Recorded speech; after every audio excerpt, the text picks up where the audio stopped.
what's going on, everyone? Welcome to the stream. It's me, ShellshockPrime, and tonight we are back once again for yet another session of Zero Escape. 9 hours, 9 persons, 9 doors, as part of the Alphabet Challenge, the last game of the Alphabet Challenge. And we got like a couple more streams to go, like 2 streams of it. So good to see everybody coming through. Like as you can see tonight, we got another session. No, I don't think it's the end. I think there's one more stream in me on Thursday. Tomorrow's Castlevania. That's going to be 2 streams. Because I'm going to get fucking lost, and I'm going to be frustrated as hell not knowing what to do on that game. Onimusha, Sunday. Also 2 streams, maybe 3. Never played that game either. Don't know what I'm going to do. Don't know how that's going to work. But we'll see what I can do. So yeah, that's the schedule for the week. Basically straightforward. Trying to finish Zero Escape. And then play some Castlevania, play some Onimusha.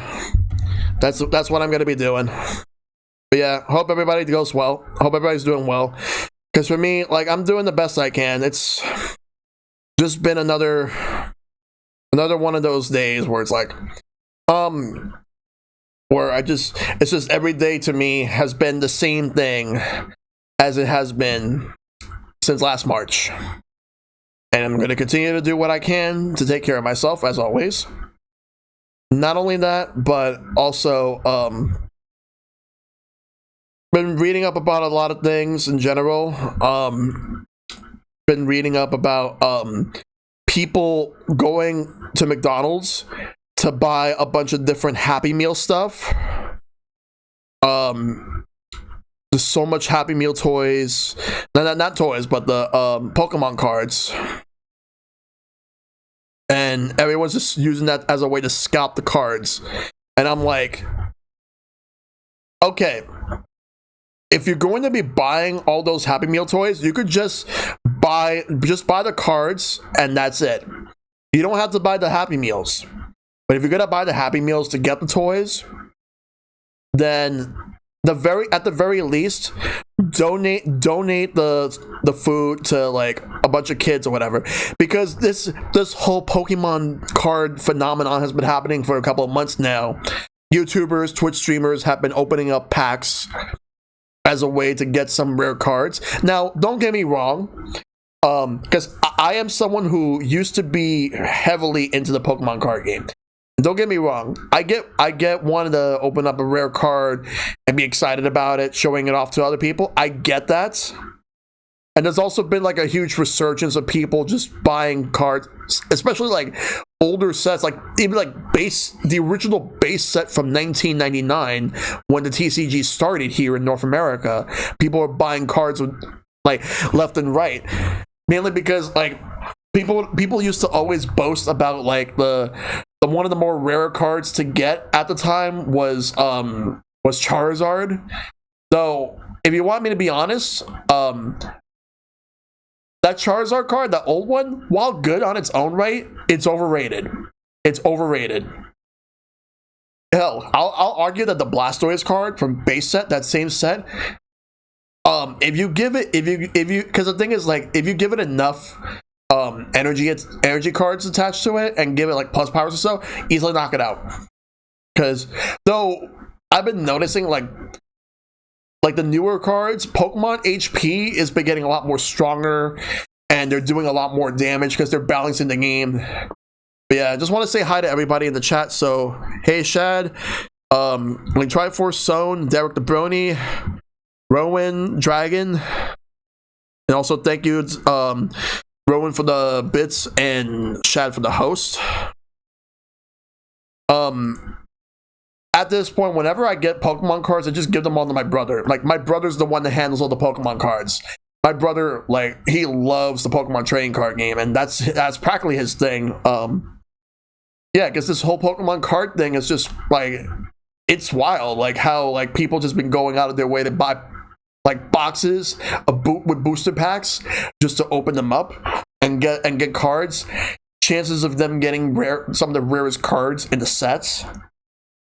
Why is Charizard so rare? Because like I don't really think it's so much of the fact that it's rare. It's the fact that like people just simply just want Charizard. Like Charizard is always the sought after card. And not to mention there's also for the original set, the base set, the first editions. The first edition early print ones as well are like go for a lot of money too. My brother, I want to know what my brother thinks about all this. I haven't actually asked him because I need to know like what he thinks about this whole thing. Because it's actually like one of those things where like I know he's always invested in the card games, so I'm sure he would know. I'm gonna be bouncing around. It's the time of hour that everyone streams at once. Yeah, prime time hours. Hey, Keyblade. Isn't Shining Zord the rarest card aside from the hieroglyphic Mew? Oh yes, the ancient Mew cards. Oh yes. Yeah, I remember that because the ancient Mew cards was a promotional card that you get whenever you watch Pokemon the first movie. No, sorry. That's not right. Pokemon the movie 2000. Pokemon the first movie was there was a Mewtwo card, there was Electabuzz, there was a Pikachu card, and a Dragonite. And I remember going to the movie theater that day. I actually have to check the eBay prices for those. It might be Shad, but I remember going to the movie theater that day and just after school, and my brother and I were just like swamped with so many kids there.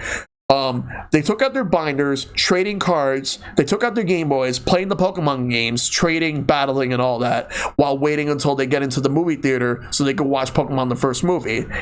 And the thing is that we got 3 cards because every person that gets that pays for a ticket gets a Pokemon card. So even my mom, but my mom was going to give it to like me and my brother because she does not play the card game. So like I would get one, my brother would get one. And my mom got one, and one of us got a dupe, like a duplicate card. So what we did was we traded the duplicate card to get a card we didn't get. So that way we have that. And my brother traded like a random card we didn't need just to get the other card because someone had an extra. So we ended up coming out of that theater with like all of them. It was a great night. I got an Ancient Mew, but I'm not sure what happened to it. I know my brother should have some cards. I think he might still have some Ancient Mews. I'm not sure. I am not 100% sure. I'm going to have to ask him about this whole Pokemon card thing and see how much he weighs in on this. But yeah. All right. I think that's enough talk about Pokemon cards right now. I'm going to switch over to the main game. Let me just load it up. Because like I could go on and on talking about Pokemon cards and still don't understand how like the demand for it is just getting crazy. That's true. Yeah, Pokemon Snap on N64, yeah.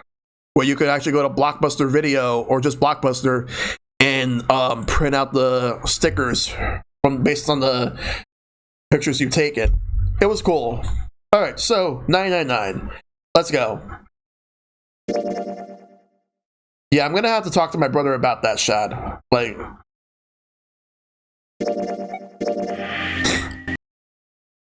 all right, let's go. That's the next door. Wait, a piece of paper.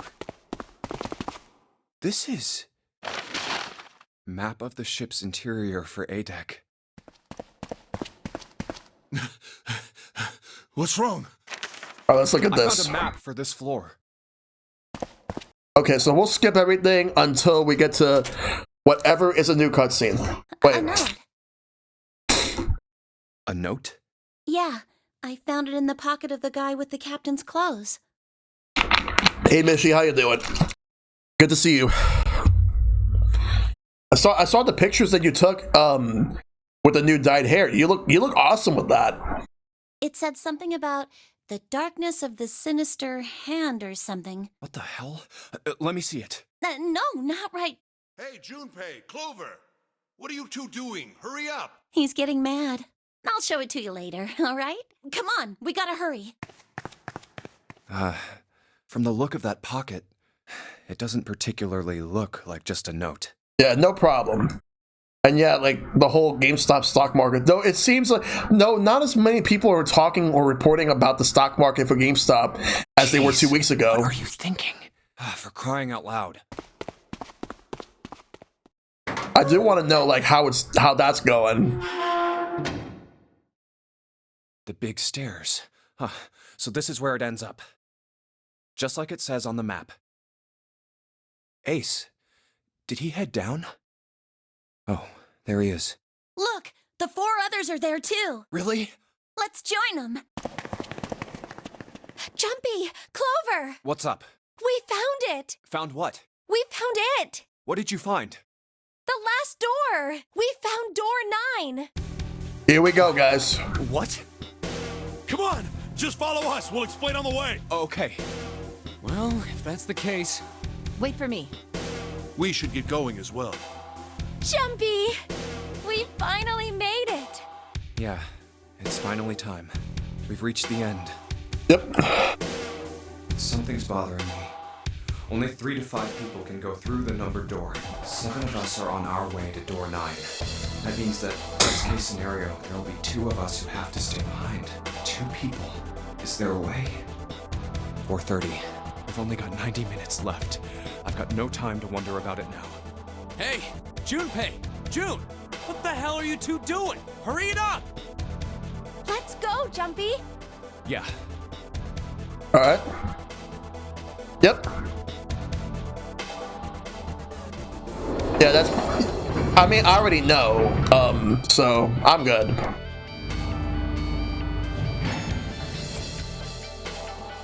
I know I told you I'd explain it earlier, but honestly, there ain't much to explain. After we split off from you guys, the 4 of us got into the elevator on the left, and that took us to the other side of the grate. After that, we headed down another hallway. It took us toward the bow, and eventually to the number 6 that you two found earlier. We opened it and kept going. There was another locked door behind it, like usual, but this time we had to complete 2 different areas before we could unlock it. Once we were through that door, there was another hallway that went the other direction, toward the stern. So, on your way, you found the elevator. That's right. So, in other words, you kinda did a lap, huh? You came from that side to this side. Yeah. So, where's the number 9 door? Oh my god, you guys. Over here. Follow me. By the way, you know, it's because of Santa that we're all here right now. Huh? That all 7 of us are going to door 9. What? You don't get it? Santa, 7, and Lotus. What's their digital route? 9.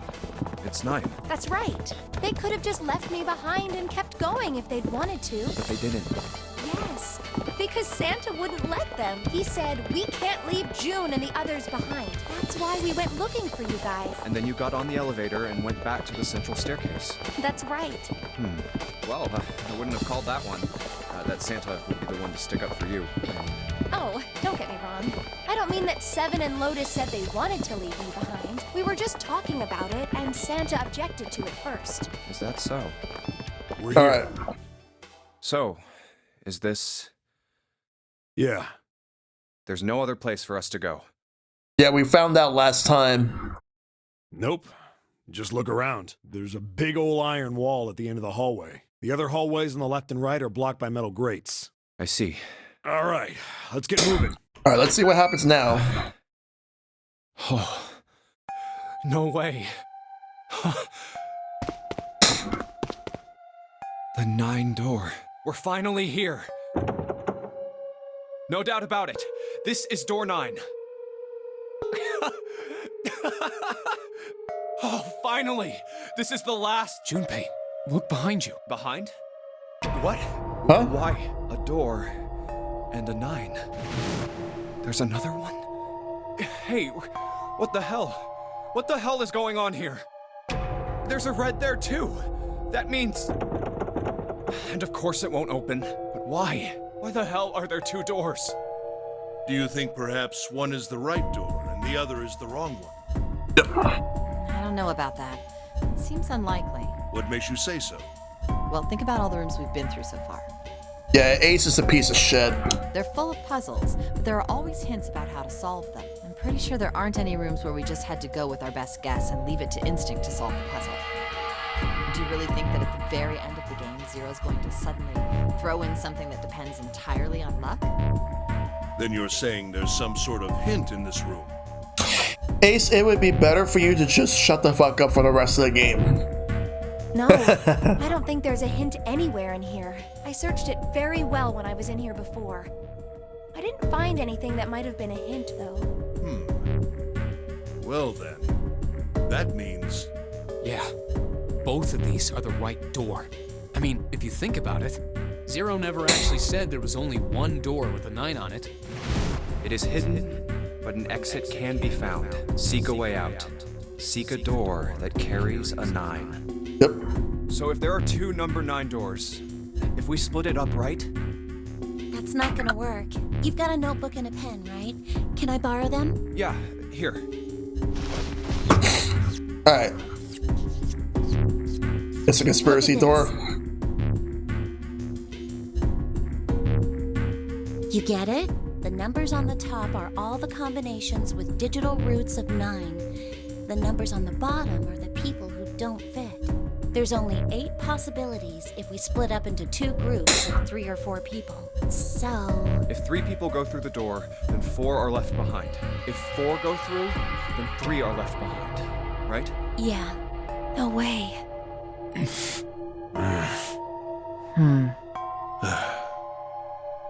Oh man. Come to think of it.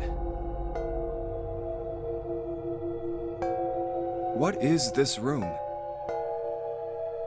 It looks like it's set up for some kind of ceremony. Because it looks like a queue, it's a conspiracy door. Ah, yeah, I see what you mean now. I get it now. What kind? Is that an altar? A coffin? No, it couldn't possibly be. Okay, I give up. I give up. I figured if we sat around here long enough, someone would volunteer. I guess nobody's got the guts to do it. What are you talking about? What? You guys didn't figure it out yet? Fine, fine. Let me enlighten you. Clover was mostly right with her little explanation earlier, but she missed something. She wasn't really wrong. She just... screw it. Let me just write it out. Yep.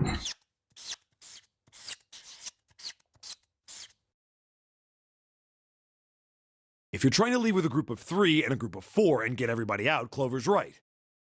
But there's another way. Only one combination, though. If you split us up into groups of 3, 3, and 1, you can make this combination. Wait, this means... Don't get me wrong here. I'm not trying to copy Ace or anything like that. Even if he hadn't been the hero back in the big hospital room, I'd still be saying the same thing. The same thing?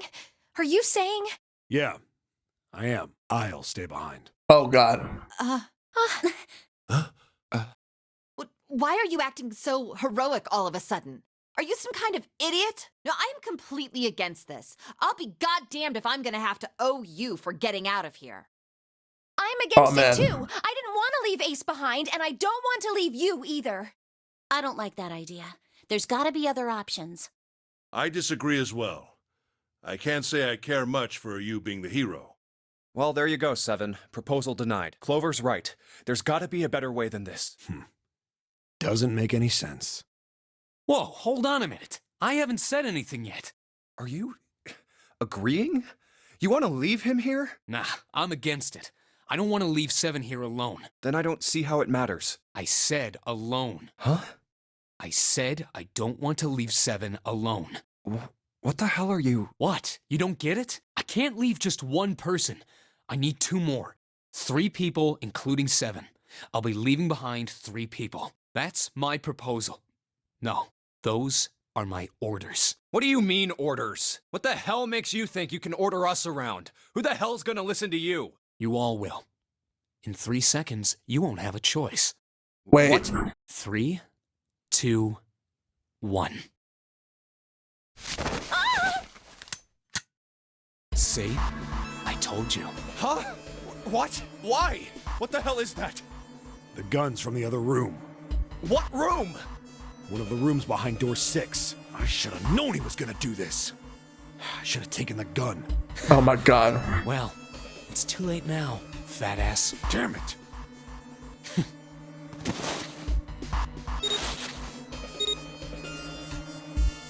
Now, time for you to start following my orders. Ace, Lotus, congratulations. I've chosen you to come with me. Put your hands in the red. Hey, you deaf? I gave you an order. Right, fine. I didn't want to waste any bullets, but you guys just don't get it. Oh fuck. He really shot it? But why? Santa, why are you Santa? I thought you were one of us. I thought we were friends. What? You knew about the leaf words and the four-leaf clover. What the hell is that shit? I've got no idea. You're lying. Shut up! Just shut up! You stupid bitch! You want me to put a bullet in your fucking head? Santa. Alright, assholes. What are you still standing there for? Get over here and scan those bracelets. I don't have all day. Oh, what's the matter? Your hearing's starting to go? Going senile, maybe? That's it. It's the only way. Please, go. Huh? No way. Jumpy, what are you saying? Oh my If you god. stay here, you're going to be stuck, Jumpy. And so will Clover and Seven. I know, but you don't need to worry about us. We'll figure something out, right, Seven? Right. You just leave it to us. It's gonna piss me off to do what Santa says. Don't worry about me either.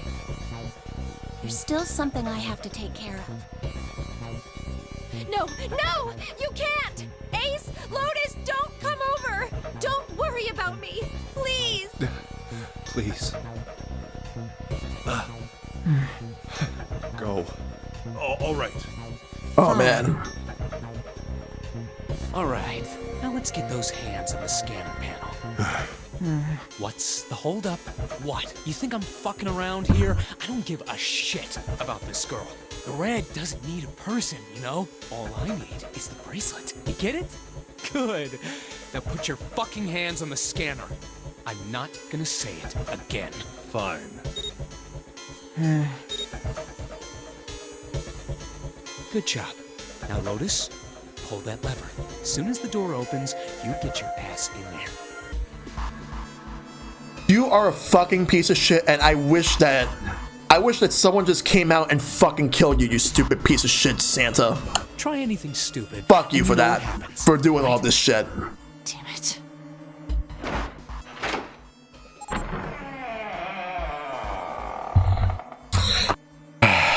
Good. This, I forgot how mad I was when I've seen this on the 3DS a couple of years ago.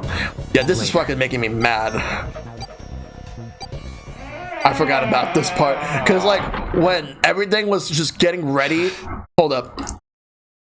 I think there was something else that happens that I forgot about completely.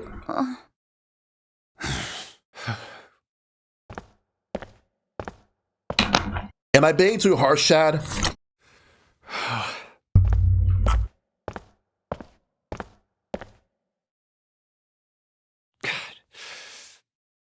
I actually forgot about this part. I forgot. I was mad, like, when I've seen this.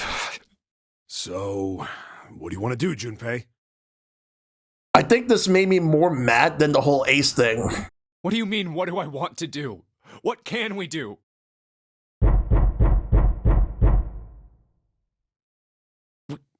What the hell is that? Shh, quiet. Oh, yeah, right. Okay, never mind. Where is it coming from?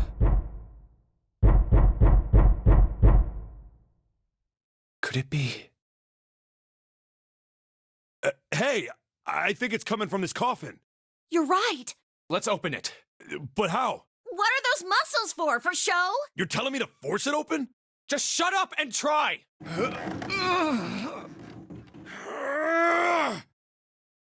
Damn it.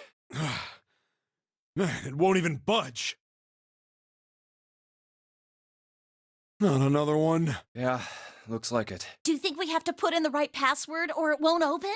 I think so. Who Whoever or whatever's inside this thing wants out. And now. I know that, but how? Without a passcode, I don't think there's much we can do. Isn't there a hint somewhere? Well, let's look for one. Yeah. Ugh, there's nothing here. Not making this easy, are they?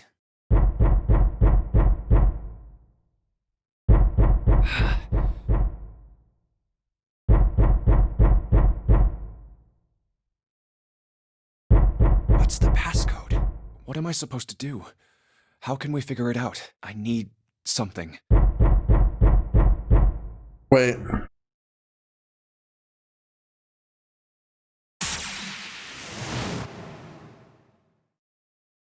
Truth had gone, Truth had gone, and Truth had gone.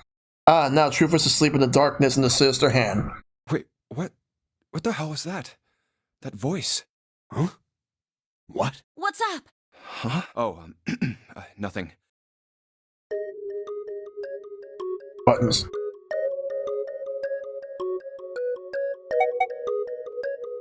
I think it was right, left, right, left. Right, left.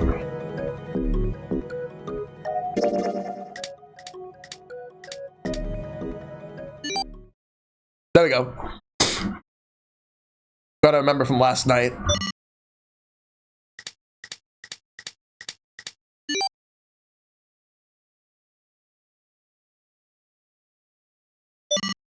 One, 4, 3, 8, 3, 4, 2, 1. Yep. Huh? Huh? Hey, what the hell were those numbers? Oh my gosh, are those? 1, 4, 3, 8, 3, 4, 2, 1. Coffin ending was if you didn't know how to get the password to simple to be continued. So basically we're bypassing it, and when I get the true ending, then it'll still count as getting the coffin ending. While getting the true ending as well. 1, 4, 3, 8, Yeah. 3, 4, 2, 1.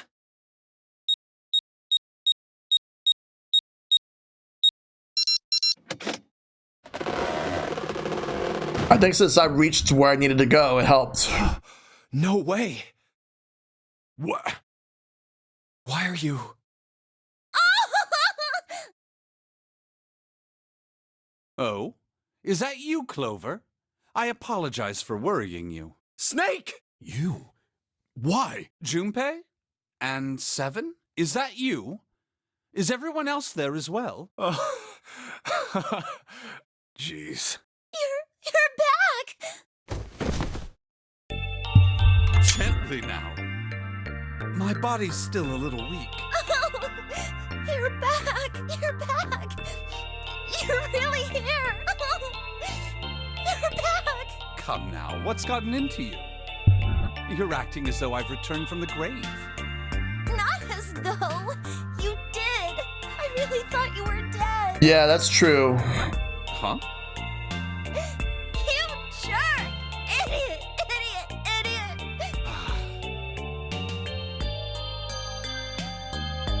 I think it's the lighting. I think it's the light. I see. I believe I understand things rather well now, thank you. In the shower room, there is a dead body wearing my clothes. Because of that, you thought that I was dead, correct? Yeah.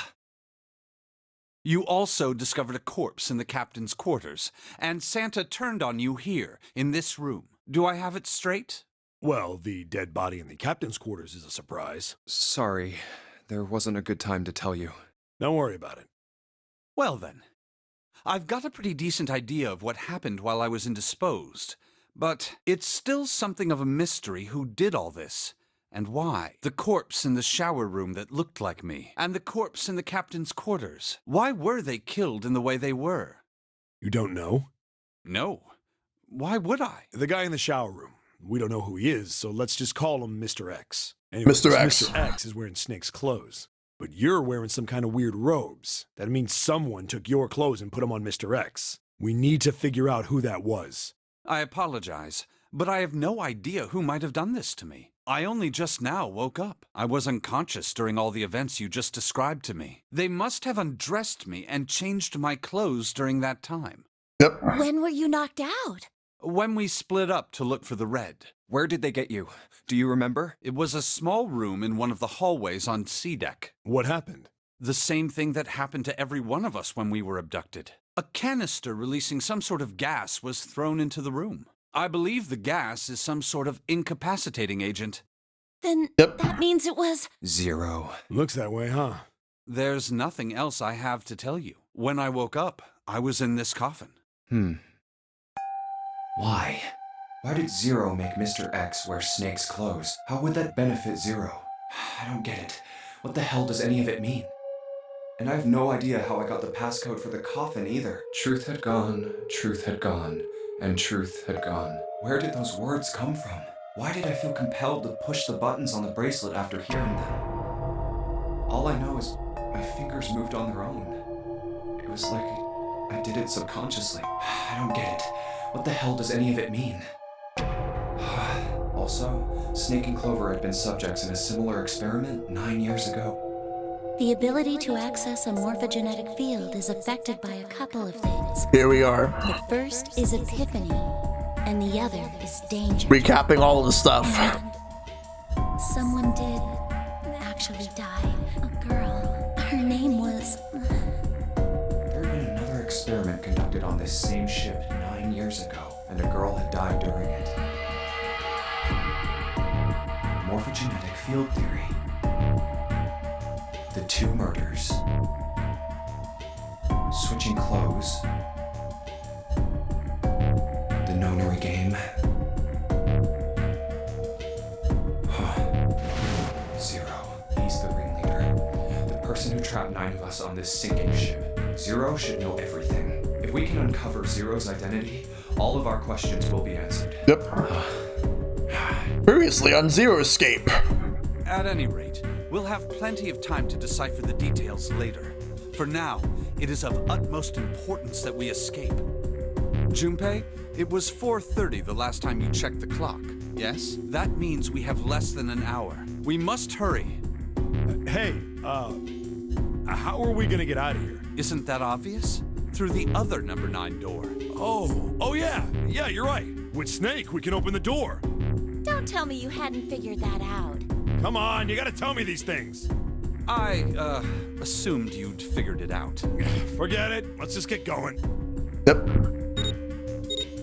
Everyone scans in. All right, you guys ready to go? Yes. Yep.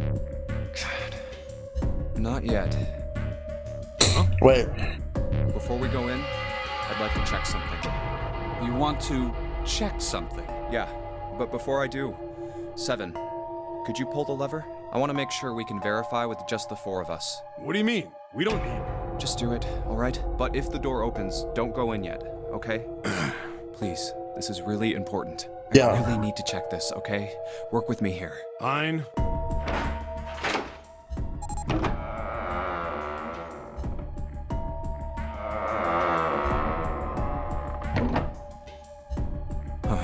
Alright, that means the 4 of us can go into door 9. So, we knew that already. It's obvious. Obvious. Yeah, you're right. Wow. Yes. Now, what happens if we add 0's bracelet? What? 0's bracelet? Why don't you take it out, Clover? So you did know I had it. I picked it up because I thought it might be useful sometime. This was on the left hand of the corpse in the captain's quarters. If you look at it, you can see it's got a 0 on the face. Just to make this a little easier to talk about, I'm gonna call the guy we found dead in the captain's quarters, Cap. Yeah. Then I should be able to open door 9 with just me, Clover, and his bracelet. Though the big question is, if Cap is the mastermind of this game, would he really put one of these bracelets on? Anyway, let's just give it a shot. Clover, give me your hand. Cap America. Now the captain's bracelet. And pull the lever. I knew it. Now, what does this tell us? Maybe the bracelet has to be on your wrist in order for it to work? No. That's impossible. Did you see how the panel showed a third asterisk when I scanned Cap's bracelet? Whether or not it's on your wrist doesn't matter. All you have to do is put the bracelet near the panel for it to register. Huh.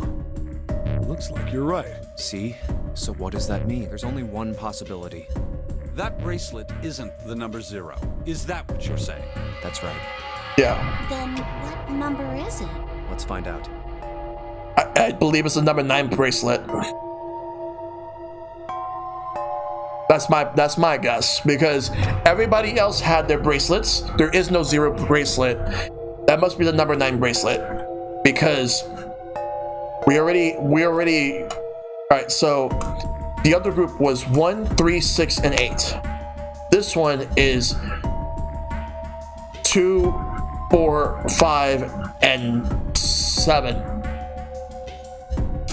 So that means the other bracelet is number 9. I really think that it's the number 9 bracelet, but it was modified so that it was changed from 9 to 0. That's my guess. I'm trying to remember if that was true. I don't remember.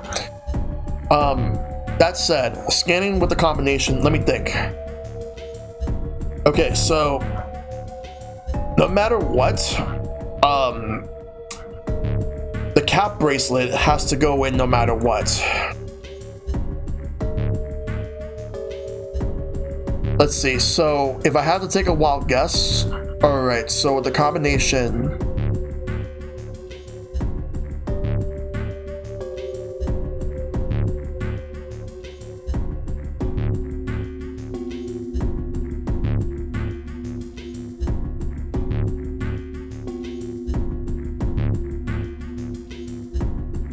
that's a special thing about 9, yeah.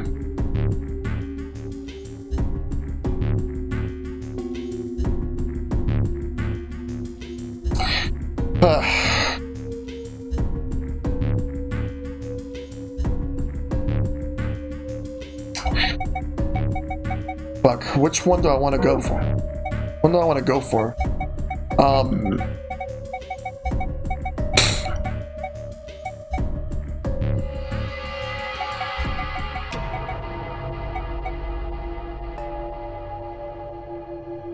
That's the thing, I don't know which combination I should go for.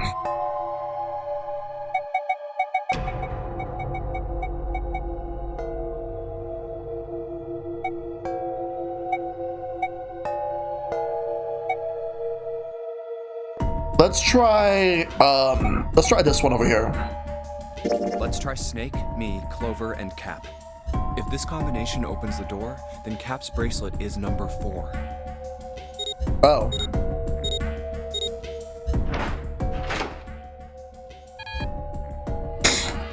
Didn't open. The Cap's number isn't 4.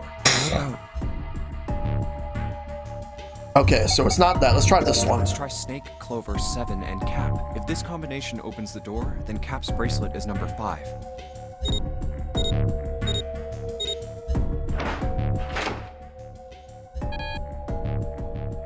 It didn't open. So it's not 5. How about... Let's try 7, Clover, and Cap. If this combination opens the door, then Cap's bracelet is number 7.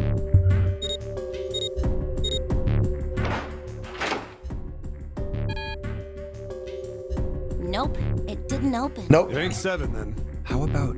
Just gonna continue the process of elimination until we get it. Let's try Snake, me, and Cap. If this combination opens the door, then Cap's bracelet is number 2.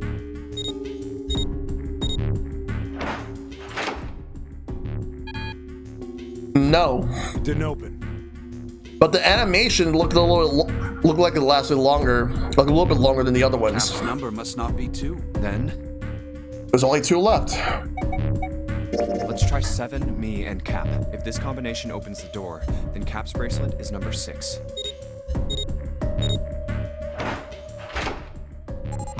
That's the one. Hey, it opened. The door opened.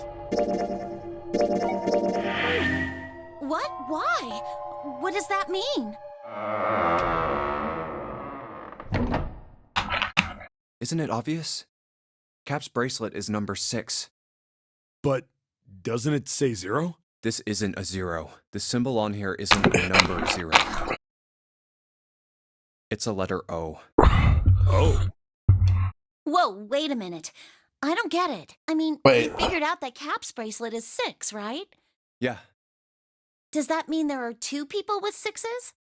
There is most likely only one person with a 6. But I don't get it. What about June? Well, this is only an educated guess, but I think June's number was never 6 to begin with. Her bracelet was flipped. In other words, June's real number is 9. Wait, really? Oh, forgot about that. That seems the most likely. Then all this numbered door stuff was just a load of crap? Why would you say that? Because if June is 9, then the numbers wouldn't match up. Here, look. List of all the numbered doors June's gone through. I'll let you know what I'm writing, okay, Snake? And that's everything. I wrote down which door she went into and with whom. And I wrote what all the numbers were. So if you switch 9 in wherever there's a 6, if the digital root is 7, then you can't open door 4. If the digital root is 2, then you can't open door 8. Clover, do you notice anything interesting on that list? What do you mean? You're talking about 3, right? 3? Santa's always in the room with her. That's what you're saying, isn't it? Yes, that's right. What about it? That's quite simple, really. You told me that the first time you came to this room, Santa was the first to refuse to leave June behind. Now, doesn't that beg the question why? Why would Santa do such a thing? The answer is easy, because Santa can't open door 9 with only 7 and Lotus. Of course, there's only one reason for that. His number isn't actually 3. Santa's real number... 7? Would you be so kind as to modify my sister's equations? Yeah, sure. This is what you were getting at, right, Snake? Thank you. That is exactly right, 7. Santa's true number wasn't 3. It was 0. 0. No way. Santa is 0? Here we go. June was 9, not 6. Conversely, Santa was 0, not 3. Plus 3 and minus 3, they cancel one another out. Santa was still playing by the rules of the notary game this whole time. Precisely. So you're saying Santa planned this whole thing? I'm not sure if he acted alone or not. But I think it is safe to conclude that he is 0, if my hypothesis is correct. Snake's hypothesis. Something doesn't seem right. June's bracelet being flipped. Even if that were possible, that would mean there are 2 number 9 bracelets. And if that's the case... All right, that's enough talking. Let's go. It's high time we went through that door. So now it's time to get through the door and see what happens next.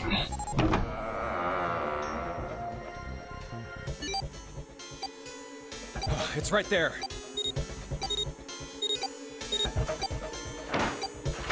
Here we go. All right, let's keep going. I think these stairs go to the bottom deck. Looks dry. Let's head down. Hey, it's a... This is the Neptune symbol. There must be a key around here somewhere. Neptune key. I only have the Uranus key card. It's a different planet. Plus, it's the wrong kind of key. Yep. Let's turn around and go back for now. Yeah.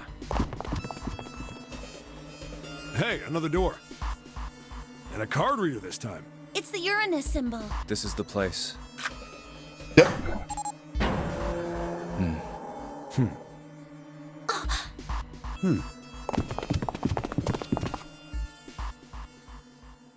Wow!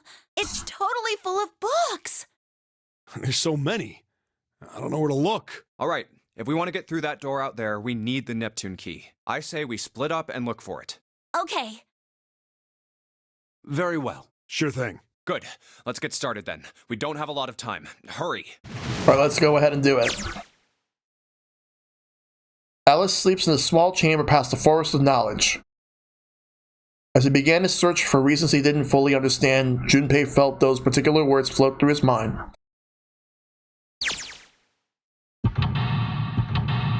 It's time to seek a way out.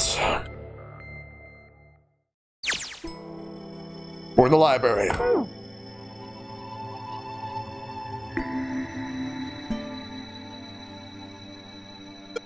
There's a note on the table. Lights to the books. Huh? What does that mean?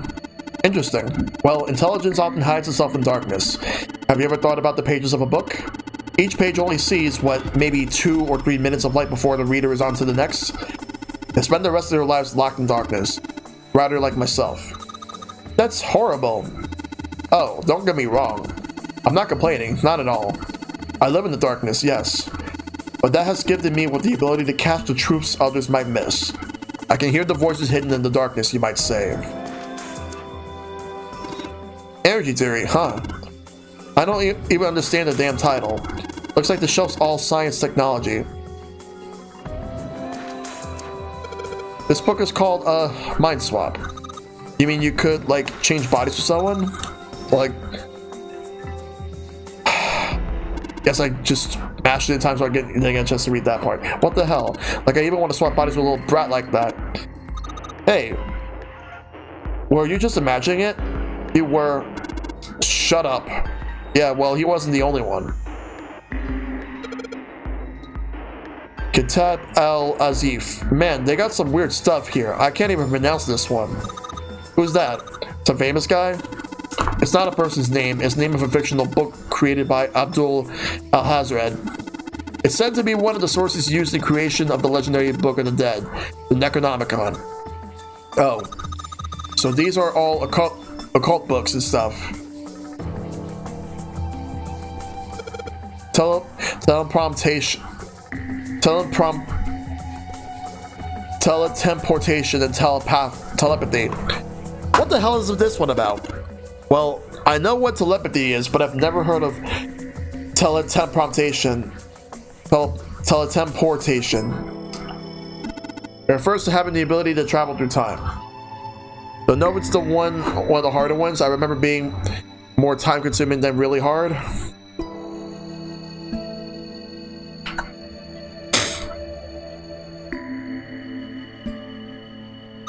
This one says the golden rabbit and the moon on it. Does that mean it's about a rabbit that lives on the moon? Rabbits are pretty cute, but what's this moon stuff about? It's talking about the Judas tree that is said to grow on the moon, according to Chinese legend. This bookshelf is full of occult stuff like Kitab Azif.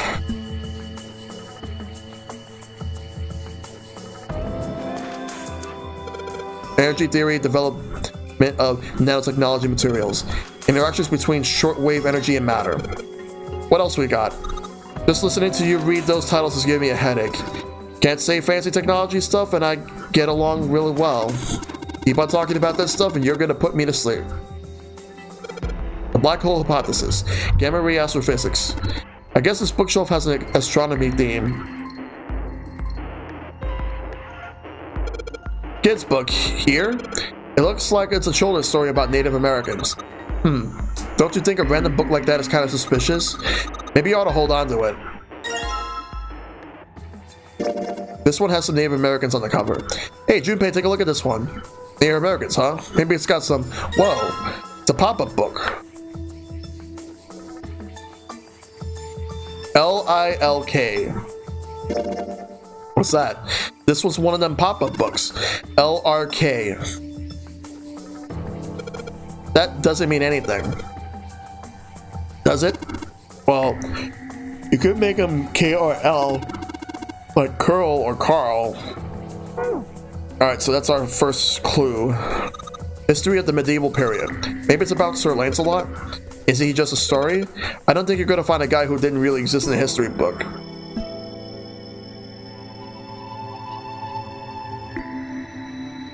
I already looked at that part.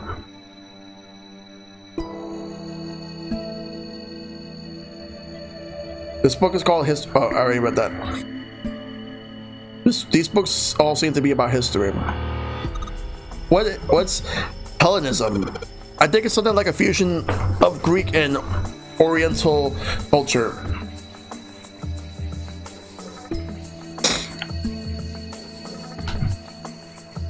Alright, got that part. The golden wrap in the moon.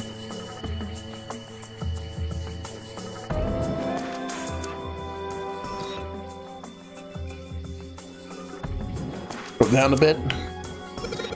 Algebraic number theory. Math, huh? There's another one like that over here.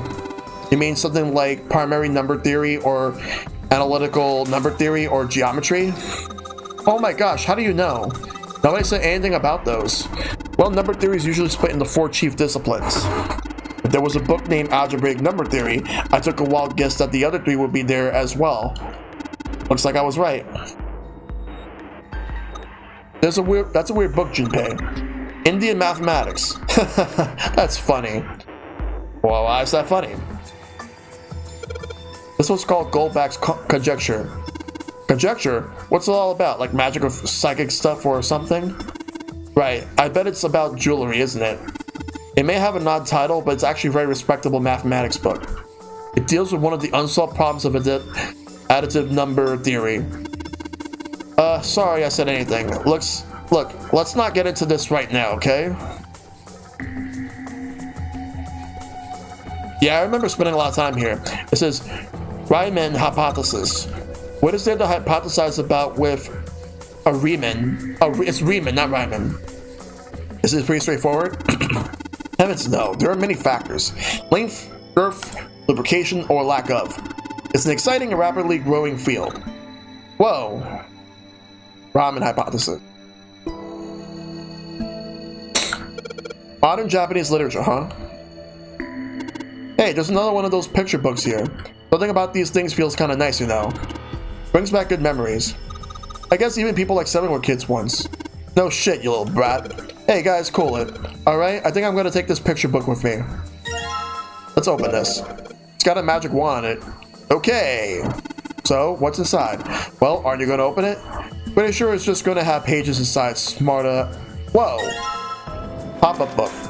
So I see SE5 and I. Looks like another pop-up book. This book has an S, an E, and a dash, and number 5 sticking out of it. I might be impressed if the dash was a 5. Well, you could have been impressed with it if the 5 was an X instead. Okay, dirty joke, I gotta stop. Agriculture and historical organizations and folklore. What's this? Origin of Japanese folklore? Looks like there are a bunch of books about Japanese culture here. Mostly ones about folklore though. Ramen tastes better with egg rather than no egg. That's the hypothesis. Well, folklore can cover a wide range of subjects. History, urban life, religious trends, environmental changes, oral traditions. Folklore can cover all those things if you know where to look. This looks pretty deep.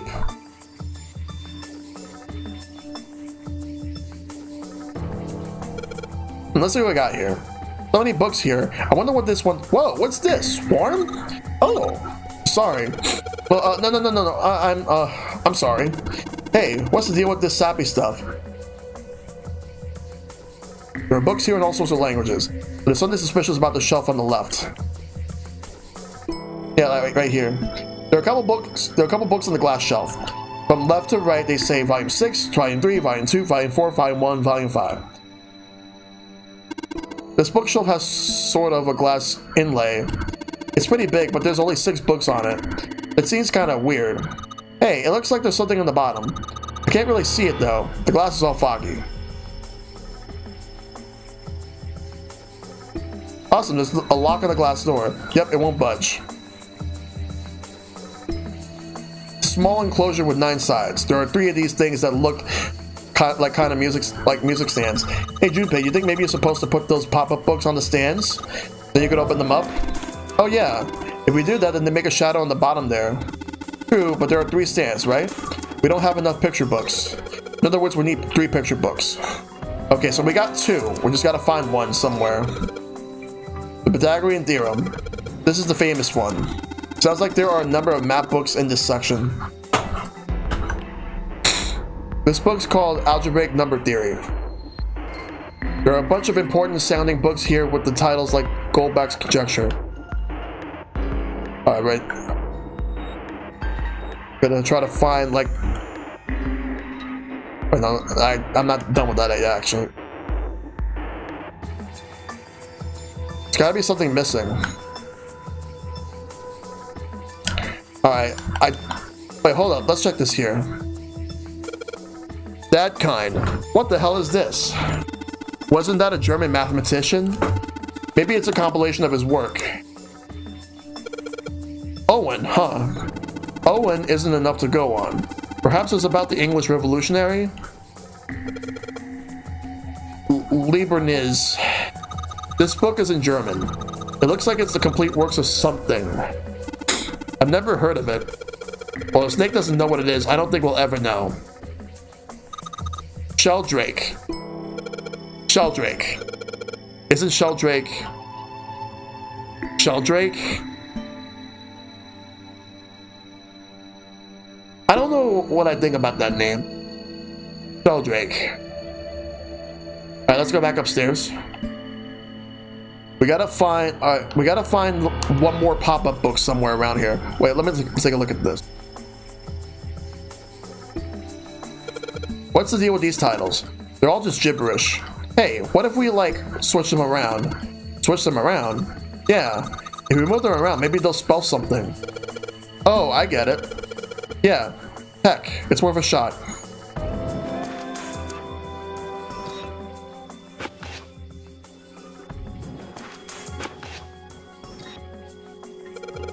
How about this? Looks like putting those books in the right order opened this thing right up. That was nice. That was a piece of cake. Hooray! You did it, Junpei. I guess that turned out well enough. The letters from the title spell out. Open here, find bulb. So I got a powerful light bulb. We'll need that. Property values going up out in space too these days. Man, guess times are tough for aliens too. This one says cosmic inflation. Just gotta figure out where this last book is. Because I got 2 pop-up books. There's gotta be one more somewhere around here. Quantum gravity. 7, do you have any idea what this is? How about you start by using real words? Then maybe we'll get somewhere. That's like one of the easiest puzzles in the whole game. Yeah, that is. Supersymmetric string theory and 10-dimensional space-time. They're just talking about superstring theory. It's a theory of reality where, how to explain? It says that all elements of the universe are governed by the vibrations and harmonics of tiny supersymmetric strings. Theory of general relativity. Theory of general relativity, huh? Oh, I know this one. That's Einstein, right? All that's here is Faraday's laws of electrolysis. I believe that's going to be about electrolysis in electrolyte solution. These particular laws were set down by Michael Faraday. Where's this book? Wait, there's a stack here. Look at this one. This one says Cultural Heritage of Rome. But that's going to be serious inheritance tax. Permian creatures? Seems a little fancy for some kind of prehistoric critter. That's got nothing to do with this.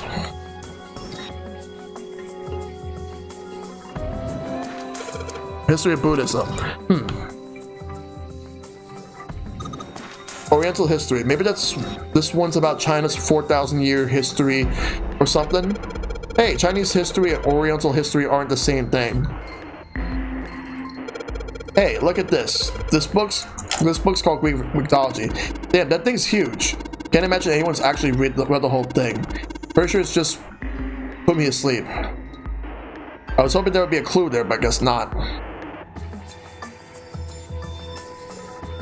Bunch of books with titles like The Black Hole Hypothesis.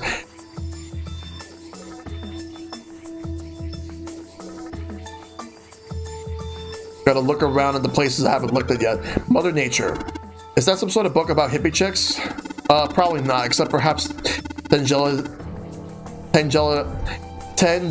genitalia. It's most likely about environmental protection. Tangentially, yeah. I was just trying to make a joke. Dude, hippie chicks? Really? What about here? The theory of evolution. Heck, even I know this one. This is that Darwin guy, right? Well, yes and no. Charles Darwin wrote a book called On the Origin of Species. In it, he put forth his theory of evolution. Yeah, I remember that part. He called it natural selection. Exactly. Theories of the Cambrian explosion? Did a bomb go off near somewhere called Cambria? Wrong kind of explosion.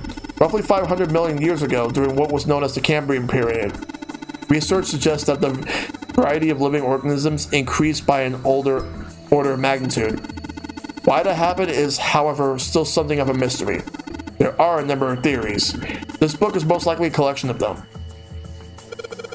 Introduction to geology, huh?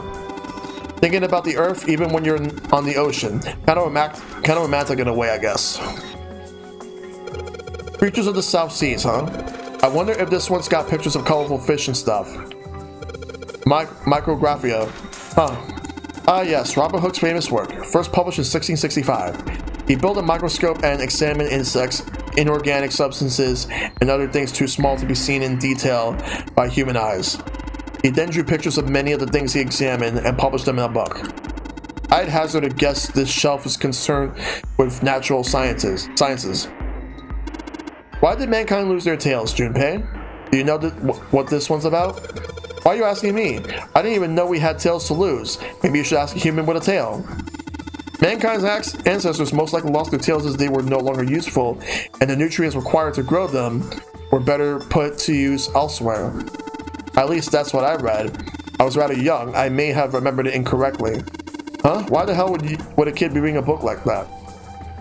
Well, maybe it depends on the upbringing he had. Paleontology. This one's about fossils, right?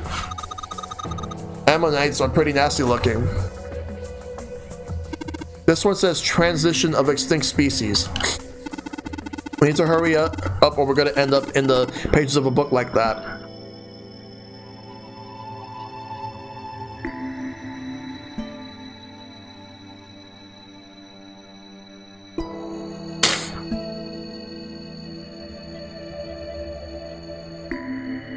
Just gotta find it. Everyone's made of metal. What's this? An overview of conformal field theory? Well, it's a theory that points in an invariant quantum field where conformal transformation can take place. Knock it off with this science voodoo stuff. You trying to put me asleep?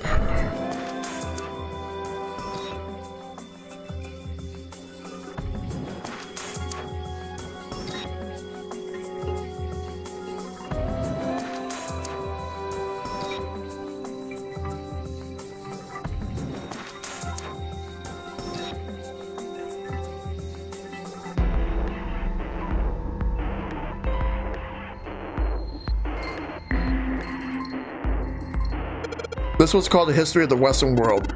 Well, I assume it's about European history. Yeah, just gonna leave it at that, Snake. Doesn't seem like you.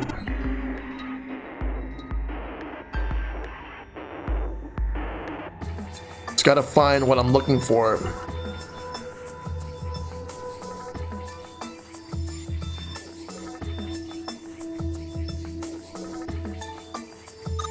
Oh look, Seven, here's a book that's perfect for you.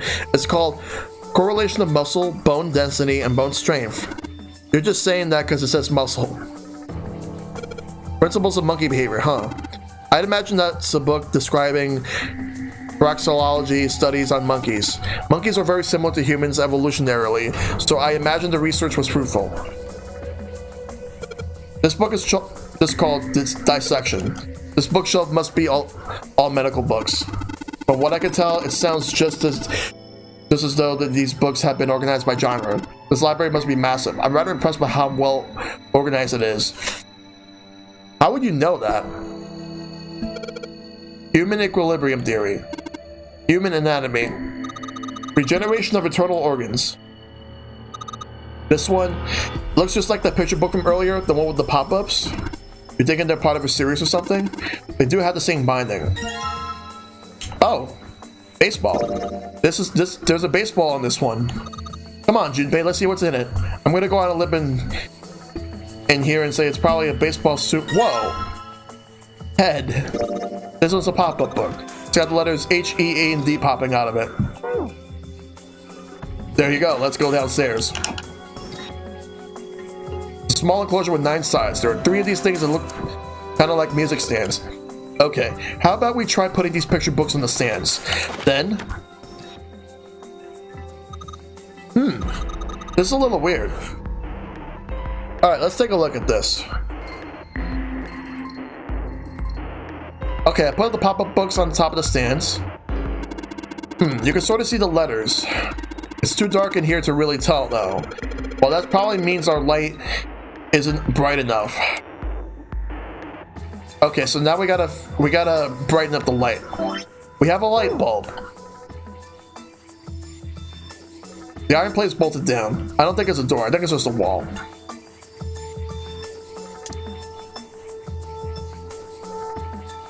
We like this thing. They aren't very bright though. Hey, didn't we find some kind of really powerful light bulb here earlier? Why don't you put it into one of those lights? Yeah.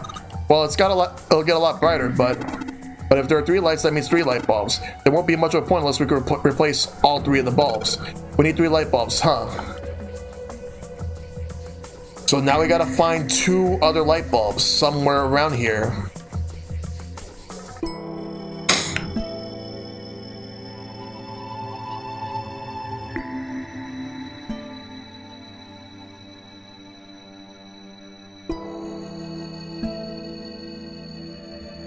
I'll look around.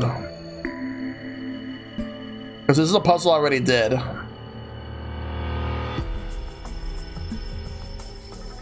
Running up the bulb. Let's go back downstairs.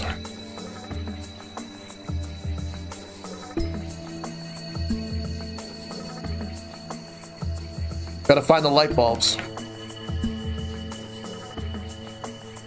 Thing is, I checked a lot of things, but there's definitely something I haven't checked yet. Just gotta find it.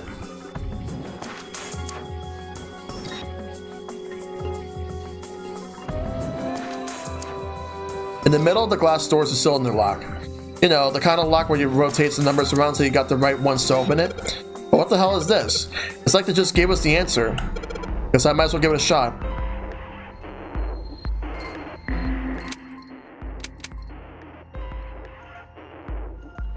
Six, 3, 2, 4, 1, 5.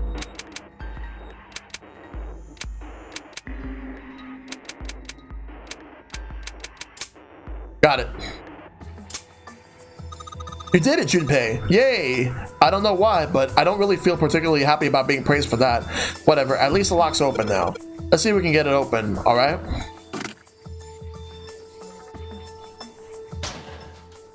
The light bulb. Gotta find one more now. All 6 books seem to be pointing at the cylinder number lock. Okay, so that's 2 light bulbs. Now we gotta find one more somewhere around here. Just gotta figure out where and how to figure out what to do.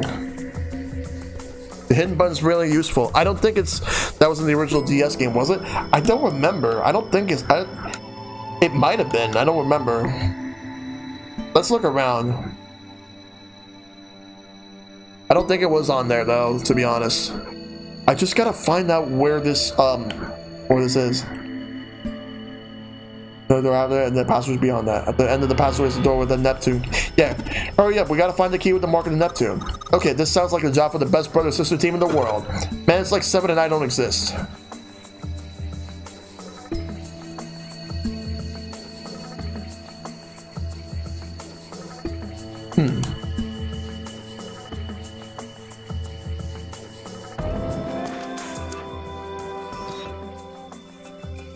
You know, there's ladders there, but all it is just for me to get up there.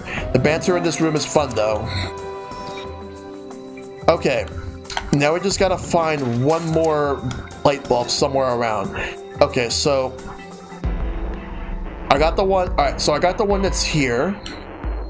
Let's go downstairs.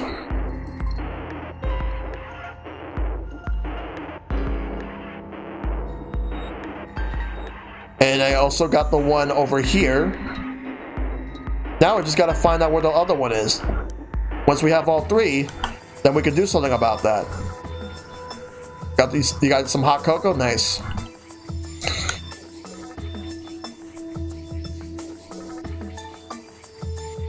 Now I just gotta figure out where this last book is. Oh, sorry, last light bulb is.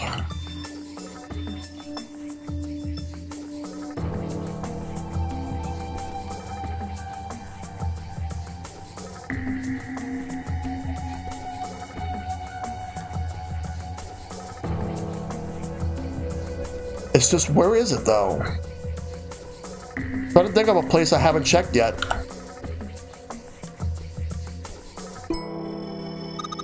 Do you think we should hold hands where there aren't any handrails? I'll be fine. I can feel vibrations in the floor that tell me where I am. That's not what I meant. Some parts of the junction have handrails and others don't. Handrails, we have metal. Lights to the books. Which, I gotta find the last one. Let's go back to the bottom floor.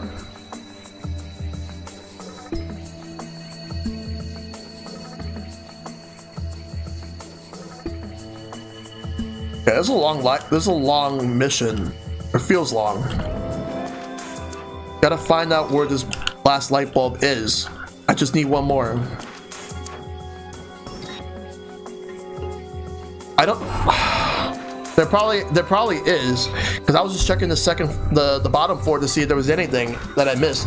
Doesn't seem like there is. I got everything down there as far as I know, other than the fact that I need to put all three lights there. I have two. Would not be shocked if there's something that I missed that I honestly did not expect. I just kept looking at everything here.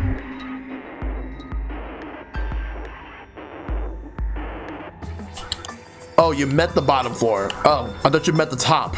Okay. Well, if I missed something, I gotta figure out where it is. Because, as you could see, I need to find two lights. I need to find one light, because I got two.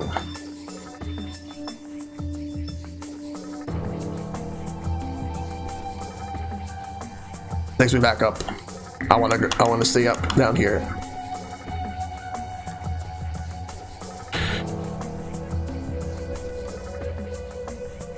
Then you have these books right here.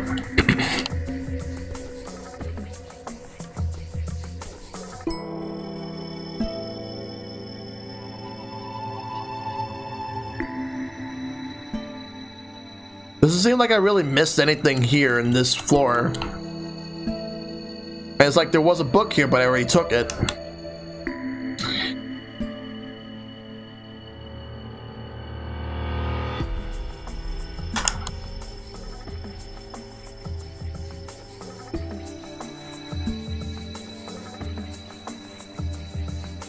Because I already did this part right here, and that's where I got one.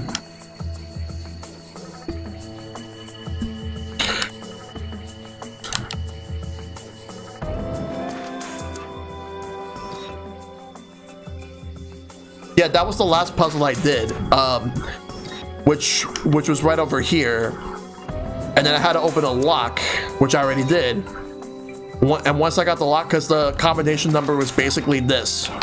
Once I got that, then I got the light bulb that's there, and that was it. So I just need one more light bulb. I just got to figure out where it is.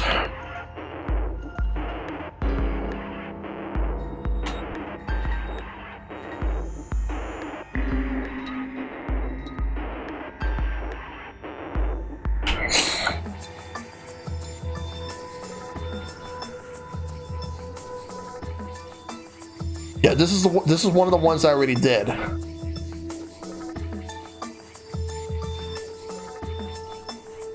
One of the bookshelves, but I gotta figure out which bookshelf though.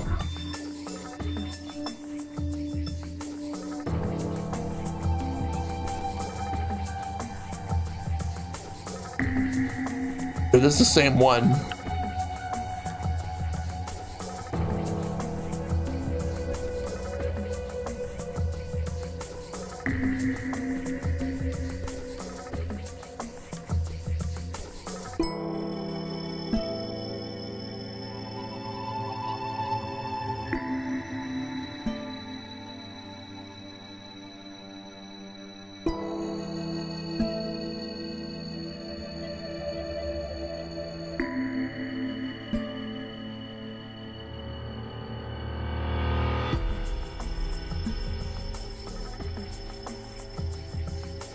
Gotta figure this out.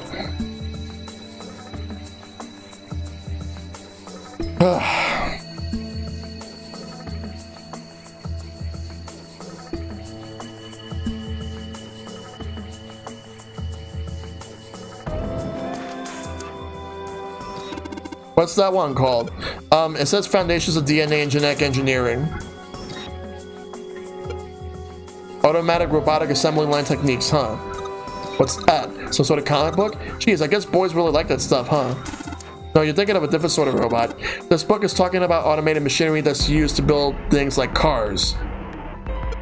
Communication and computer science, huh?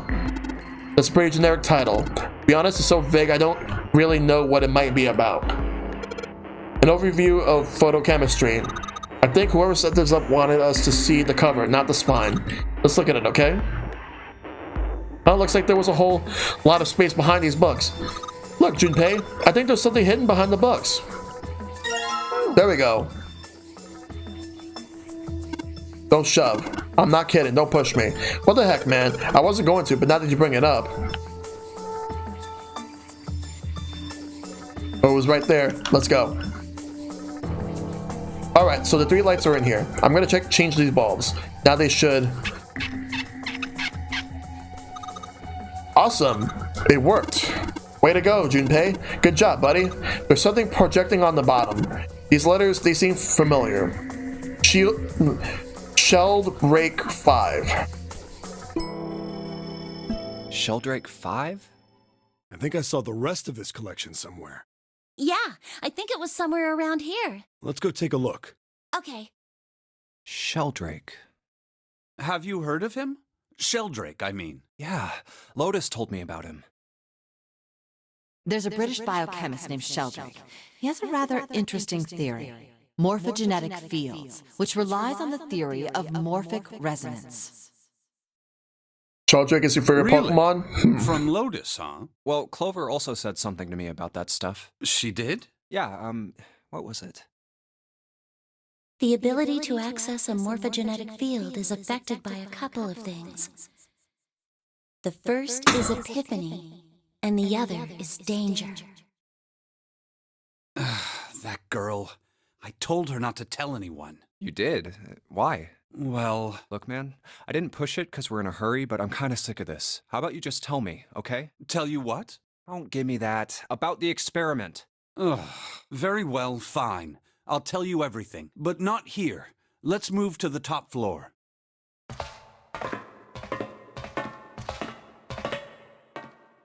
I suppose I might as well start by telling you why I kept quiet, and why I made sure Clover did as well. Alright, let's go. To be honest, the explanation is quite simple. Zero told me not to. I had little choice. He didn't walk up and tell me, of course. He gave me a message engraved on a card. That's a Braille card. It looks just like the one you showed us earlier. So you had 2 cards.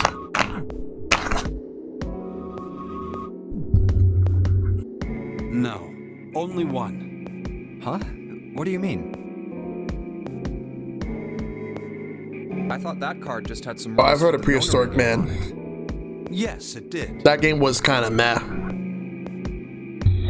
And those were the rules I read you. However, they were not the only thing on the card. There was something I didn't read. Well, perhaps I should say there was something I couldn't read. And that was? Tell no one of the events that took place 9 years ago? Tell, and I activate your sister's detonator. What the fuck? It's a threat on our lives. Oh, well, Well, what about Clover? Did she get a message from Zero too? I don't believe she did. But doesn't it strike you as strange that Zero would shut my mouth, but not hers? Yeah. To be on the safe side, however, I told her it was best not to tell anyone. Still, apparently she told you. What's wrong with her telling me? I figured some stuff out with the things she told me. I mean, it looks like the whole activate her detonator thing was just a bluff. She's prancing around downstairs happy as a clam now that you're back. That's very true. I've decided I can trust you. I've actually heard a rumor as to why a lot of companies don't want to do the whole NES or SNES Online thing. There's certain companies that don't seem too keen on having their games up on a free service, with Square being one of those companies. I've decided to tell you the truth. The chance that Santa is Zero is very high. I feel I can assume Santa doesn't have the time to observe us at the moment. And at any rate, even if he were, I very much doubt he would kill us. Why? Clover told me about the four-leaf clover, about the words. If he knew about that, then he was in my group during the first experiment. I'm sure of it. He wouldn't kill us, no matter what the situation was. Hey, Snake? Yes, I know. You want to know what happened during the experiment. Yeah. How much do you know? Clover told me about... I see. The morphogenetic field in the experiments 9 years prior. How the experiments had taken place simultaneously at 2 locations, one being the ship and the other being a building in Nevada. Not to mention the fact that there's like companies that would rather just have their own collections, like how Capcom has done their collections, Konami's done their collections. They would rather do that than put their games up on the service for free for anyone who owns the subscription. And the girl that died during the experiment. She told you all that, did she? At any rate, I now know how much you've learned. All that remains for us to determine is who did this and why, right? Yes. Can you tell me what happened? It's why you will not get the Mega Man games on the online service. It's why you're not going to get like any of the Castlevanias on there. Yes. The people who organized the initial experiment were from a company called Cradle Pharmaceuticals. There were 4 of them running the show. Gentaro Hongo, Nagisa Nijisaki, Teruaki Kubota, Kagechika Musashido. Hongo was the CEO of Cradle Pharmaceuticals. Nijisaki was his right-hand man and did the lion's share of the planning. Kubota led the company's research and development division. Musashido was their majority stockholder. It was these 4 people who planned the initial experiment. Let me simplify it for you. Hongo designed it, and Nijisaki put it all together. Kubota developed the technology required, and Musashido provided the cash.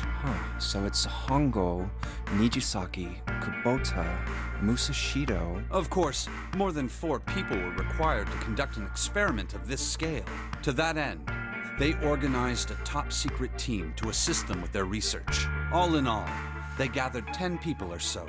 Those 10 completed their team, and they were able to begin the project. They named it the Nonori Project.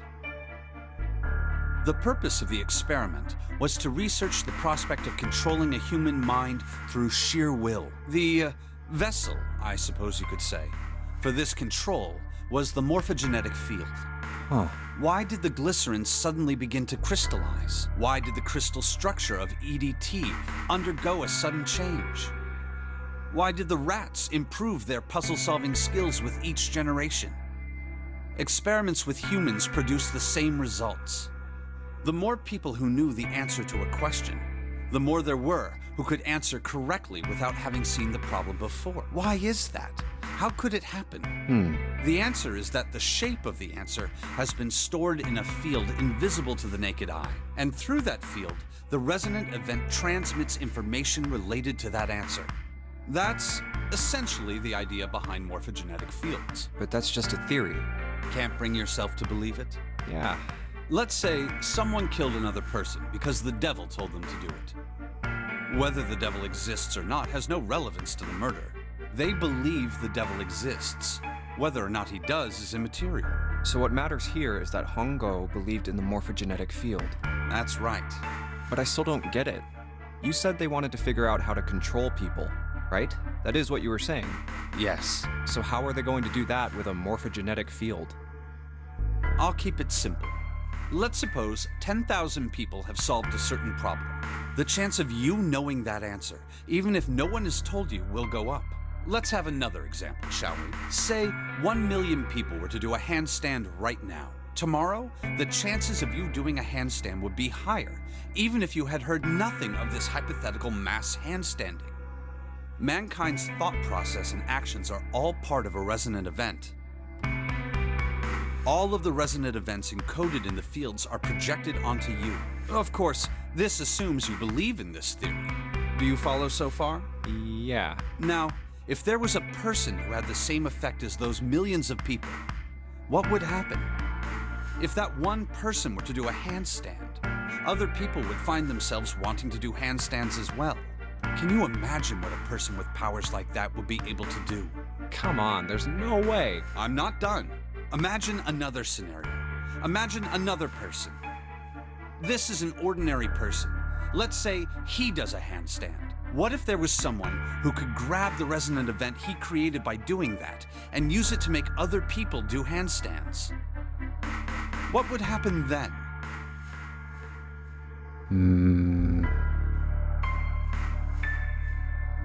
A person who has the power to write to the field, and someone who can read from the same. You could think of them as the writer and the reader, or the transmitter and the receiver.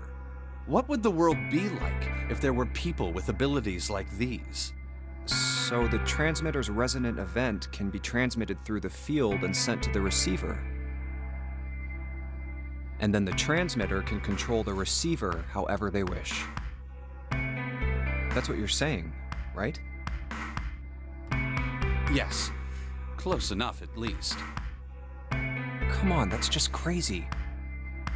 Well, if you want to prove that, then you'll have to test it first. At least, that was how they thought.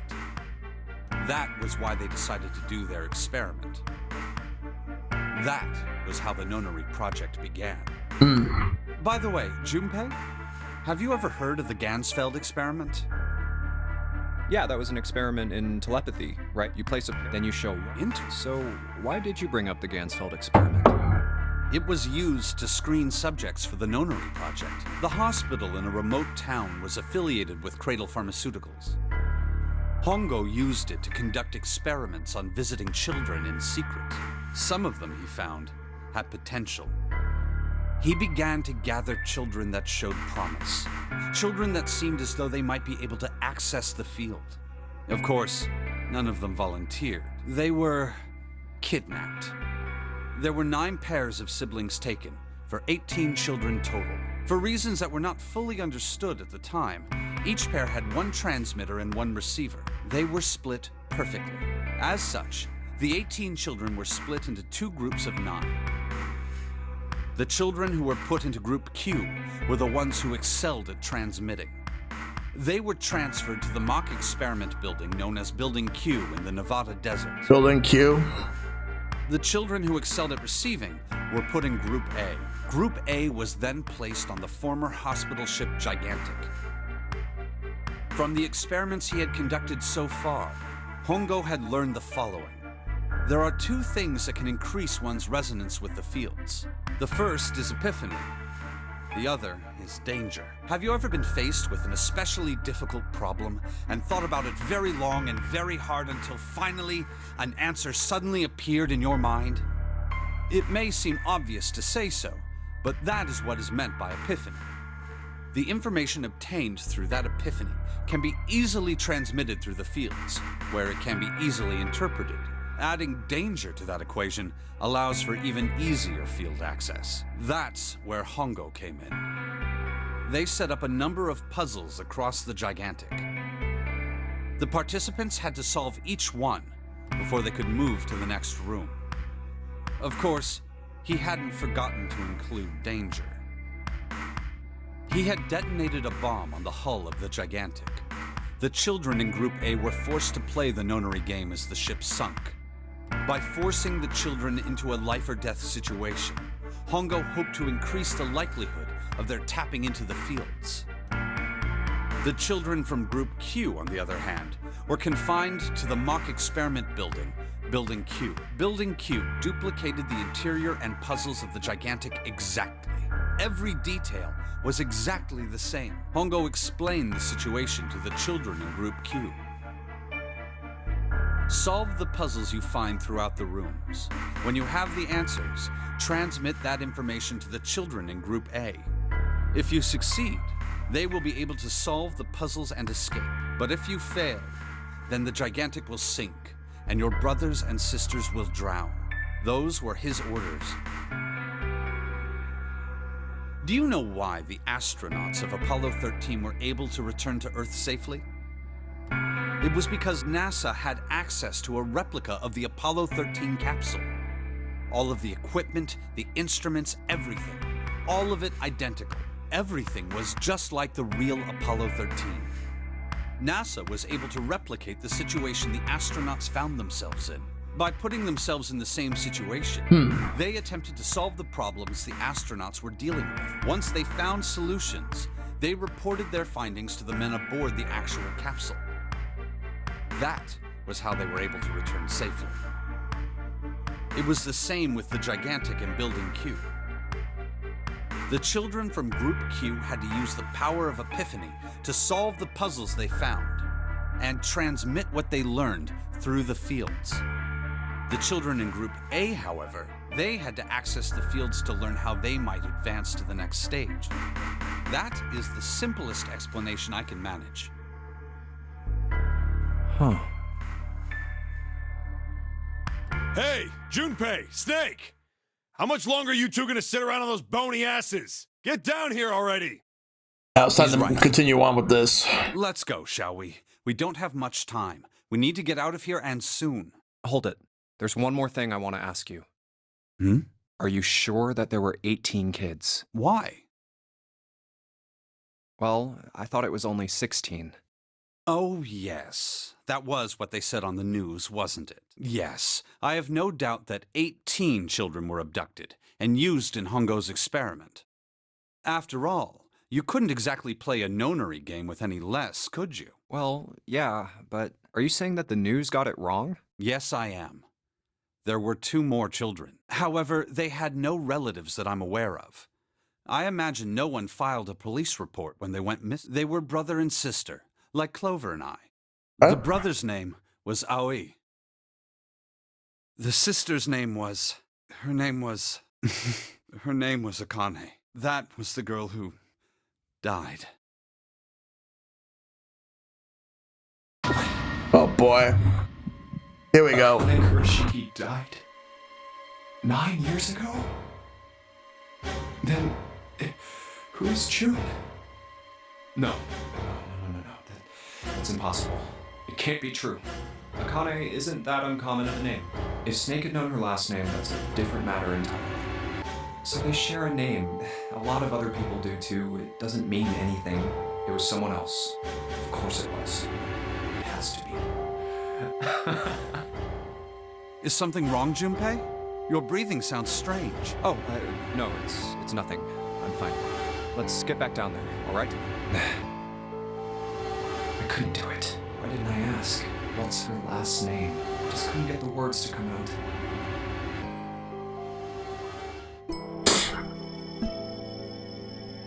Well then...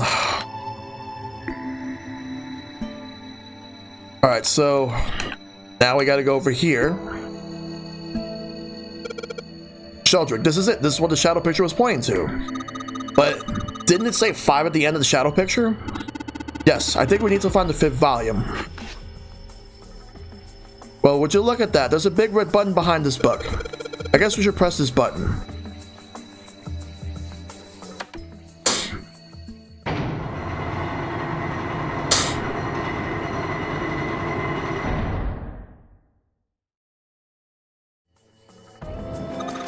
was that sound? It sounded like something really big was moving. It came from the top floor. Alright, let's go check it out.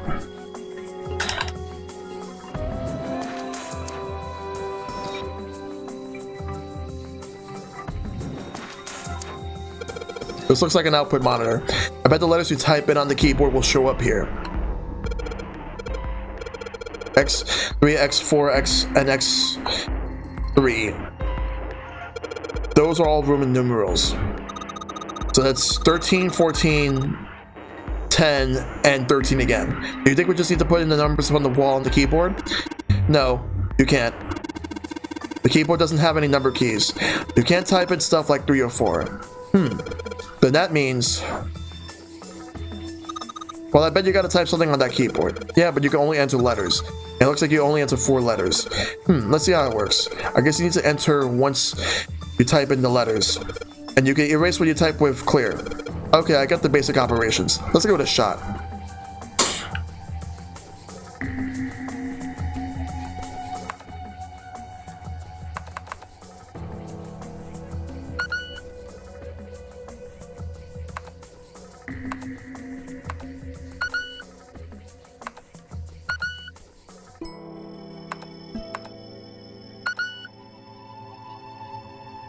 Oh god.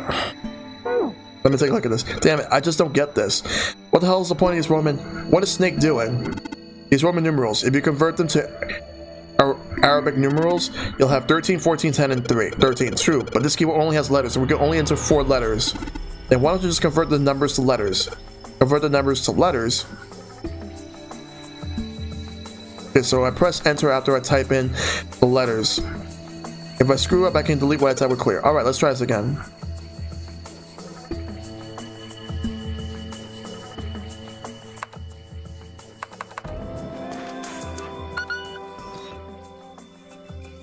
Oh, man.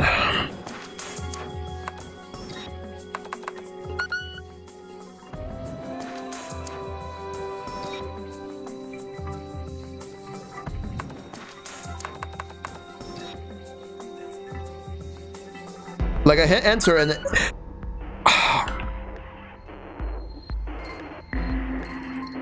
Alright, so I got the hint right here.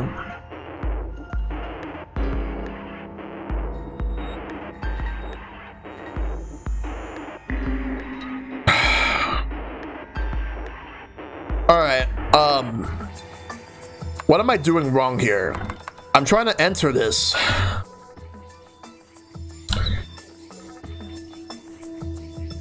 Like the Roman numerals, like I'm supposed to convert like numbers to the Roman numerals, like to letters, but what? 13, 14, 10, alright, and 13. But I can't type numbers. I can only type letters.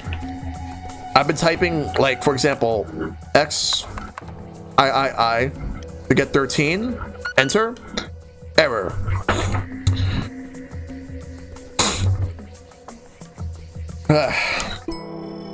Hexadecimal, It's 4 letters only.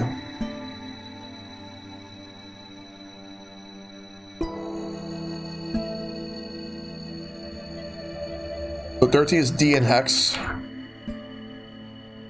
And this is E. So 8, alright, D, E. Oh, I get it now. Yay! You did it, Junpei. It's unlocked now. Good job, Junpei. Well there, don't get too excited. The password was dead, remember? This makes you think whatever's waiting for us isn't good. So what? Jeez, you're such an old lady. We can't be worrying about stuff like that. I mean, come on, we gotta unlock it. Did we? Let's go, hurry up. The thick metal door. Handle in the middle of it though. Alright, handle. It's time we got this over with. Damn it, I can't get it open. This thing won't even budge. What? Why not? We put in the password, what else do we have to do? Then that means it's the other door.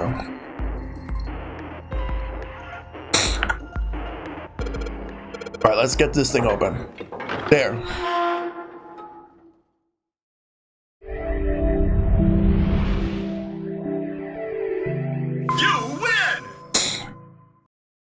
All right, this is the next. Been a while since I saved, so let's do that. Ugh, the door! Did that just close on its own? Don't tell me we can't go back. I don't know. Let's see. Damn it. It looks like it locks automatically. Is there any other way out? Well, there's another door over on the right. There's a card reader next to it. It's got a red light on it, though, so I'm pretty sure it's locked, too. But there is a card reader, right? Yeah. Then perhaps if we find a key card, we could open the door and leave? Well, yeah, that might work, but... All right. Hey, wait a minute. Are you saying we're gonna have to search through this room for one little card? Oh, man. Oh boy, this one. Looks that way. No way. Yeah, it's only crashed once. For real? Well, we can sit down and wait to die, if that's what you prefer. Yeah, and that was on the first stream. That's it. I'd rather doubt that, however, so it would be wise to start looking. We haven't much time.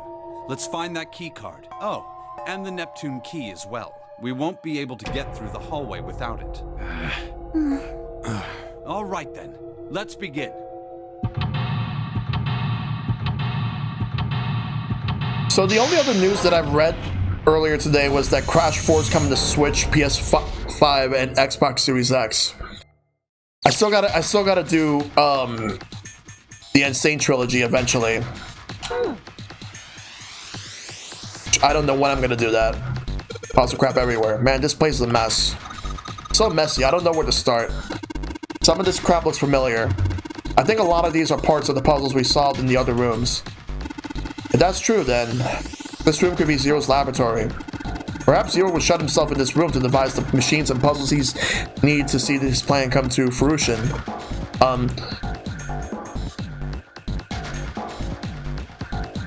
There's a pile of junk. There's nothing else useful here. Hey, Junpei, isn't this an nautical table? Yeah, I feel like we've seen this before. Your material has been added to the file screen. There's a control panel in front of the big screen here. Wonder if any of these buttons do anything? There's something on the screen now. What's this? There are 15 cells here with numbers and letters in them. Let me see that. Ah, I see. So whenever you touch a cell, the ones next to it turn on or off. Just gotta use that to make the all cells on the right and the bottom green. Yeah, they were just talking about that earlier, Keyblade. Hey Junpei, I found this piece of paper under that thing. You want to take a look at that? Do you think this might have something to do with the puzzle? It's a piece of paper Clover gave me. There are a bunch of numbers on letters connected by equal signs on it. Just like she said, this is probably related to the puzzle on the screen somehow. Thanks, Clover. This really helps. Okay, now I gotta figure that out. All right, let's go back and try again. Anyway, it looks like I just need to make it cells all green. All right, we gotta turn all the cells for all into green somehow. All right, so what's the hint? Let's see. So we got these numbers right here. Okay.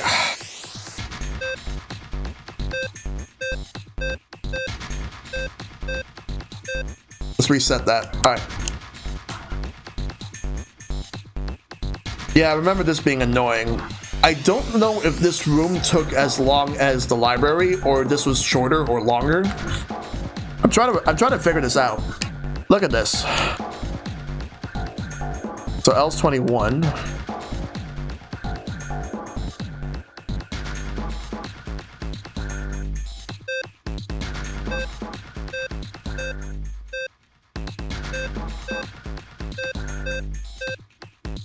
Wait, what happened here? I filled it up, but nothing's coming up. I'm trying to get this. All right, so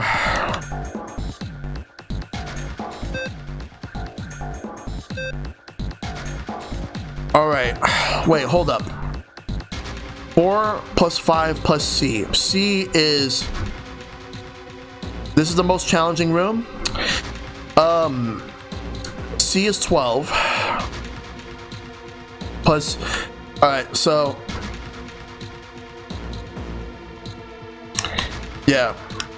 So I gotta make sure to get 21. So A is 10, so if I get 0 or 0 and 1 over here. But then I gotta figure this out right here. So F is 15. Okay.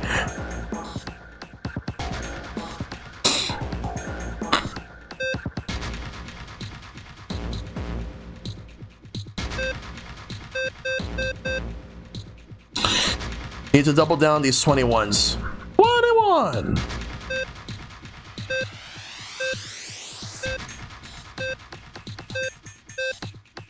Alright, so okay, so D is 13, which should not be here. So I need 6 plus 4 plus 0.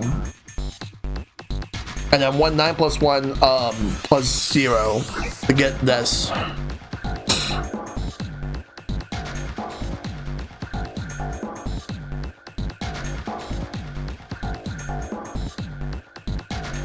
What do I do here? So I gotta. This is D, which is not supposed to be here. What should be here instead is 0. So if I leave it blank, then that's fine. Alright.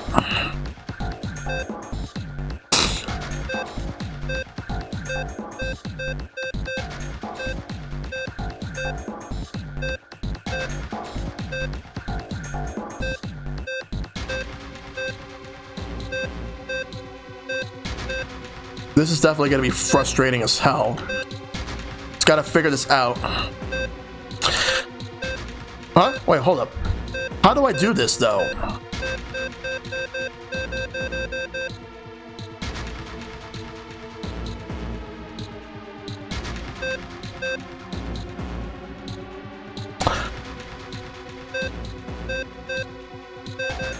Chad. Yeah, I know to do that. It's actually getting them that I need to do.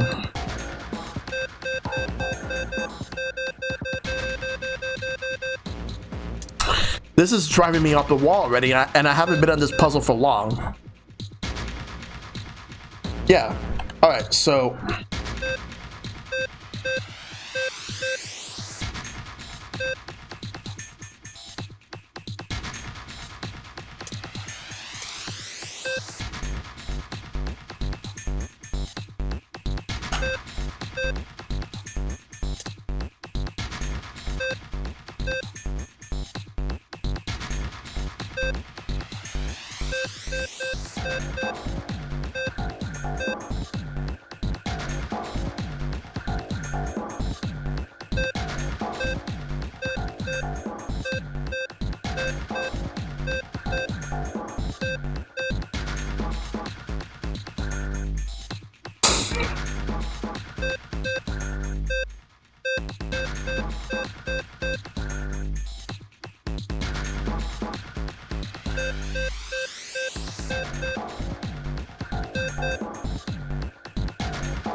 no matter what, I gotta make sure to get this blank.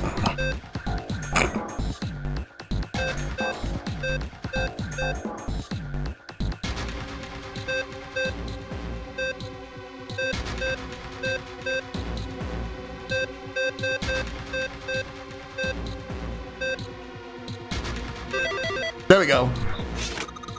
You did it, Junpei. You're so smart. You seem to have done an excellent job and solved the puzzle. That's what I would have expected of you, Junpei. Hey, come on, you're embarrassing me. Oh, well, don't get cocky, kid. We don't got time for that. Look at this. Check out the right edge of the control panel. The lid slid open, something came out.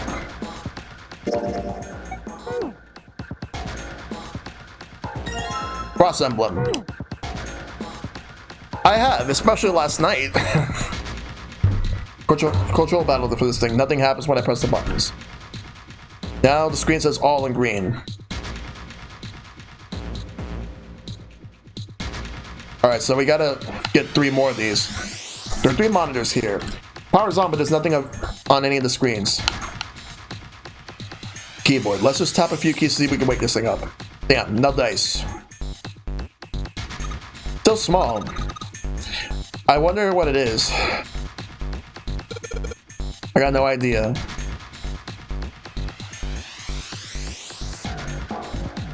Is this a different one, or is this the same one that I... No, it's a different one, because the lid here is closed. Let's see what happens when I... Oh, well, now that we got something on the screen, at least. Huh, what is this? Oh, wait a minute. I saw something like this when I figured out the Morse code puzzle back in the communications office. Morse code? Yeah. The dots on here look like bits for Morse code. There's 2 dots on the first line, 4 on the second, and 1 on the last. I'm afraid I don't understand. Well, perhaps you should give it a shot anyway.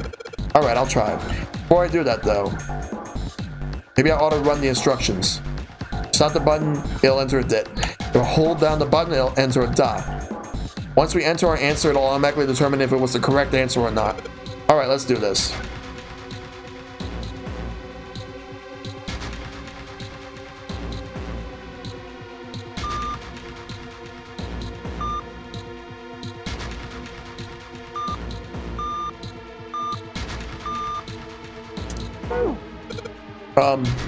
Hold on. Give it another shot.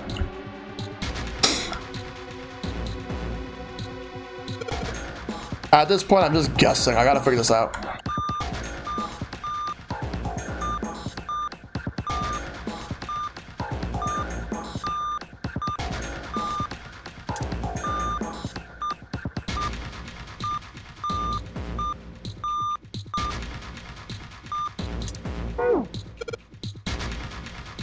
I should look for a clue. Let's do this one right here. This monitor is part of the machine. Really dim though. It's got a map of the world on it, but I can barely see it. Junpei, it looks like there's a compass on there. Ah, now I get it. What do you mean? I guess you weren't there, Clover, but I solved a puzzle like this one in the wheelhouse. I think I just needed to do the same thing here. Same thing. The important part of this nautical table we just found. I said match up the directions on the compass with the lines on the nautical table. I used the steering wheel in the wheelhouse, but this time I think I'm going to use the wheel attached to the side here. Okay, then show me, now. Of course. Maybe I ought to run through the instructions. This looks like it probably works the same way the steering wheel in the wheelhouse did. If I just touch the direction I want it to turn to, the compass will turn to that direction. Then I just got to press stop when the compass is pointing where I want it to. I'm betting something will happen if I can do it right. Alright, let's do this.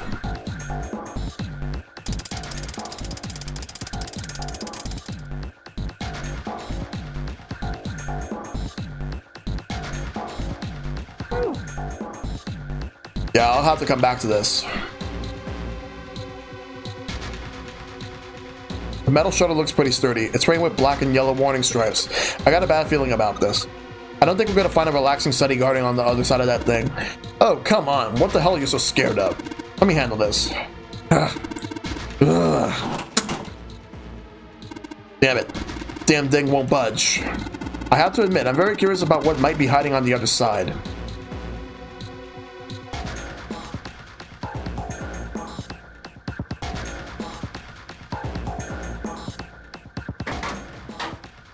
There's some pieces of red paper on the middle shelf of the cabinet. There's something written on this piece of paper. Looks like we've got 3 sheets of this stuff. I wonder if this is a hint for something else. There's something left in the cabinet.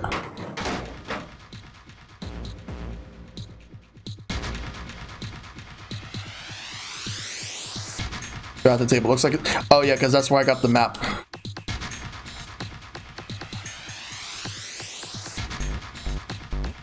You compare the nautical table I just found with this. I see, interesting. I think I'll just need to turn this device according to the instructions on the nautical table. Maybe I should go over the instructions? If I just touch the direction I want it to, the compass will turn to that direction. I just gotta press stop when the compass is pointing where I want it to. Alright, let's give this another shot. Alright.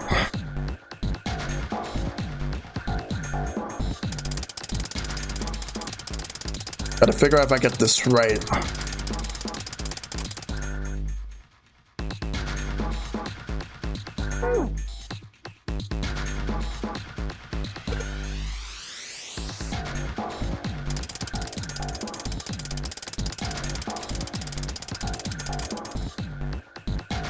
Alright.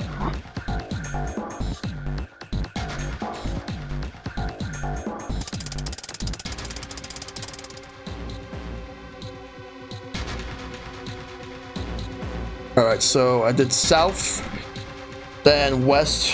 Next should be south, southeast.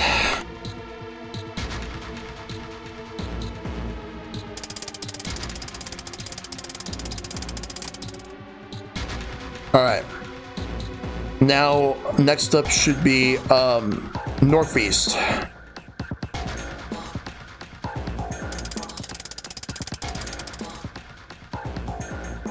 Alright. Next is east.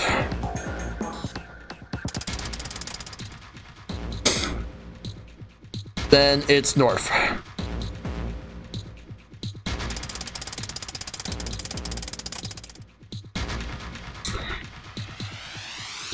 And then it's east again.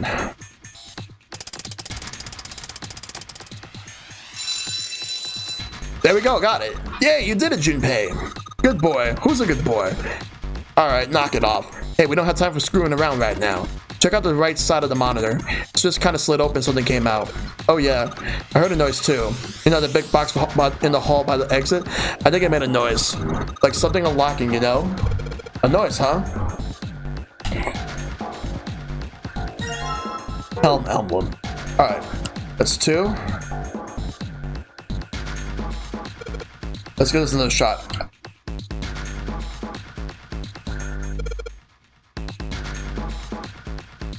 Okay, so we got something now. A to I, J to R, S to Z.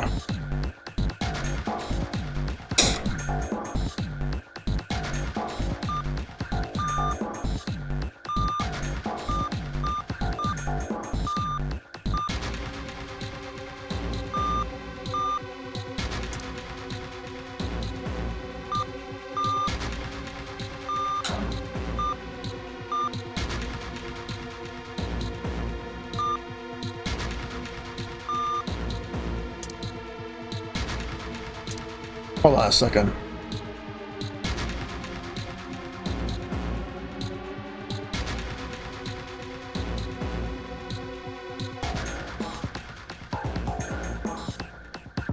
Am I supposed to spell something?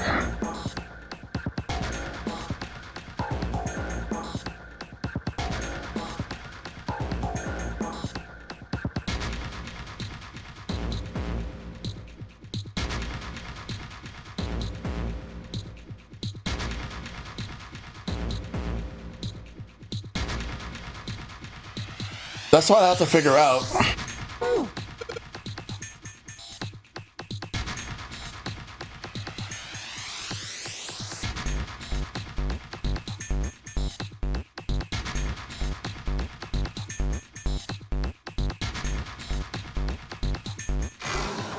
Oh, good. There's a piece of paper in here. Not sure without taking a closer look, but I think it might be a clue. Junpei, we don't need this anymore, do we? No, I don't think so. This is for a puzzle we already solved.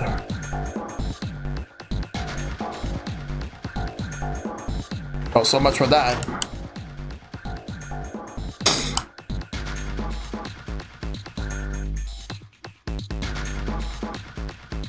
Are you sure there's another clue for that puzzle that I'm doing now?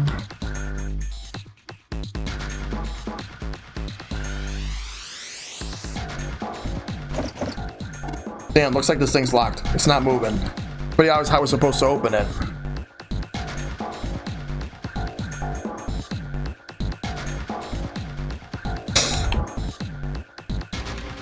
There are piles of crap everywhere. Pretty impressive mess. If we try to search every one of these, we're going to be at it till the cows come home. Well, that doesn't seem too bad. We won't have to go bring them in ourselves then. Don't you get smart with me, kid. How about we deal with this area later, okay, guys? Maybe we should try something more promising.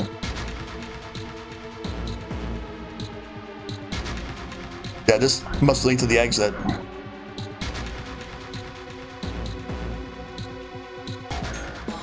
There's monitors hanging down from the ceiling. Each screen shows the room on the ship.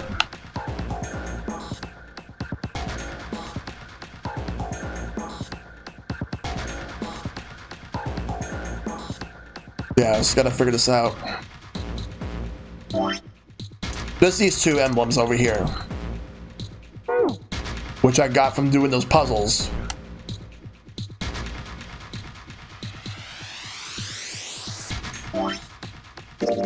Metal plate shell.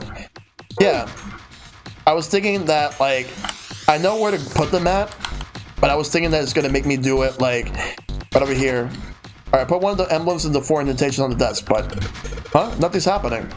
Wait, what's Snake doing? Fill symbols engraved just above each indentation. On the upper left is the steering wheel symbol. On the upper right, the cross symbol. On the bottom left, the mysterious circle symbol. And lastly, the waffle pattern is engraved near the bottom of the right indentation. Additionally, each symbol seems to have been given a number. 1, steering wheel, 2, cross, 3, mysterious circle, 4, waffle patterns. Perhaps we need to insert the emblems in this order. That order, huh?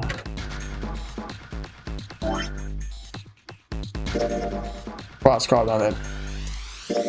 Metal plate shaped like a shield. This is a symbol that looks like a steering wheel engraved in it. So we can't put it in yet. We can't really do anything like that. Can't use them at the moment.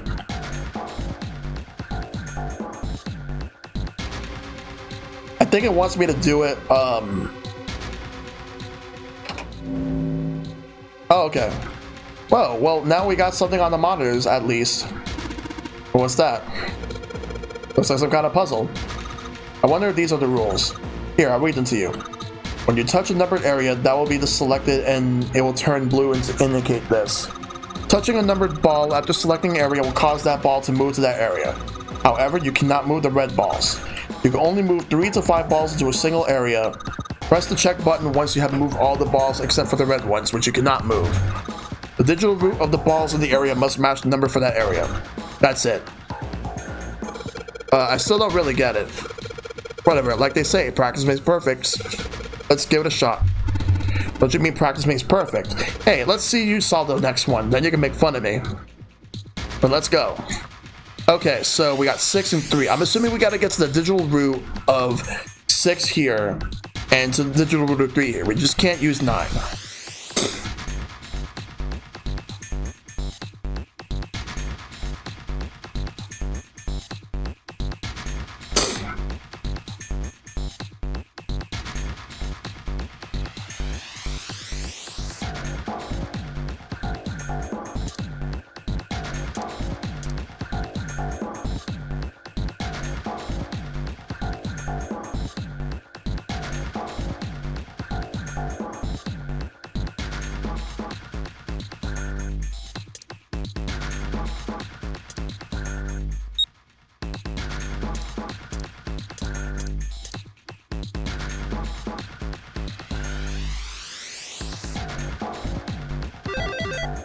Got it.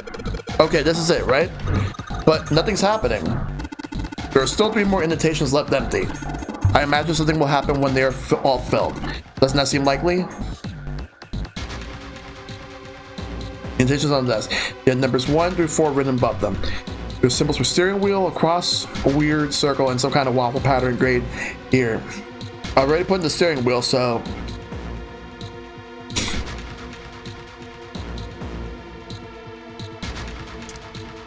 Okay, let's put the emblem of the cross. Hey, Junpei, something just showed up on the screen. This puzzle sure looks like a lot like the last one. Yeah, but there's more of those red balls you can't move. Number for each area are different too. Looks like it's got the same rules as the last one though. You don't want to double check that? No, I'll be fine. If I get confused, I can just look at the screen over there, right? Anyway, like I say, a picture's worth 1,000 words. Let's give it a shot. Isn't that a picture's worth 1,000 words? Hey, shut it. At least I'm trying, alright?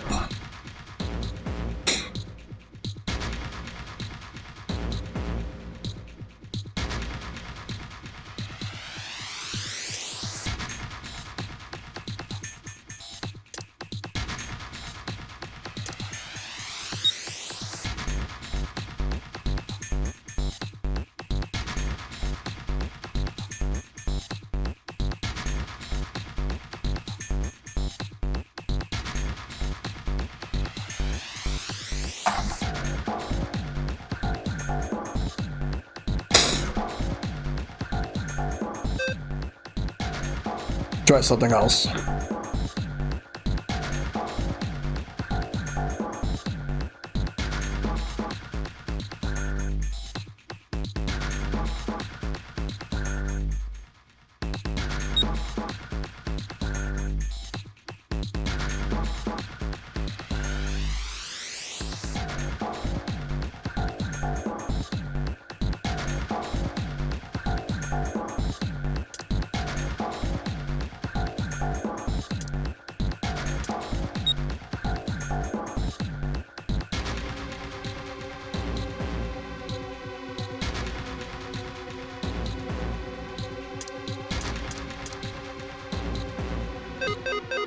Oh, damn.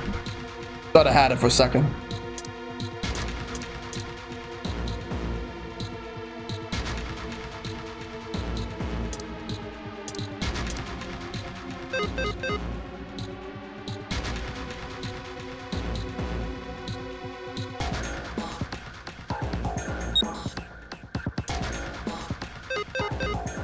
Alright, hold on, wait.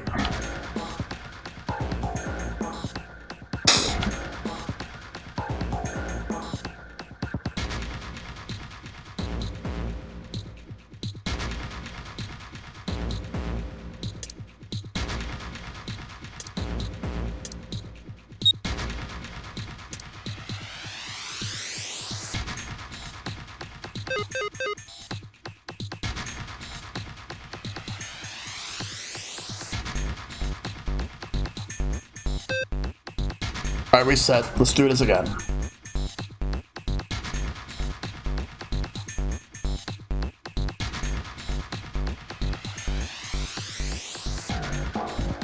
Just can't use 1 and 9.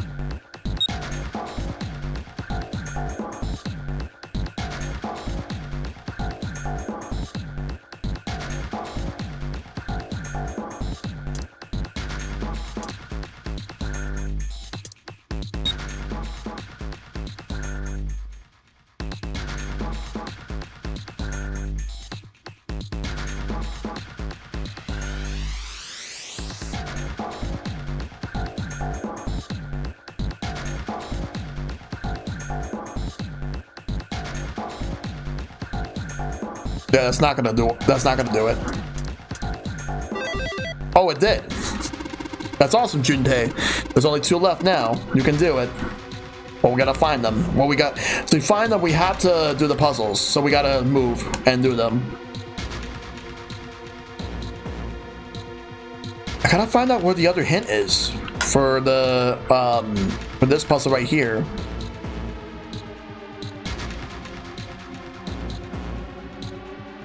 Already did this puzzle.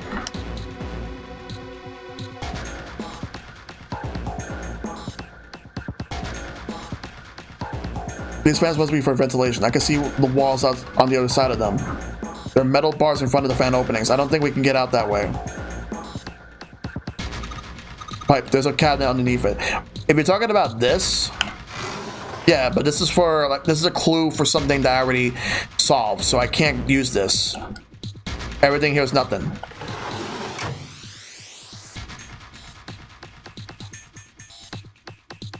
And this right here, we can't do anything. Oh, holy shit, that's pretty damn creepy. There's a coffin in there. Coffin. Oh man, does that 7 thing? Yeah, he's all pale. He's thinking the same thing I am. No way, could this be...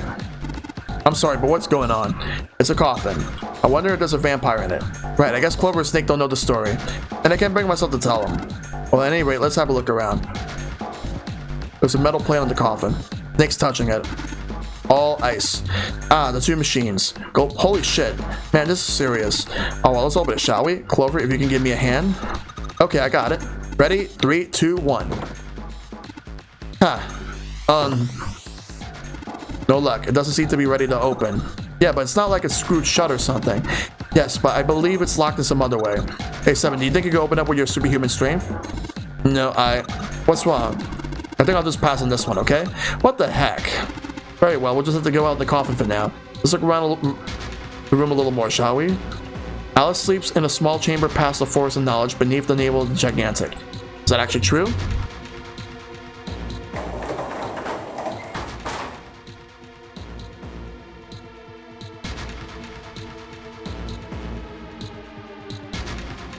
Side of the machine. Rust makes it feel rough.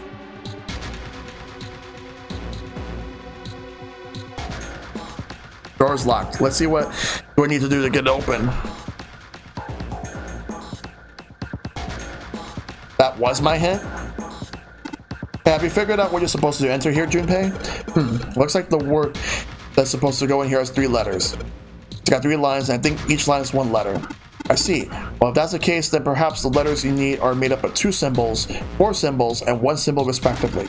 After all, isn't that what you just said? One line has 2 spaces, next has 4, and last only has single space. I see. So in other words, I gotta enter either the dots or the dashes. Instead of 2, then instead of 4, then just 1. Yes, well, so it seemed. Maybe I ought to run through the instructions? Just tap the button. Yeah, I already know the instructions. Alright, let's do this.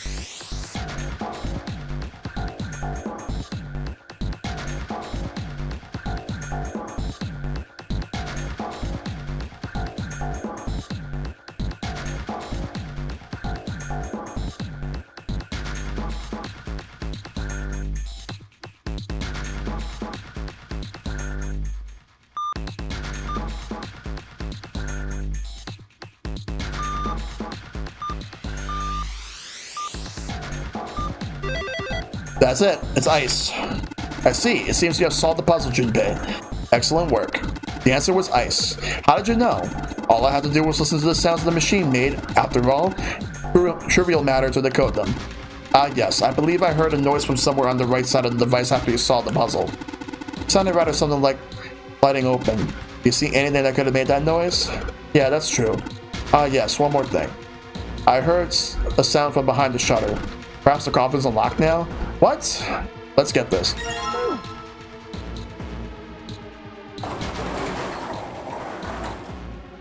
Alright, fine, I'll open it. Okay, Junpei, you can do this. It's just a box. Just a box. Oh, holy shit, it's a coffin. There's going to be something horrible in there. I just know it. Okay. Deep breaths.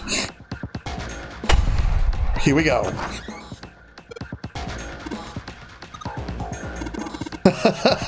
Oh man, there's nobody in there. Shit, can't believe I was scared of something like that. What do you mean, nobody? Expecting someone to be in there? It's a long story. Ask Junpei about it sometime. Well, just like Seven said, there's nobody in there. There is something in there, though. Well, 2 somethings, actually. What is that? There are 2 things on the bottom of the coffin. Looks like we got a plate with the emblem on it, and the Neptune key. Yes, we finally found it. Now we can get through the hallway. That's correct, Clover. But we do need to get out of this room first, you know. Yeah, I know. Okay, let's get the hell out of here as quickly as possible. I don't have any objections to that. I don't think we'll use the Neptune key in this room. It's really important, though, so I'll keep it in my pocket for now. As for the other thing goes... Alright. So...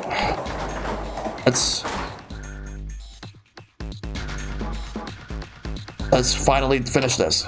Alright, I guess nothing happens when I put that in there. Junpei, don't you think maybe that's the wrong emblem? See how the symbols are engraved in each of the indentations? They got numbers in there too. Yeah, that's the order in. And you already put the steering wheel and cross it, so next would be... Okay, let's put the emblem of the secret code. Damn, this puzzle looks a lot like the last one. Looks like the rules are the same though. Don't you think you should double check it? Come on, this is the 3rd time I've done this. I'll be fine. So this is, you can't think of anything clever, please don't strain yourself. I heard something. Shut up. Just give me a break, alright? I'll think of something. Okay, so I'm not allowed to use 1, 3, or 9. And I have to get 2 7s.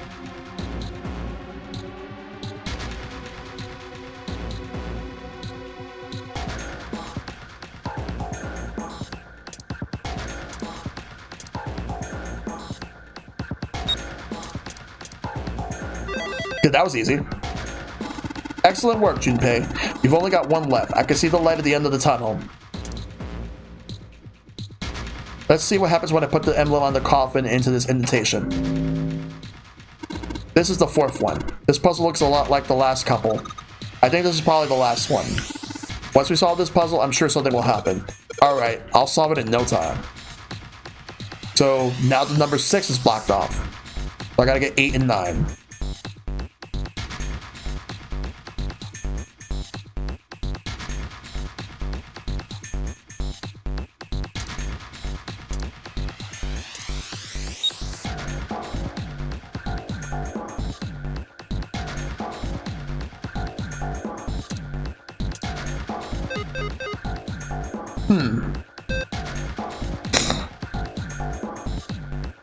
See why this is hard? Because like you have 4 that are like blocked off. I can't use them. So I have to figure this out.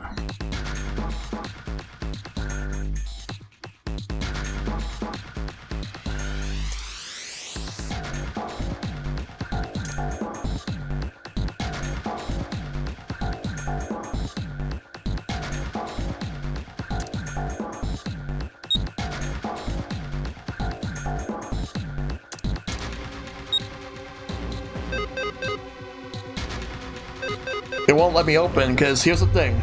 I have this right here and have this.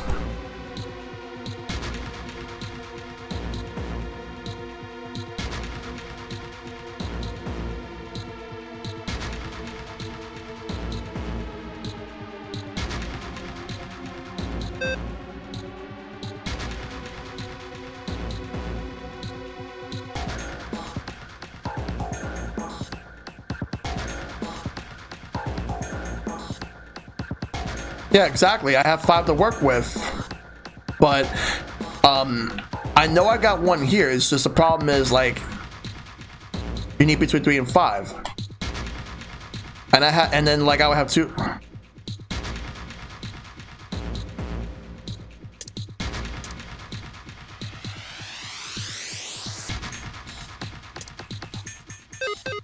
There are numbers left.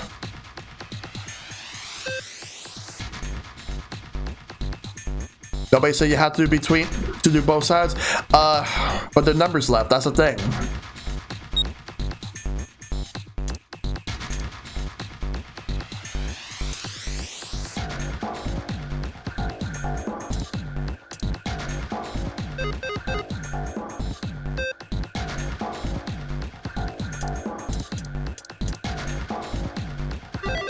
Oh, huh? Where did that noise come from?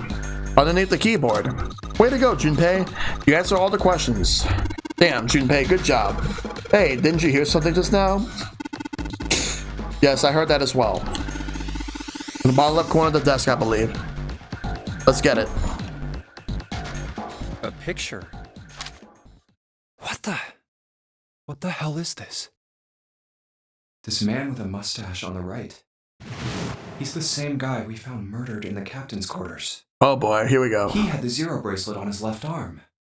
And this second man, with the glasses and a doctor's coat. He's the 9th man. The one with bracelet number 9. He died after he went into door 5. But this guy, the one in the striped suit. Oh man, that's Ace. Yeah, I guess it is. No Oh, boy. doubt about it. But what does it mean? What is Ace doing in this picture? Is this like a Cradle Pharmaceuticals team? Not only Ace, the 9th man and Cap too. And they look happy, like they knew each other well. Why? How? How in the world are these 4 men connected? You say Ace is in that picture? Yeah, it doesn't look like it was taken recently, though. Ace, the 9th man, and Cap all look about 10 years younger. Ah, so the 9th man and the man you found murdered in the captain's quarters are also in the picture? Yeah. Is there anyone else? Or are there only 3 people in the picture? I'm afraid I can't see it. No, there's one more guy. He's got kinda long hair, he looks smart, but a little cold. He's the only one I don't recognize. What's the date of the photograph? It doesn't have one. Did you look on the back? Back? Yes, the reverse. The other side. Yep. Huh. Praying for the success of the Nonary project. With Nijisaki, Kubota, and Musashido. Huh.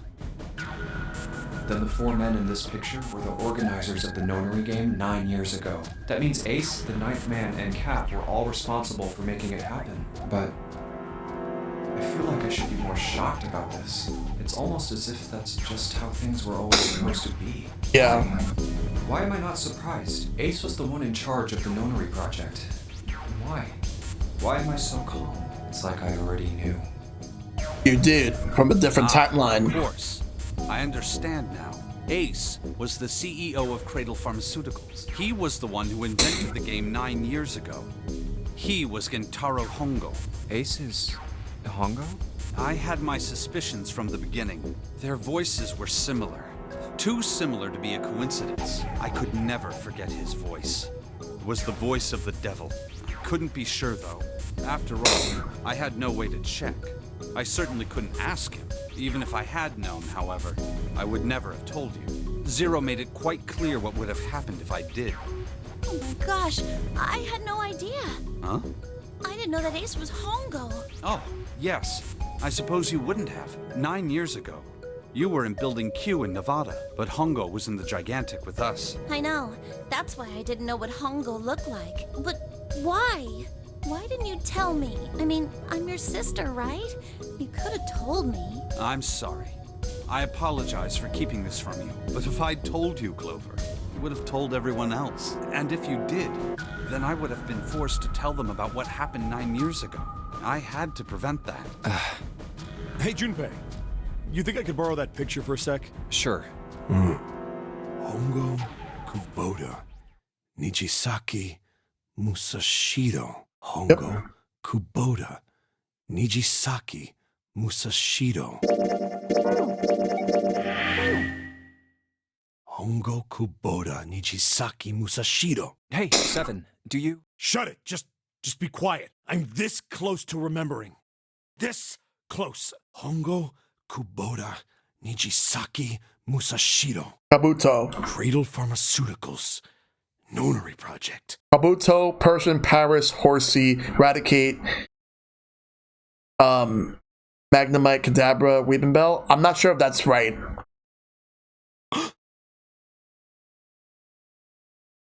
Shit. What? What's wrong? Holy shit, this is nuts. What's nuts? Part of it. I remember Remember what? everything. Everything? Yeah, I remember all of it. My memory's back. I remember what happened before I got snatched. What? Let me tell you what happened. Like Snake said, Ace is Hongo. From the right, the other three are Musashido, Nijisaki, and Kubota. Musashido was the man with the cash. Nijisaki was Hongo's right-hand man. And Kubota developed the actual technical details of the experiments. How do you know all this? Come on, man, I told you, I finally got my memory back. No, that's not what I mean. I'm trying to ask you why you knew all this stuff in the first place, before you forgot it. You really want to know? Of course. Me too. This is gonna take a while. Hell, it'll probably take me a good 3 days to tell you everything. Well, we don't have 3 days. Just give us the short version, all right? Short version, huh? All right, fine. I'll give it a shot. No promises, though. I'm a detective. It's a little awkward to say this about myself, but you could probably consider me a lone wolf type. I hold to my own code, because I think doing what's right is more important than doing what you're told. That's why I followed my gut that night. A slim lead brought me to the wharf. It was 9 years ago. The wharf had been cold as fuck, and I could barely see squat. I was investigating a mess of kidnappings, all of them children. It all had one thing in common: a history of visits to one particular hospital. A hospital under the management of Cradle Pharmaceuticals. My investigation had turned up evidence that Cradle had been involved in the kidnappings. After a little sweet talking, I managed to finally get a real lead from someone inside Cradle. My source told me this. Tonight, a ship is set to take the children to a large passenger liner docked offshore. So I headed to the wharf. In the shadows, I searched the harbor until I found the ship he was talking about. There was a bunch of movement here. Men in black suits, many of them carrying large bags. The bags. There was something about the way they moved as they were carried. No doubt about it. There were human beings in those bags. I moved before I realized it. I came out of hiding with my gun already in my hand. Don't move. I felt metal touch the back of my head. Drop the gun. I could kill you right now. It'd be easy to get away with it, too. Just tie an anchor to your feet, and no one will find you for a week. That what you want? The fish here would love a meal. I kept digging the cold metal thing into my skull. There was nothing I could do. I did what he said and laid my gun on the ground. Then suddenly, there was a sharp pain in my neck. A needle. A drug? That was my last thought. My face hit cold concrete. I was out like a light after that. I woke up on a hard floor. Damn it. Shit, my head hurts. I did a quick once-over of the room. Where am I? A small, shabby bed, a dirty sink, a toilet with no privacy. Yep. I'd seen it countless times as a cop. I'm in a cell, huh? Facing the toilet was a door set into the wall. I was still pretty woozy, but I made my way over to it. I pushed and pulled on it, but...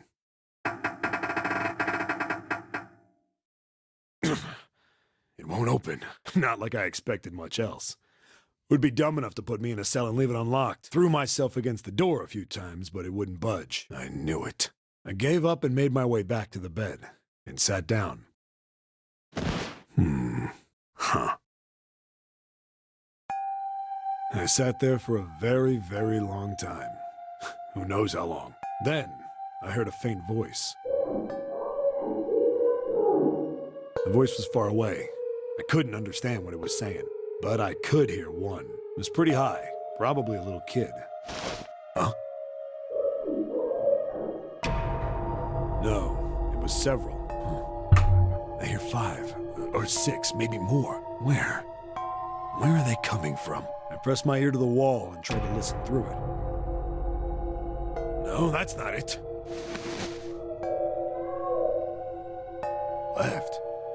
It's coming from under the bed? I hauled on the metal frame and flipped the thing over. And there it was. The bed had hidden an air vent under it. The hole in the wall was covered by a metal grate. I dropped flat on the floor and peered through the grate. I couldn't see shit, but I knew it in my gut. This was where those voices were coming from. Why are there kids here? But then what my inside man told me popped into my head. Tonight, a ship is set to take the children to a large passenger liner docked offshore. Whoa, whoa, whoa. Am I on that ship? It didn't matter. All I knew was I had to get to those kids. I checked out the metal grate. Could I fit? I stuck my fingers in and grabbed it. And then...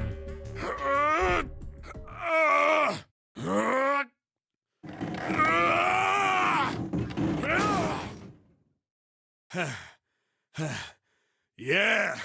How do you like that, you son of a bitch?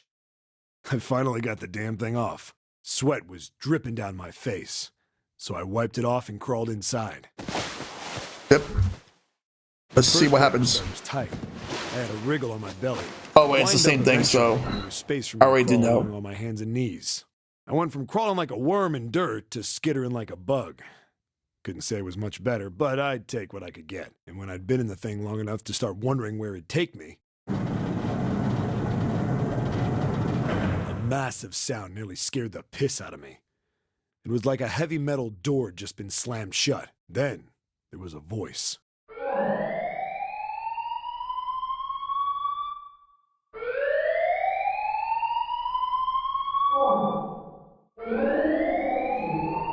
Oh boy.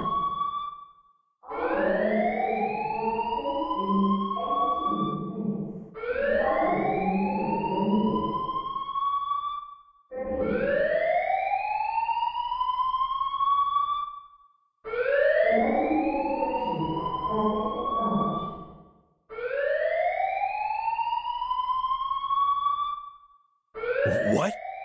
I wasn't sure what it meant, but anything with incinerator is bad news. Then, almost as if that was a cue, I heard a mess of young-sounding voices. A bunch of them were straight up screaming in terror.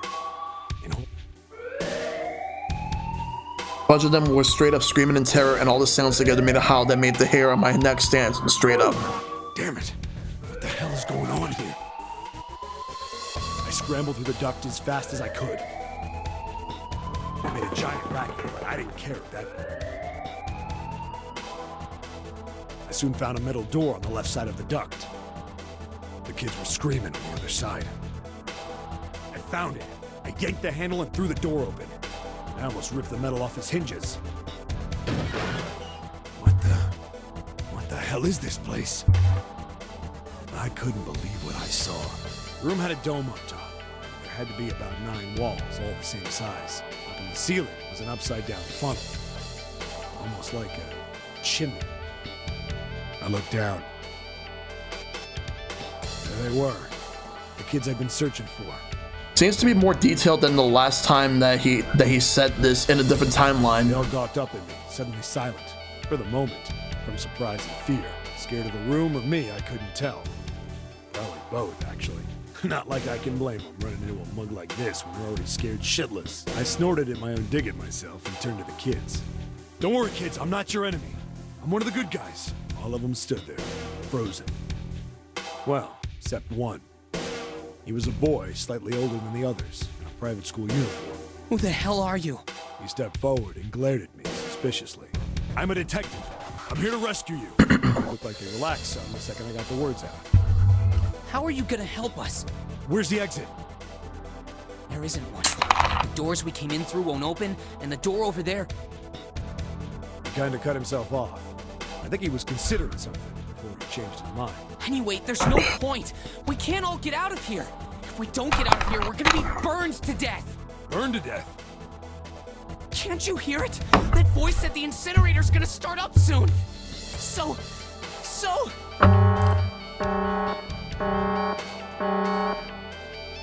The voice spoke again. Incineration will begin in 15 minutes. They only had 15 minutes. I looked back down at the kids. Looks like a good 20 or 30 feet to the floor. No way I could pull them up. Too big of a distance for any of us to reach. What the hell was I gonna do?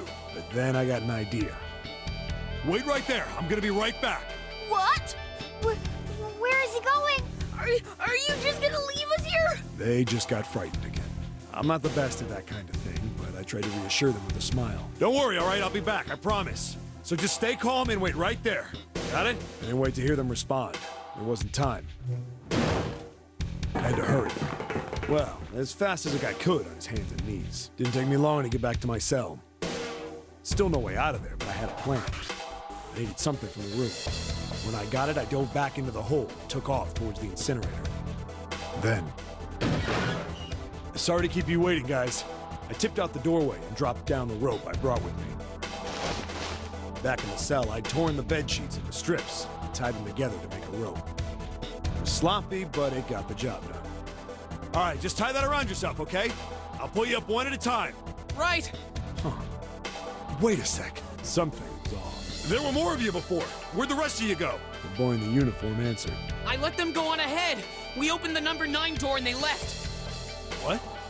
You're telling me you opened that door? That's what I said. Then what the hell are you doing here? We couldn't go with them. Why not? Look, the only people who can go through the numbered door... He was in the middle of explaining when... Yeah. Big brain. Incineration will begin in 5 minutes. The wall shook a bit and the voice bouncing around. Look, that can wait, all right? Just get us out of here! Right! Grabbed onto the rope. The first one I pulled on was a girl with a ponytail. Next was a girl with a red necktie. The boy in a jacket came after. He said he'd climb up on his own. The boy in the uniform was the last up. Like the other kid, he climbed up the rope himself. He looked pretty scrawny, but I guess he was stronger than he looked. He moved fast, but when he was almost to me, we heard some knocking. Everyone looked at the door. It had a thick, square window set into it. On the other side, an angry face was staring in. God damn it! What's going on here? Oh, Why boy. is the room empty? Where the hell are those fucking kids?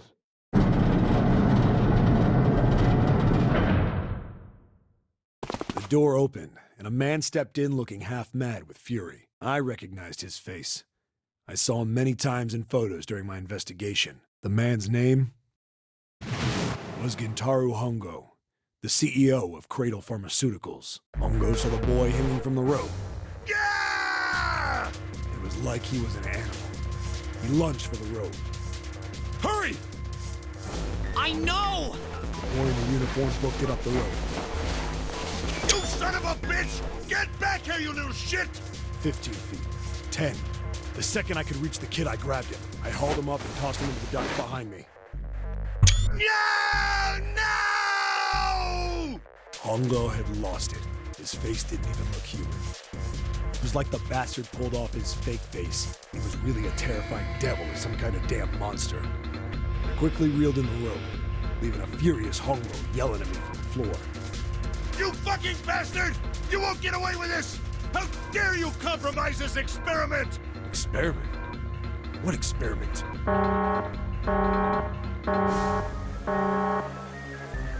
Incineration will begin in 1 minute. Hey, old man! What the hell are you doing? Hurry up! The boy in the uniform was trying to get my attention. I may have thrown a salute in the raging asshole's face before I closed the door behind me. I think I know what salute it is. So we went down the other direction instead. After about 30 feet, we came across another duct on the left. This one was heading down. Everybody nodded and took turns sliding down it. The duct emptied us out into a narrow hallway. There was a door on either side. The one on the left was a normal double door. But the one on the right was familiar. It had black and yellow stripes and a device next to it on the wall. The plate on it read, Incinerator. Incinerator? Yeah! Incinerator. That's where we were. It was the girl with the red tie who answered me. We were inside an incinerator? Yeah. Hongo might still be there. It looks like it's been shut off, though. Wait, what? If he's still in there... Yeah. That's not good. That meant we better. We gotta get out of here. Go to the other door. Hurry! The kids started running, and I was close on their heels. On the other side of the door was a large spiral staircase. Run! Didn't need to tell them twice. And up and up and up. Feet pounded the steps. Our arms pumping fast. We went round, round, round. The devil was on the tail. The stairway kept going. We passed a couple of landings when the boy in the uniform suddenly spoke. Something's up. Akane's not catching up to us. Akane? My kid sister. The girl with the red necktie. Akane. That's strange. I didn't remember seeing that name on the list of missing kids. Hey!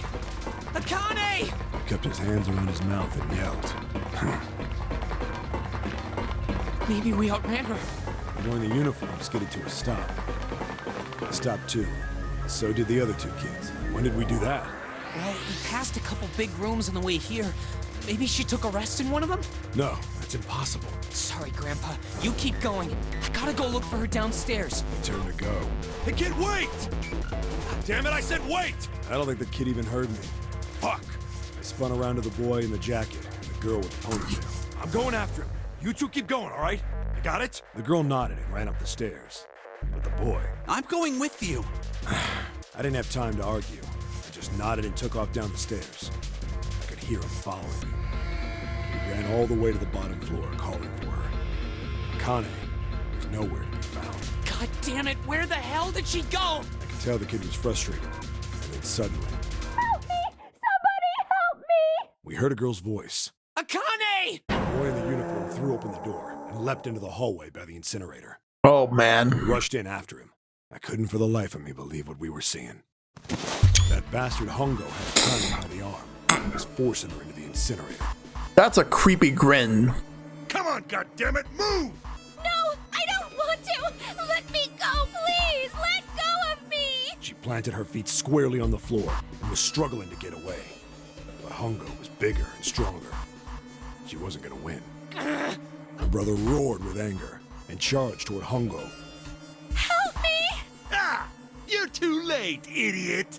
Hongo lifted Akane bodily into the air and threw her, still fighting him, into the incinerator. Before we could even blink, Hongo had leapt through the door after her. We saw him land inside. Oh boy. That's it. You didn't finish your vegetables face. The door was slammed shut. We ran to the door. We did everything we could think of to get the thing open. But Fuck! It's no use! The goddamn thing won't move an inch! he started slamming his fists against the door. He was close to shattering his knuckles with how hard he pounded on it. Akane! Akane! Are you okay? You came back! Her voice was muffled, but all of us could hear the sheer terror in it. What should I do? I think I'm trapped in here! Where's Hongo? He went out the other door! What? Oh god. Warning. Emergency incineration command has been acknowledged. Automatic incineration will take place in 18 minutes. Please evacuate the incinerator immediately. Repeat. Emergency incineration command has been acknowledged. Are you fucking kidding me? It's the same damn thing! Are you there? Yeah, we're here. Just hang on, all right? We're gonna figure out a way to save you. His words would have seemed like a sick joke to her if she'd been able to see how white and bloodless his face was right then. Yeah.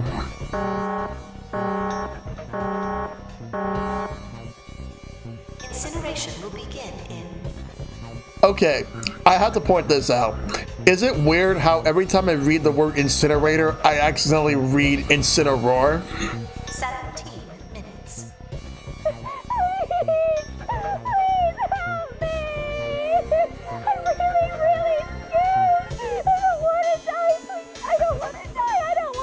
Oh my god. It's gonna be all right. I'll figure something out. I promise. I promise, okay? You hear me? I promise. It was torture listening to her sobbing on the other side of the door. Her brother was nearly crying himself. He could only stand there, fists clenched so tight his knuckles were white. Hold on a second.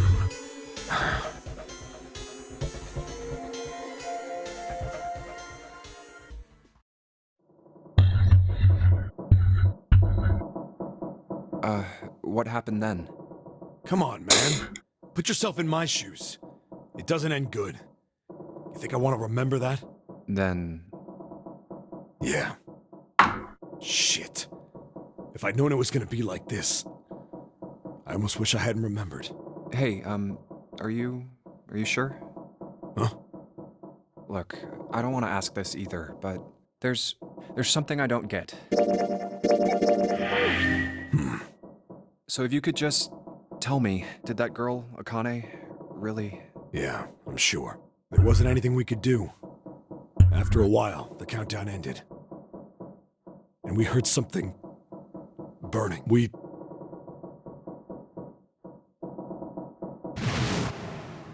The fire stopped, but we still didn't move. Me and the jacket kid were frozen. The boy in the uniform collapsed as if he couldn't hold himself up anymore. A few minutes passed. The door opened. The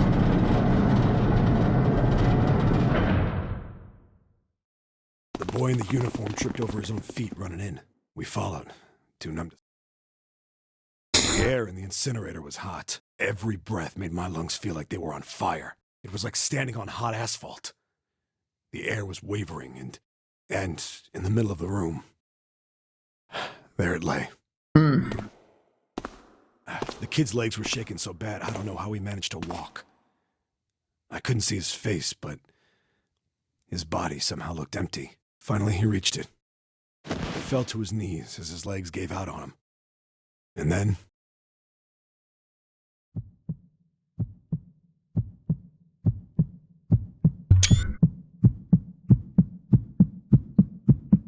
Oh boy, here we go.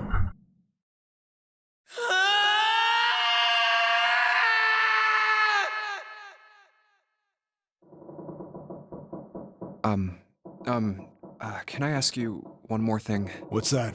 The girl, Akane. What was her last name? What does it matter to you? Just tell me, okay? Please? Kurashiki. Her name was Akane Kurashiki.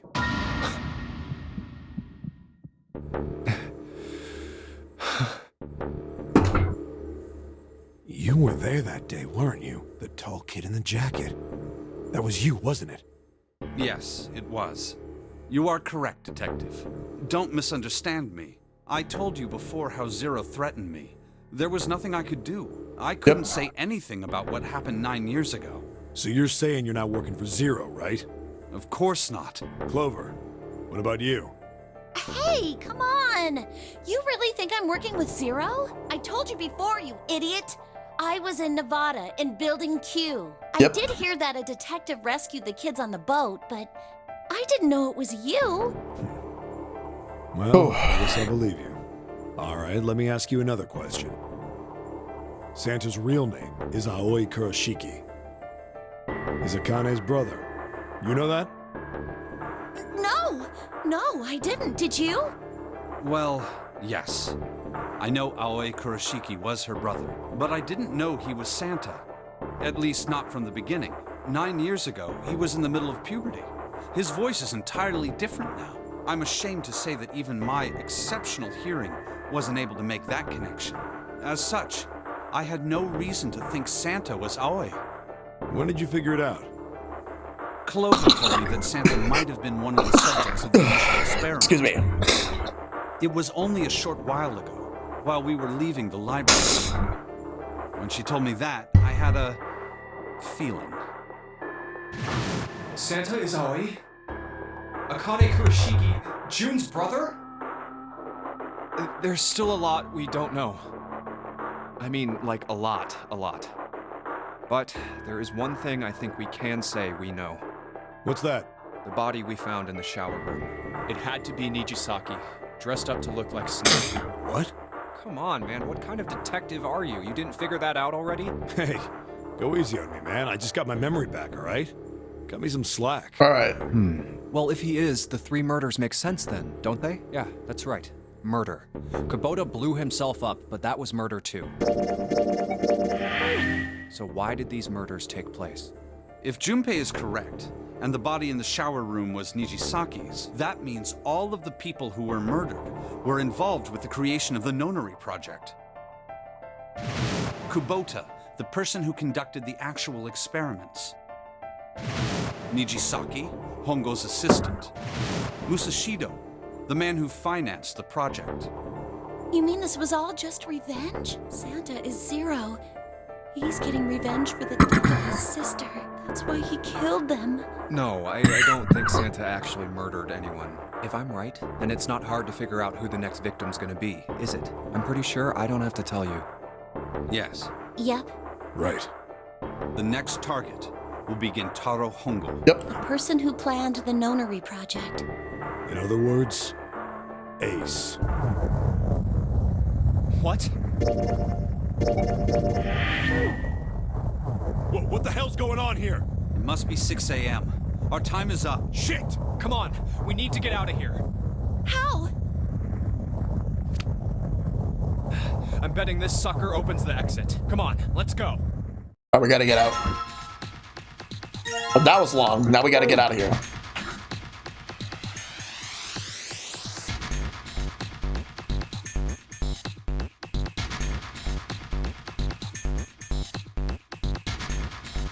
All right, let's just swap this card.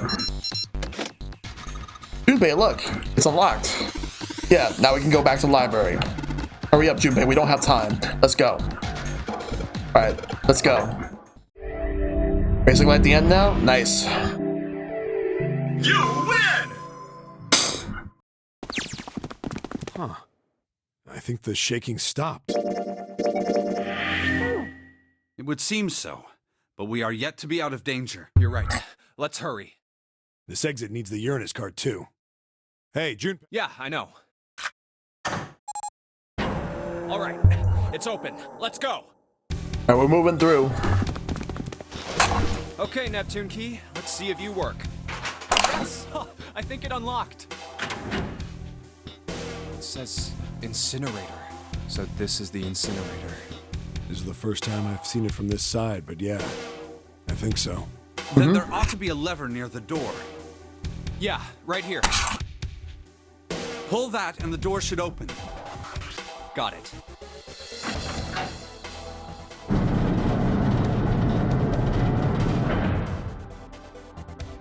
Let's go.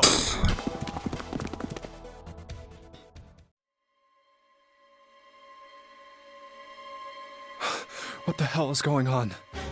What's wrong? Are you okay? Junpei, you came to get me. Of course I did. I made a promise. I'm so glad you're here. So glad. Hey, what happened to you? I'm fine. I just fainted. I wasn't feeling very good. I'm feeling a lot better now, though. Are you sure? Yes. I just need to rest a little longer. I'm sure I'll be fine. All right. You shouldn't worry about me. Santa. Hey, where is it? Where's the gun? You hide it somewhere? I don't have it. I got sucker punched and they took the gun. What? Who took it? What? Isn't that obvious? I took the gun. Oh boy, here we go. Ace. Just what the hell do you think you're doing, Ace? Or maybe I ought to say Gentaro Hongo, CEO of Cradle Pharmaceuticals. You have me at a disadvantage. And I don't like that. You know me. But I don't know you. Do you have any idea how much I've suffered? Can you even begin to understand my pain? The pain of prosopagnosia, right? Another irritating insect. And how do you know that? Good question. No matter. If you don't want to answer, it makes no difference to me. This is a waste of time anyway. It's time for me to go. First is 1. Give me your hand. 8. And with this, 9. Oh boy. The 9th man. Kubota's bracelet. I believe I've won this game. I've had quite a time playing with you. I must thank Zero, I suppose. Wait, what? Ace doesn't know who Zero is. What the hell are you planning, Santa? At any rate, this game ends now. I will escape, and the rest of you will have a slightly less pleasant ending. I suggest you enjoy your final moments. Goodbye. Wait! Wait. What? Why isn't it opening? One more time. Now open! Oh boy. Plan backfired. No! What is this? Why? Because your plan has backfired, you stupid son of a bitch. That digital root should be 9! It has to be 9! Then why? Why isn't it opening? Now!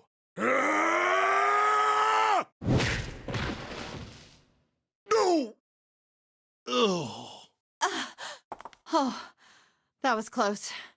Too close. Thank you, Seven. Don't mention it. Just one punch ain't enough for this piece of shit. After what he did 9 years ago, I ought to rip him to pieces. But if a suspect can't talk, they ain't much good. Once he's locked up in a cell, we're gonna have a little chat. 9 years ago? Then you must be... Yeah, you finally figured it out, dumbass. Oh.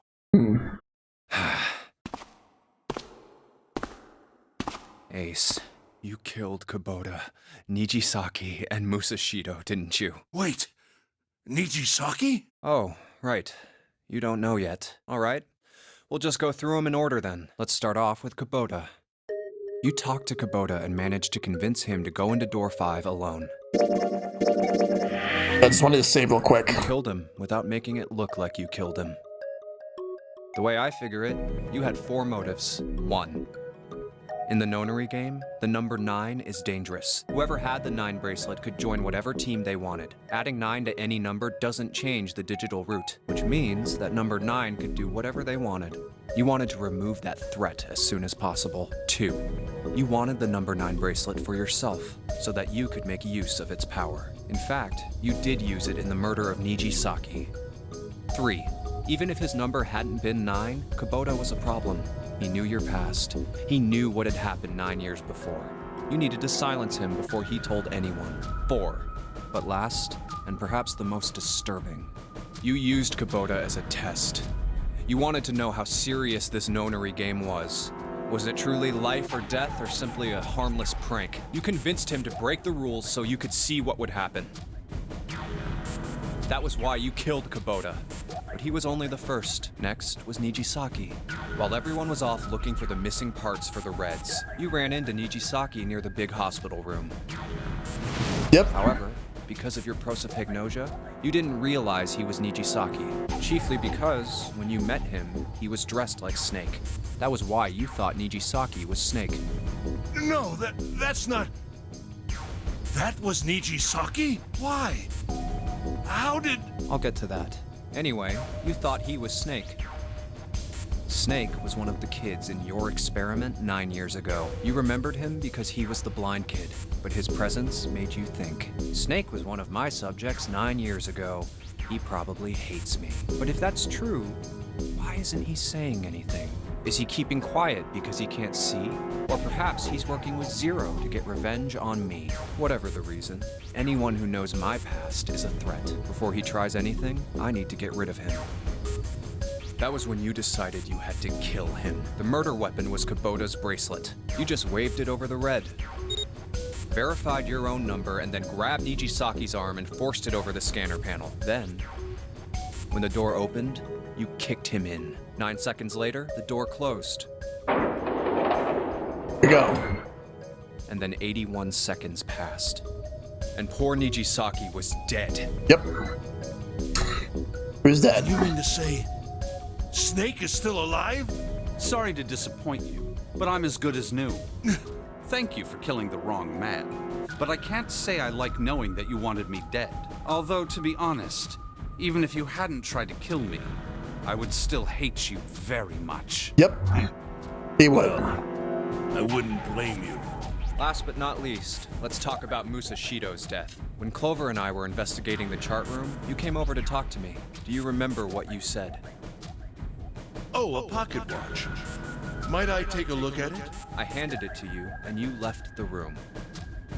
You had been in charge of the Nonary project. Of course you would have known the solution to every puzzle, which would mean that you also knew how to get out of the wheelhouse. All you had to do was place the watch in the indentation on the door to unlock it. With the door open, you could enter the captain's quarters. Musashido was there. Conveniently placed next to him was an axe that practically begged you to kill him with it. You picked up that axe and buried the blade deep in the other man's chest. One blow was all it took. And then you returned to the chart room as if nothing had happened.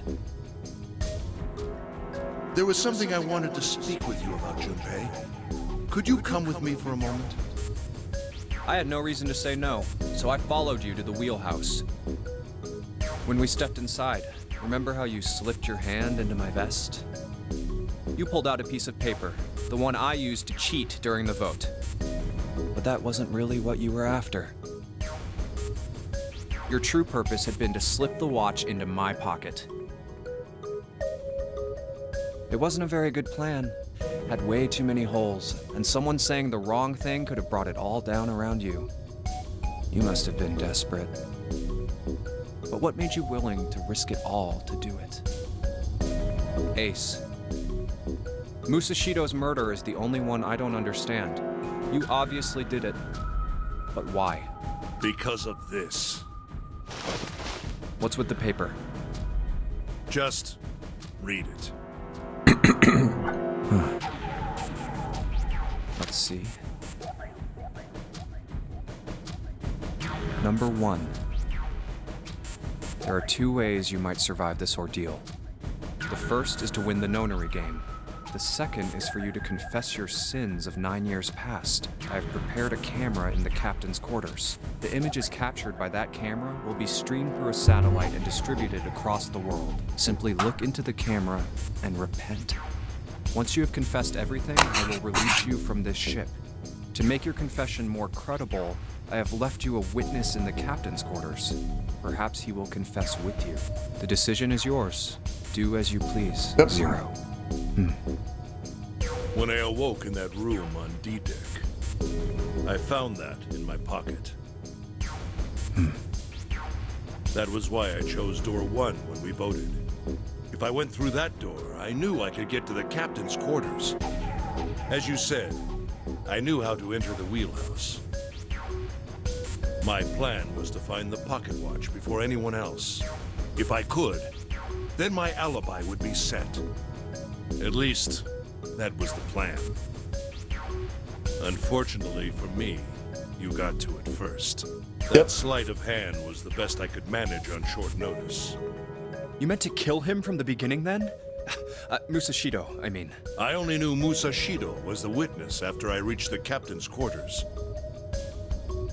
I asked him, and he answered. He seemed groggy.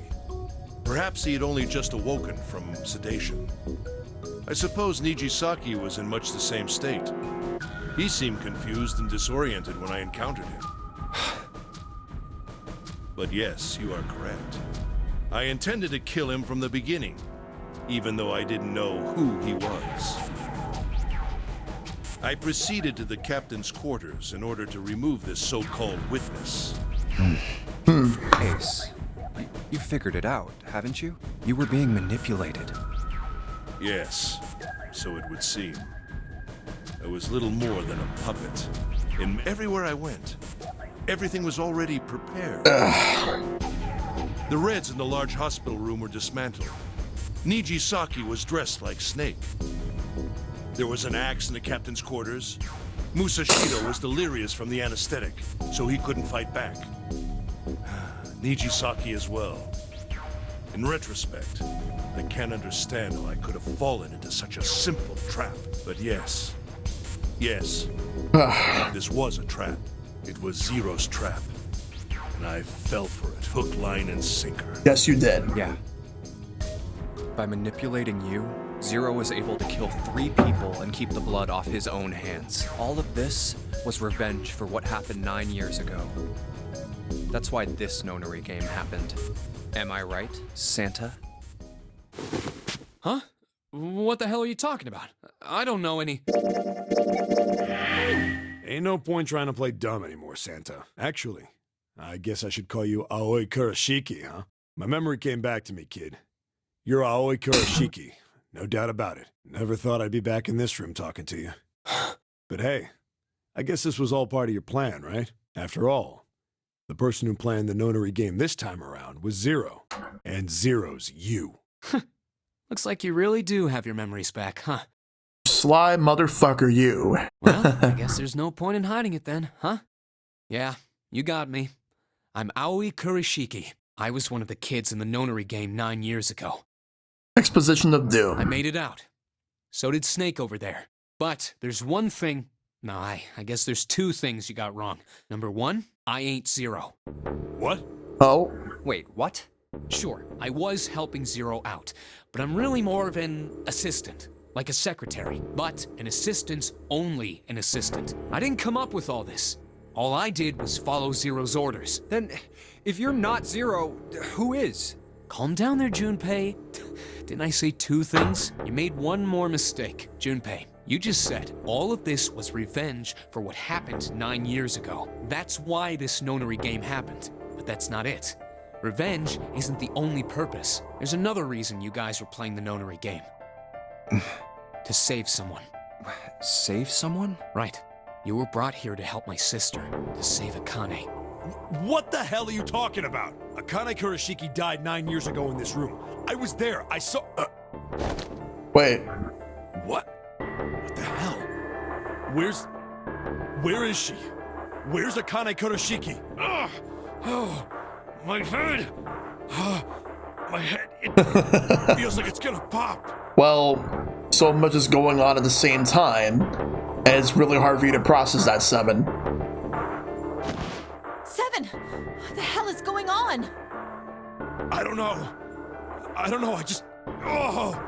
I swear to God, my head feels like it's about to explode!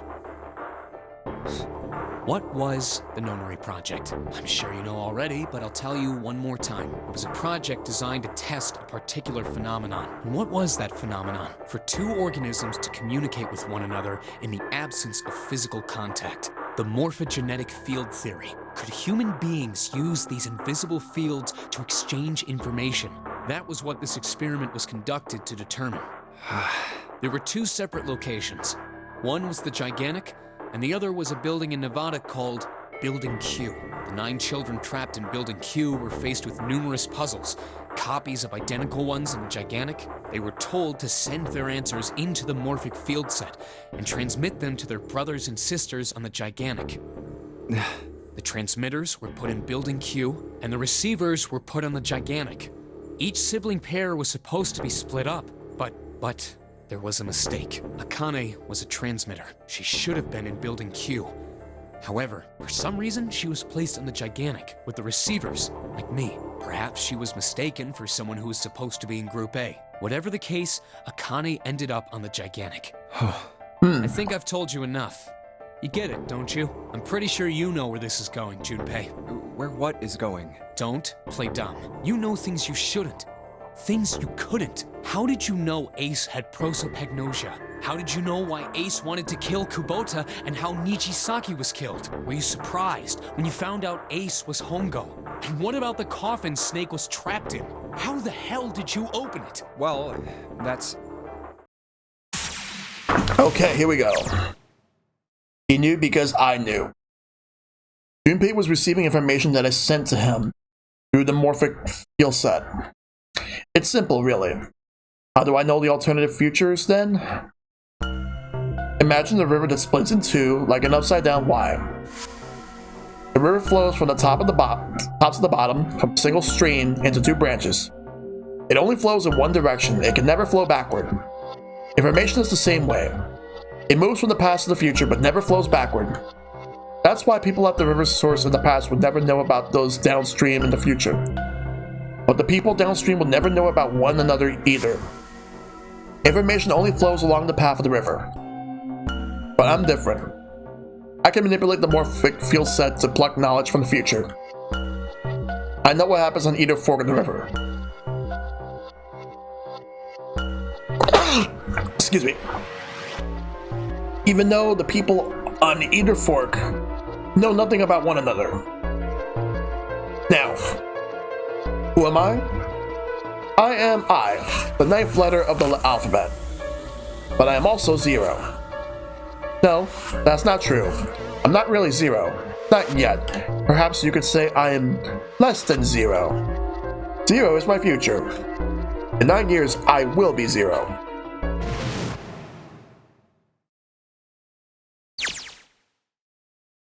Where did she go? June. No, Akane. Where did you go? Santa!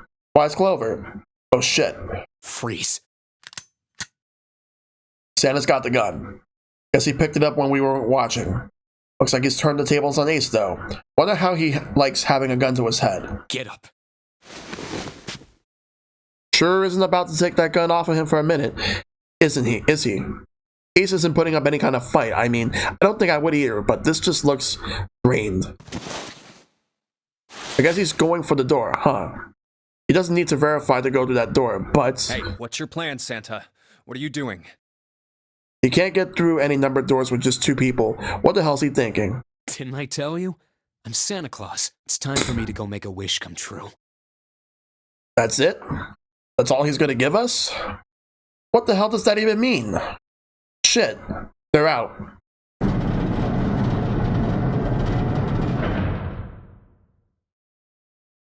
And now the gate's shut. Looks like the rest of us are stuck in here. They're all looking at me. At least Seven's headache is gone. He seems to be alright. Well, I guess there's no harm in trying. Let's see if this door still opens. Damn. Well, it looks like this door isn't opening anytime soon. Oh, you mean we're trapped? So it would seem. What the hell is Santa trying to do? Oh my gosh. Oh my gosh, what? Have you considered where we are? There can really only be one thing Santa would do now. No. No, you can't be serious. Oh, but he is. Shit, we gotta do something. Maybe we can still get out through the door 9. There's the red. Yeah, alright. We can do this. I just gotta... No, it's not gonna work. There's no way. There's 5 of us. Can't open this door. 2 plus 4 plus 5 plus 7 plus 8 equals 26. And to the digital route, 2 plus 6 is 8. Is there any combination that'll work? Junpei, can I borrow your pen and notebook? Sure, why not? I don't think I'm going to need them. I don't know why there's no voice acting for him in this point. Ever again. Well, she certainly looks purposeful. Looks like she's writing equations, a lot of them. Huh? Oh man, she does look very happy. What? Hey, I don't need to be ripping pages out like that. Jeez. What the hell are you doing, Clover? Give me that! Alright, at least 7 got away from her. Got it away from her. Maybe now I can get a look at what she was writing. Let's see.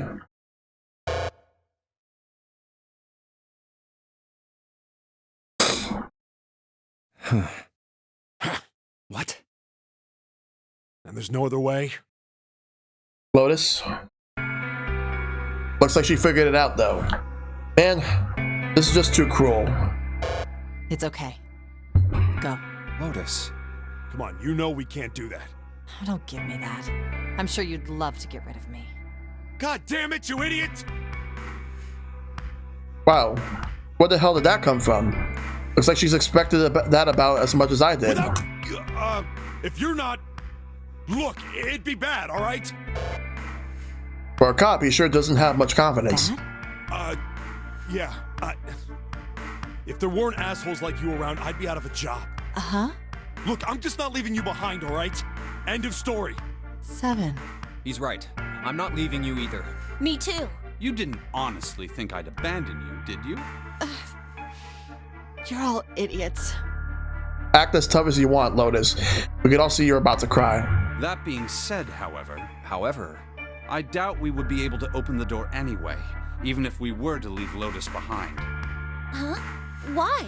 I trust you remember what happened to Ace? I couldn't, see exactly what happened, but I was able to guess what he was attempting to do earlier, at the Red. Oh, yeah. No! What is this? Why? The digital route should be 9! It has to be 9! Then why? Why isn't it opening? Just to see, why don't we give it a shot? Give it a shot. Yes, that is what I said.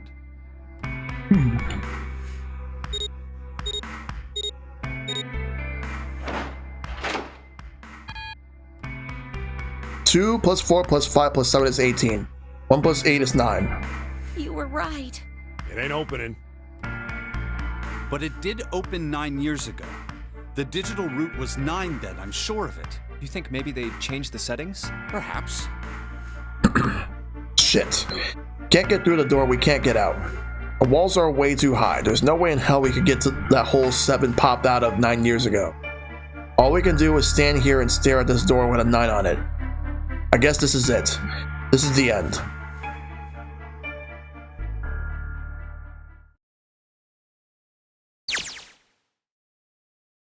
I was watching. I have watched everything that was reflected in his eyes. I was listening. Every sound that vibrated in his eardrums. I heard. Smell, taste, touch. I felt everything he felt. I knew. I knew everything about him. What he was thinking, what he was feeling, what he was sensing. All of his feelings and worries and fears became mine. My mind, my consciousness, was inside of him. Through the morphic field set, we were resonant and we were as one. I was him, and at the same time, I was an observer. It started with a tremendous noise clap like a clap of thunder. That was approximately 9 hours ago. A bomb had gone off the ship we were on. That was when my resonance with him began. My resonant event melted into him, became one, inside of Junpei. Somehow I found myself in Junpei's mind 9 years in the future. But I didn't lose myself. I was living in 2 realities at once. One was the present and the other one was the future. Perhaps you could think of it as 2 movies showing on the same screen at the same time. Eventually it becomes difficult to separate them and determine which movie is which. However, if I concentrated, I was able to focus on one or the other. That was why I was able to grasp what was happening in front of me. Come on, over here! That was my brother Aoi. He was yelling. I followed him. Around me were 7 other children. They all looked like they were about my age. Come on, hurry up! We ran down a long straight hallway and burst into the large hospital room.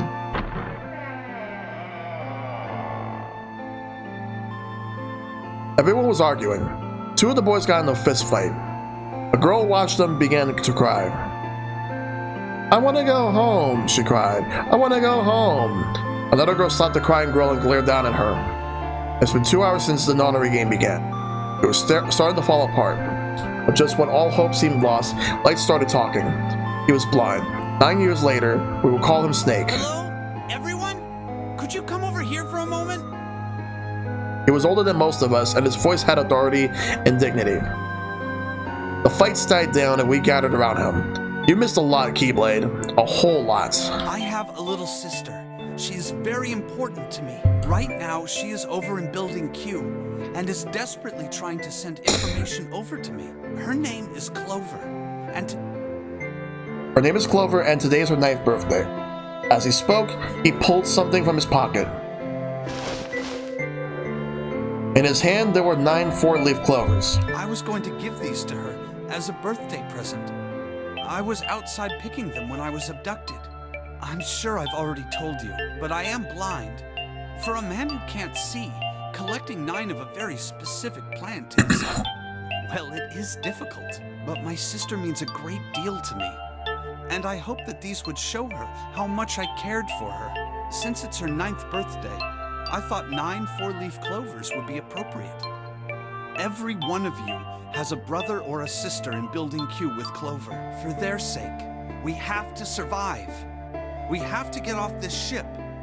Do you understand? If we're going to do that, there are 3 things you have to remember. We need trust and love, and we have to have faith in one another. There. If we can take all 3 of those to heart, then I promise that good luck will come our way. That's where we got it from. Did you know that the leaves on the 4-leaf clover mean faith, trust, love, and luck? Those words are leaf words. So if you believe what I've told you, and you understand, then I want you each to have one of these. They're a promise between friends. He gave a clover to each of us. I took one too. Eventually he was left with only a single 4-leaf clover. Yeah, one last thing to say. Don't ever forget, so long as you have that, we will always be connected. Do you understand? Yeah, he's awesome. When he finished the tension of only a few minutes before it was gone, we were calm. Akane vision. After that, we ran around the ship for a while longer and opened several of the numbered doors until we finally found a door with the number 9 on it. In fact, there were 2 doors with 9 on them, and we found them in the chapel. We split into 2 groups and walked through the doors.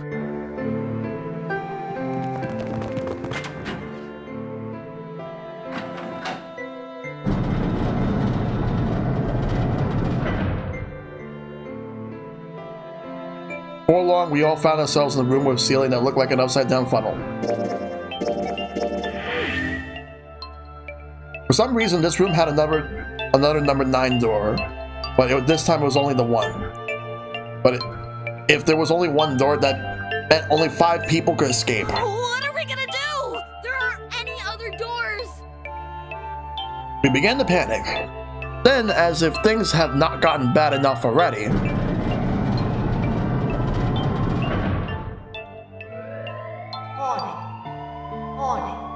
Emergency Incineration Command has been acknowledged. Automatic incineration will take place in 18 minutes. Please evacuate the incinerator immediately.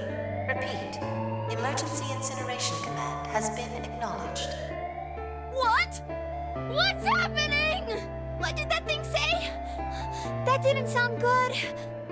my brother Aoi swallowed hard and answered. I think it means this room is gonna burn. Burn! The plaque on the door says incinerator, and that voice said that the incineration is about to start. And incinerate means to burn. No! Help me! Abject terror filled the room as everyone began to scream and cry. Every pair of eyes were filled with despair. Then, high up on the wall, a door opened and a man appeared. He was a huge, frightening mountain of a man as large as a bear. 9 years later, we will call him Seven. Don't worry, kids. I'm not your enemy. I'm one of the good guys. I'm a detective. I'm here to rescue you. The rest happened just like Seven had said it did. 4 of us who had stayed behind were saved by Seven. We crawled through the vent and away from the incinerator and slid down into the hall. We came out on the other side of the door, 9. On the wall, opposite the door, was a set of double doors. We went through those and began to run up the spiral stairs. As we ran, I led the way. Behind me were Nona, my brother, Aoi, Snake, and Seven. The other children, the ones who gone through door 9 before us, were up ahead. I could hear them cheering each other on. We ran and ran and ran. We leapt across as many stairs as we could and kept running. The stairs spiraled upward like a tornado. Eventually, I pulled ahead of the rest. Perhaps Nona had slowed them down. I didn't want to lose them, so I slowed down as well. I didn't stop, but I glanced over my shoulder from time to time to see if they had caught up. That was when I realized. No, where is it? Did I drop Junpei's present? I knew I had it with me when we passed through the vents. Then I had I dropped it as we slid out? I had to go back. I had to. But I knew I couldn't tell the others. They would stop me. I was sure of that. I didn't stop to think, I simply moved. I ran to the central hall, the room that connected to all the other areas of the ship. I hid in the shadows, and moments later I felt a rush of wind as they ran past me, up the staircase. I waited until they were out of sight, and then I ran. I moved as quietly as I could, and down and down and down. Finally, I reached the bottom deck. I ran into the hallway and looked around frantically. There it is! It was just there where I thought it would be, sitting under the opening of the vent. I ran over and snatched it from the floor, but as I ran back towards the stairs in freedom,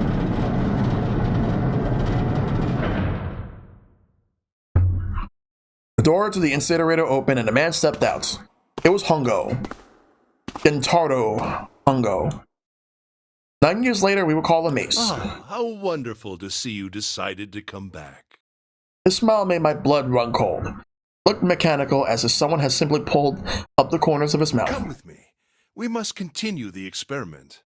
I shook my head, eyes wide. Slowly, I began to walk backwards. 1 step, 2 steps, 3 steps, and I spun around and broke into a run. Felt Hongo's hand closer over to my left wrist. I said, come with me. There was an edge of insanity to his voice now. I pulled as hard as I could. No! Stop! Let go of me! Let go! I shook my body and flailed my arms, trying desperately to get Hongo to let go of me.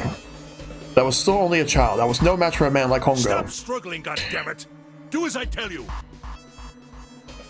He heaved on my arm, trying to pull me into the incinerator. I screamed. Help me! Somebody help me! Then suddenly, Akane! the door to the stairs flew open. My brother Aoi burst out of it. Behind him came Seven and Snake. Akane! Akane! He cried my name again as he leapt towards Hongo. You came back! I cried out. But then, Ah, you're too late, idiot! Hongo threw his full weight against my arm, pulling us both into the incinerator. The force of it threw me into the floor. I scrambled to my feet and looked toward the open number 9 door. Hongo stood between it and me, but behind him I could see my brother, his fists clenched. But those fists never reached Hongo. A creep, Chad. That's who. With the cold, heartless screech of a metal on metal, the door slammed shut. Hongo glanced at me mechanically, his face registering that there was an object there, but not anything he would consider a human being. Then he turned away and walked to the red that sat next to the door. He reached to his pocket, removed 2 bracelets. He waved them both over the scanner panel. 2 asterisks appeared on the red. Checked the screen, then tossed the bracelets carelessly onto the floor. What was he doing? What was the point? He made no effort to explain himself, of course. He said nothing at all, and walked past me as though I were nothing more than a rock by the roadside. A few moments later,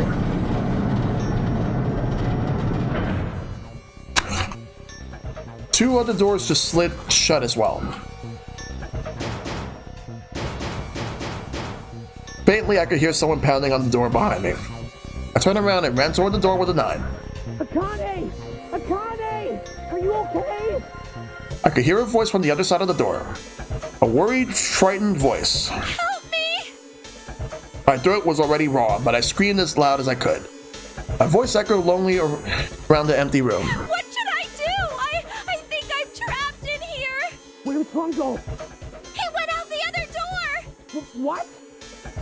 Then it started again. Warning. Warning. Emergency Incineration Command has been acknowledged.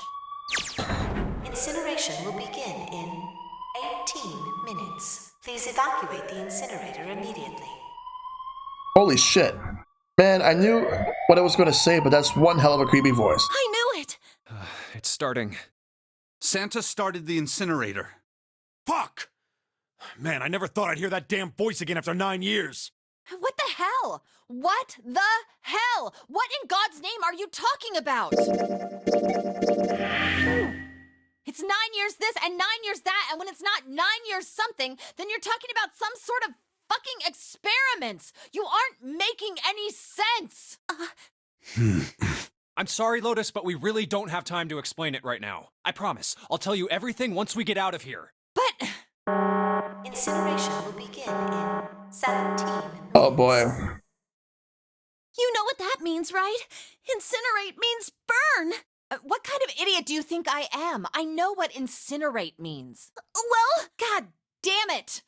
Okay, fine. I won't ask anything else. Talk about whatever you want. But you have to do something for me. 7, figure this out. What? Why me? Just shut up and stop this thing. How the hell? There has to be some sort of emergency shut-off button. There isn't anything like that. How the hell do you know? Because I looked for it 9 years ago. Yeah, Lotus isn't happy about that. Can't really blame her. Wait. The floor. It's moving. You're too dumb to follow the adult conversations. Go play with a toy. What else can I say about it? But What the hell is that? what is that? what else could I say? The floor opened and a machine rose up out of it. It looked like a computer. At least it kinda did. There was a monitor, a keyboard, and a cross-shaped device of some kind. Something about the machine scared me, but I forced myself to walk up to it. I was terrified. Tears poured down my face. I wiped them off even as more took their place and forced myself forward. Finally, I reached it. I looked at the screen. It was blank. All I saw was my own frightened face staring back at me from the glass, drenched in tears. All I could see on this screen is a reflection of my own face. I'm looking kind of freaked out. I know I'm sweating like crazy, but seeing it kind of drives me home. Okay, Junpei, just calm down, alright? Everything's gonna be okay. Ah, man, I wish that they would just shut up. Incineration will begin in 15 minutes. Alright, back to this thing. If it's only showing up now, then it's gotta be important. What the hell am I supposed to do with it? Hey, move! Hey, we're all tense, lady. That doesn't mean you get to shove people around. Okay, it's turned on. There's nothing on the screen, though. Oh, this is bad. This is really bad. If there's nothing on here, how are we supposed to do anything with it? Sure, I'll just push buttons. I'm sure that'll... Huh, well, at least that's on now. What's on the screen, though? What is this? What's up? It looks like some sort of puzzle. Got a bunch of numbers. Letters scattered across a 5x5 grid. Numbers range from 1 to 8. Do you think that if we solve this puzzle, the incinerator will stop? Yeah. Well, we can hope, right? Yep. Alright, puzzle, how do you work? Aw, man, that goddamn voice again. Incineration will begin in 13 minutes. Yeah, this is the new puzzle they made for the remake, because I remember the original was Sudoku.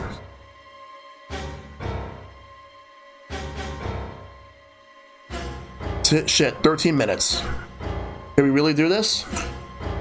My heart feels like it's going to pop. My heart was pounding like it was about to explode. I fucking hate having a runny nose, by the way. I hate having this. I'm sorry. I stared at the puzzle on the screen.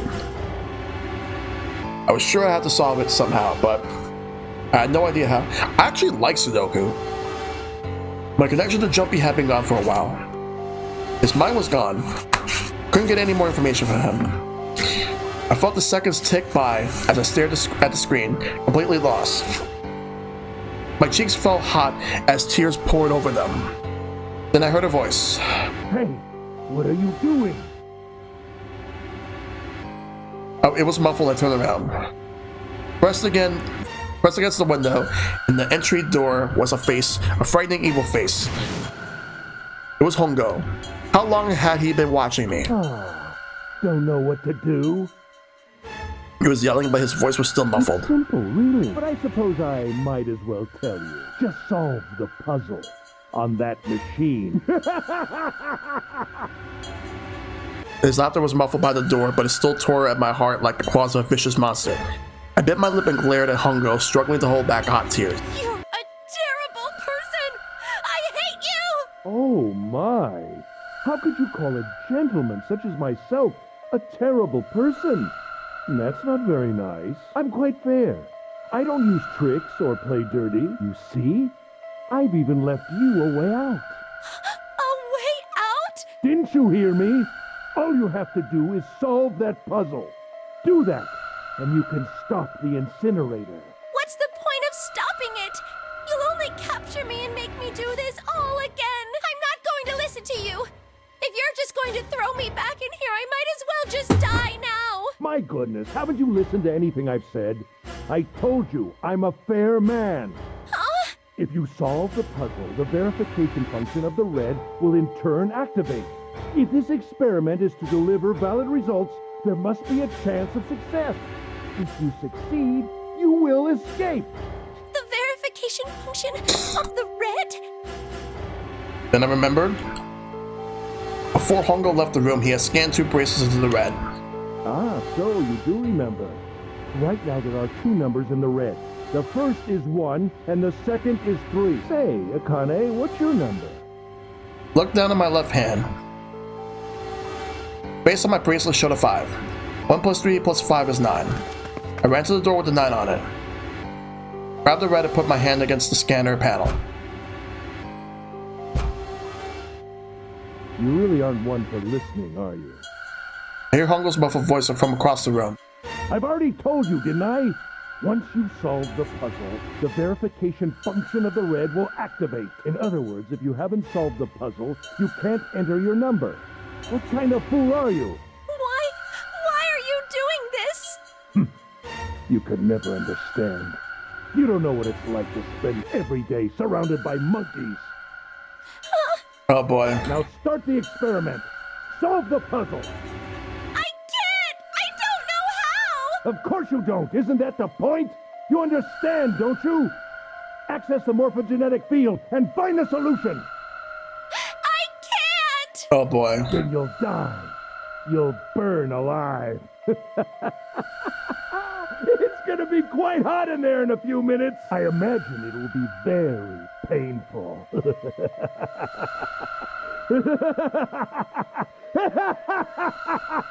Oh god. His horrible laugh echoed across the room, and even after his face disappeared from the window, I could hear it. Incineration will begin in 10 minutes. I was crying, great gulping sobs broken by hiccups that shook my body. His name should be Turd Ferguson, Chad. I was terrified. I could feel my fear pressing down on me like a tremendous weight. Somehow I forced my shaking legs to carry me back into the device. I stared at the monitor. I can't. I just can't. There's no way. I can't figure this out. What was I going to do? I didn't know. I didn't know. I didn't even know where to start. Fear scattered my thoughts, and all I could think of was how I was going to die. Palms were sweating, knees beat, arms are heady, I'm spaghetti, and my blood was boiling down in my veins. It was hot, so hot. I couldn't breathe. I felt dizzy. My heart roared in my chest as it would pound itself to pieces. 2 of them actually, to Keyblade.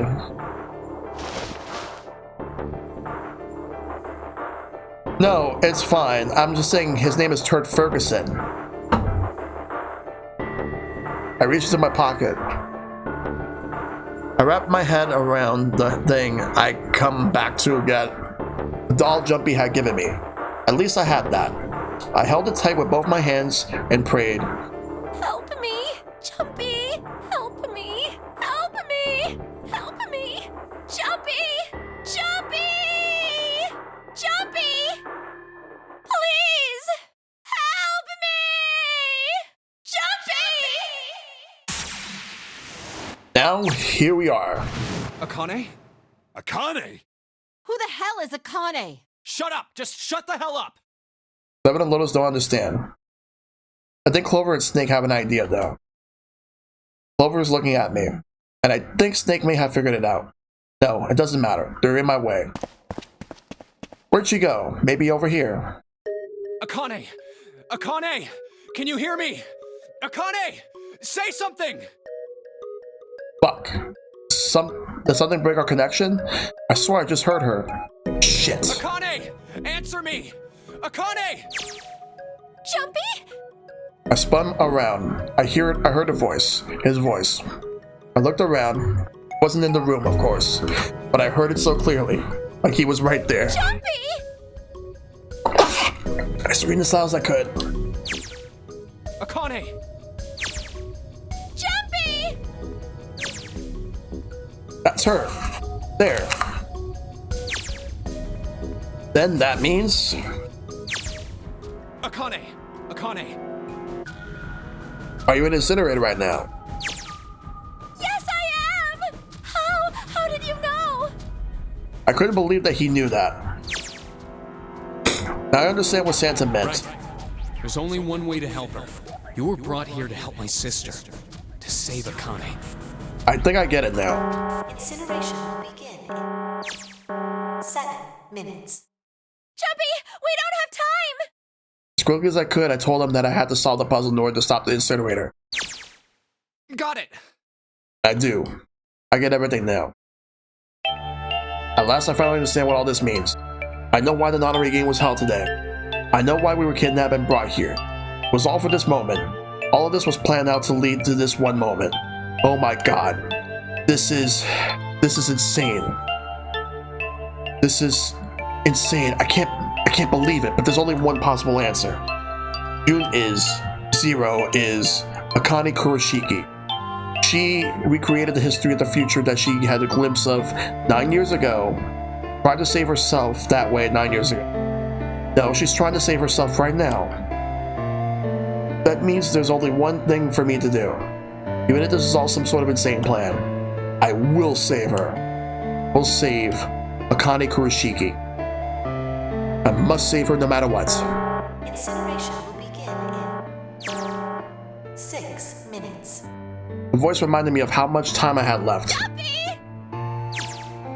Yeah, I know. Just hang on, alright? I promise I'll get you out of there. I'm not gonna let you die. I promise. So don't worry, alright? Just give me a few minutes, okay? Okay. My voice shook as I answered. It was hot in the room. Felt like my heart was on fire. 6 minutes or not, my heart burned with my feelings for him. Alright, time to get to work, Junpei. Is Snake talking to them about something? Whatever, doesn't matter. Get out of my way. Hey, what are you... Just trust me, okay? Sorry, Lotus. I didn't mean to snap, but there's a lot more at stake here than your pride. I'll apologize later, alright? Now, let's have a look at this thing. We've got numbers all over this grid. I think the panels are out of order, so I just need to switch these out. Staring at it isn't going to accomplish anything. I just had to try it. Just think of what I did all those times before. I'm gonna do this on my own, with my own mind. I'm gonna solve this problem. For the last time, we're gonna seek a way out.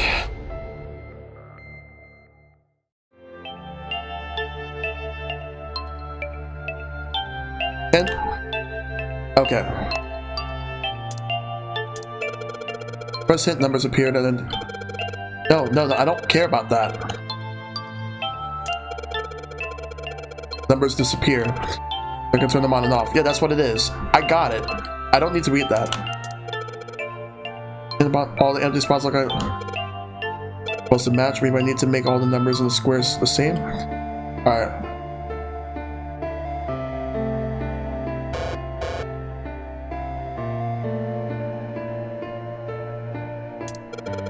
Switch out the yellow square, the numbers that show up in the hint change too.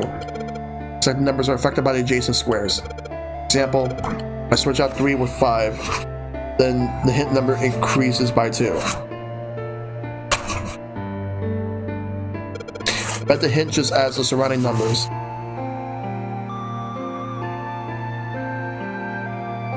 This is going to be crazy.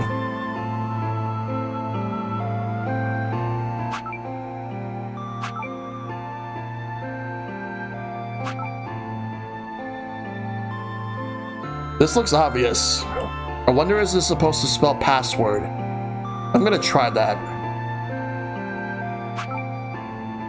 Don't tell me if it's right. I think I might have it. Want to make sure. Because it looks obvious.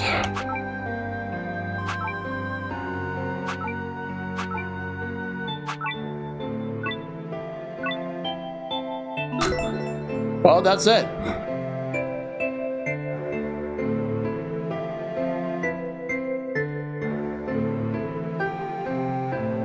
Password.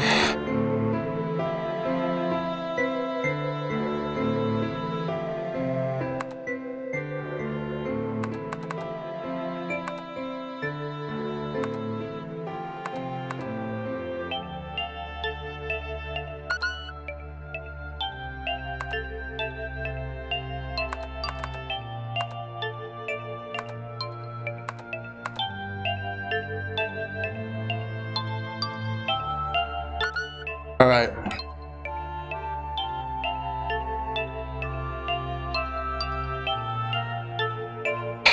Shit.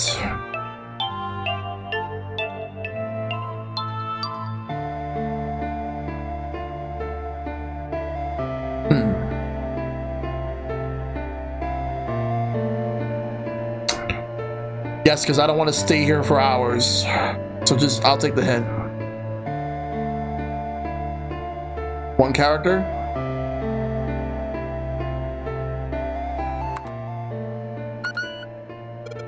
Password? I'm inputting password now then.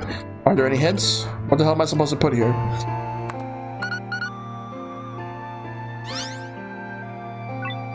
That's it. That your achievement unlocked. Yes, is that your final answer?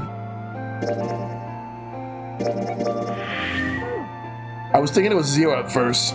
Like, the first part was more obvious than the second part. Akane! Did you get it? Yes, I did! I solved it! I mean, really, you solved it for me, but I copied everything you did! Now I just have to press enter! Then what the hell are you waiting for? Push it! Okay, I will! Hit the enter key. Emergency shutdown command has been confirmed. Incineration system has been disabled. There we go.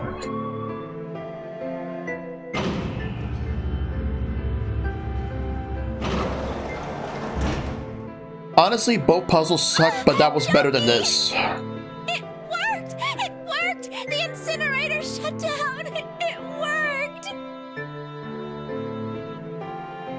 Tears rolled down my face as I cried out to him, but they were very different sort of tears. That being said, at least with the Sudoku puzzle, it felt challenging. This just sucked. Even worse. A wonderful feeling of accomplishment and relief flooded my body. At the same time, what strength I had left disappeared and I collapsed to the floor. For a while I just lay there, laughing and crying and enjoying being alive. Every time I thought about him, I thought my heart would burst. But is it a fatal flaw? I can't quite believe that I did that. But I'm so glad, so glad. I feel like my heart's on fire.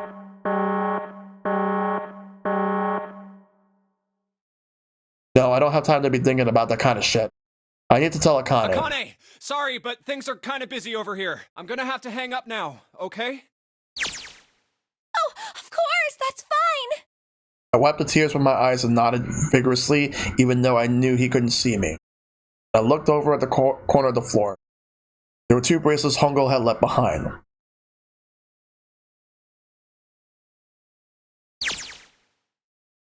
Now. Well, Seven and Lotus didn't look particularly happy with me. Not a very nice look to give to someone who just saved your life, guys. Junpei, are you... Okay? Shut it. Right. Okay, so maybe they have a reason to be pissed off. So what if I haven't pressed the enter key yet? Alright, nothing holding me back now. Here goes. Wait. Incineration will begin in 90 seconds. It doesn't sound like it's stopping. What the shit? Why isn't it stopping? Okay, maybe I didn't hit the enter key hard enough. Just hit it again. And again, and again. Yeah, that's not working either. The alarm's still going off. What the hell's going on? I got all the right numbers in the right boxes. It's perfect. So why the fuck isn't this thing stopping? Incineration will begin in 60 seconds. Wait, of course. That's what the number that showed up after the puzzle meant. 2 plus 4 plus 5 plus 7 plus 8. Snake, Clover, me, 7, and Lotus. Then, door 9. No, that's it. The number on the door isn't a 9. It's not even a number. It is hidden, but an exit can be found. Seek a way out. Seek a door that... Holy shit. Of course. And we just have to put the right number into the red and... Incineration will begin in 30 seconds. Run, guys! Get to the door! Run! Oh shit, oh shit, oh shit, oh shit, oh shit. Don't have much time. Man, I sure hope they can just trust me on this one or we are all fucked. Alright, no time to explain. Just go. Quick! Verify your numbers on the red! Verify? Who? What combination? All of us! We all need to verify! Why? You really think this is a good time to ask questions? Just do it! Hurry, hurry, hurry, hurry, hurry. Incineration will begin in 10 seconds. 9, 8, 7, 6, 5, 4, 3, 2. Central gate has been opened. Incineration system has been disabled.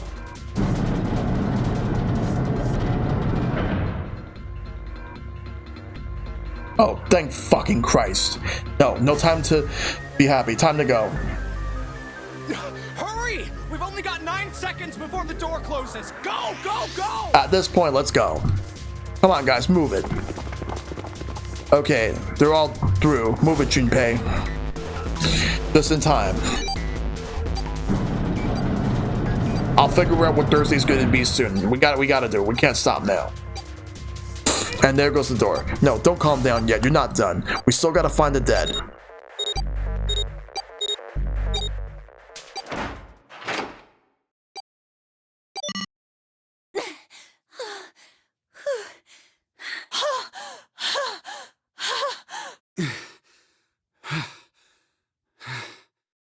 Shit.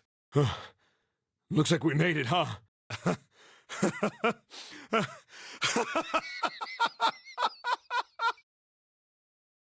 Man, that guy sure can laugh when he wants to. Looks like Clover and Lotus are totally out of energy. Snake is shaking his head wearily. I just want to take a nap, but... Akane? Akane! Can you hear me? Akane! I want to tell her we made it. I want to tell her how good I feel. But nothing. Man, and actually they all died there? Oh god. Then again, if they all died there, Akane would probably rewrite history to save Junpei, so...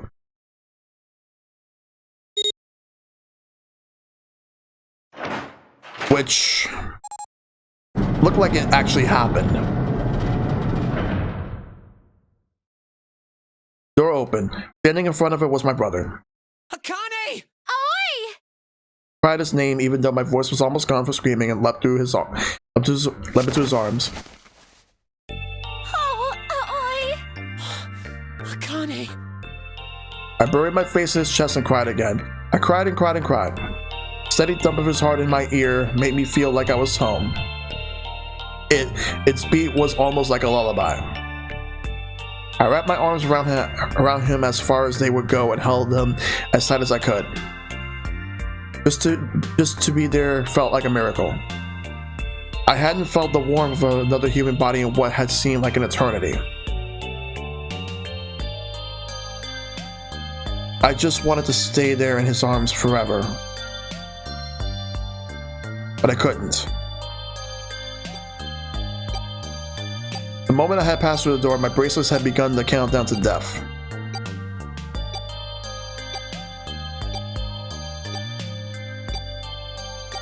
I leapt away from him and looked around. The door had already closed.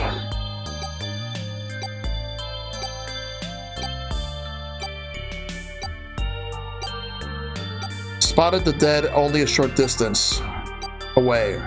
Took me only a moment to get to and scan all the bracelets. I left the ones that the Hongo dropped on the scanner panel. That was it.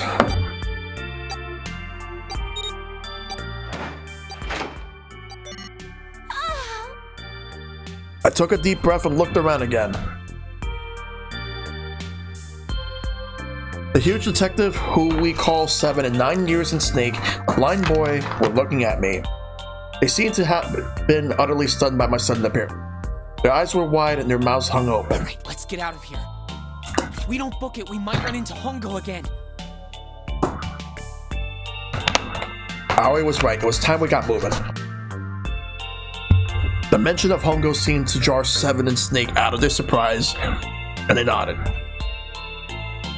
We took off running up the stairs, the spiraling stairs to freedom.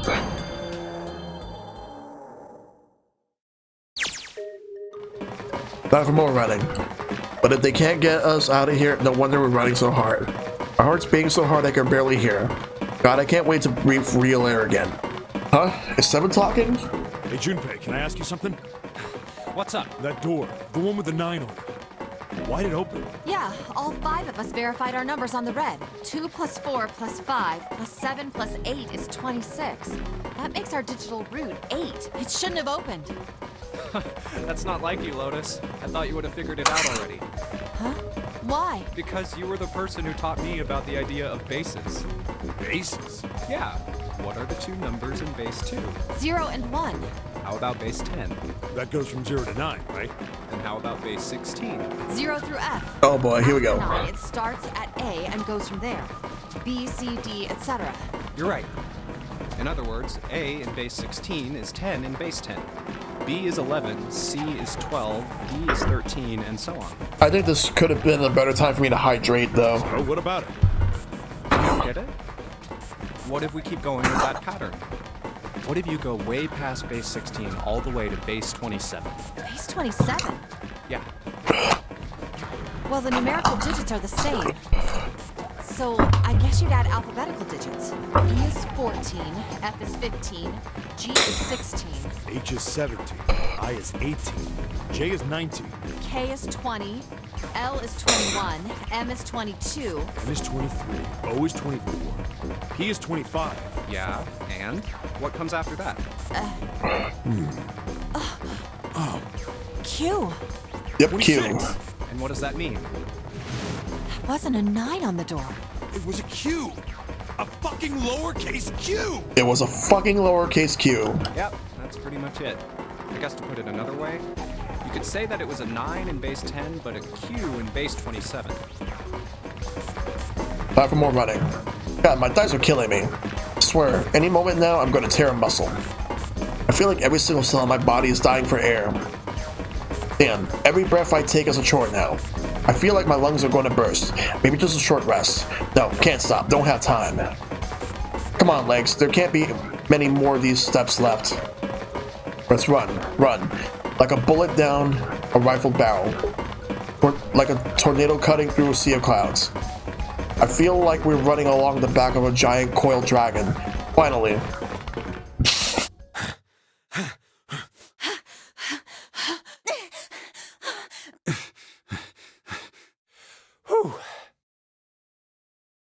Jesus, I can barely breathe.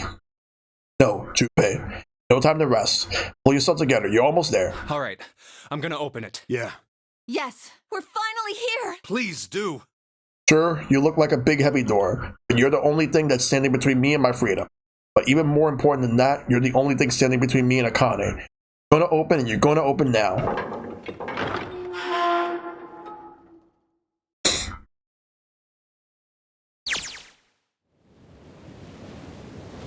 I felt a hand on my shoulder. It was Aoi's. He gave it a small, reassuring squeeze. I was so happy it felt like I could melt. My heart was at peace. Not only because my brother and I were back together. Thanks to the huge detective, all 9 of us who had been kidnapped, we're finally able to escape from the gigantic. On the distant horizon, we could see the faint outline of the ship as it sank. It gave a thunderous roar as it finally slipped beneath the waves. Its last cry echoed across the ocean, and then it was gone. It's over. Aoi whispered. Yeah. It was over. It was finally over. Or was it? Was it really? No, that was wrong. That wasn't it at all. I was sure of it. This wasn't the end. It was only the beginning. This was only a prologue to what would happen in 9 years.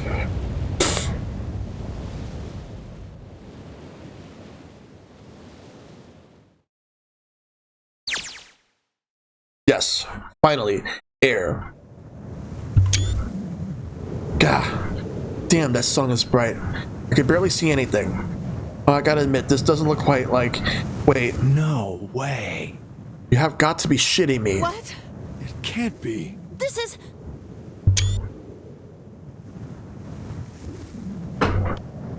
So...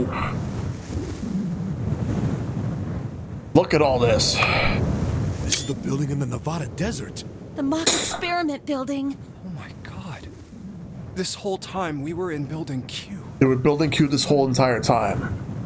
Sure enough, that's a desert out there with mountains all around it. Hello there, son. Boy, am I ever glad to see you. I don't think I have ever been so happy to see a sunrise. Huh? Did I just hear something fall? Right, our bracelets. I guess I've never really got a good look at the underside of one of these. Let's see what's inside you. Just a little electronic chip, like an ATM card. That's it. There's nothing else. Nothing that even looks like a detonator. There was never a detonator to begin with. Oh yes, mine is indeed blown, Rowan. Figures. Akane. Jumpy! Wait. Guess it must be pretty crazy about the girl if I think I'm hearing her voice in the wind.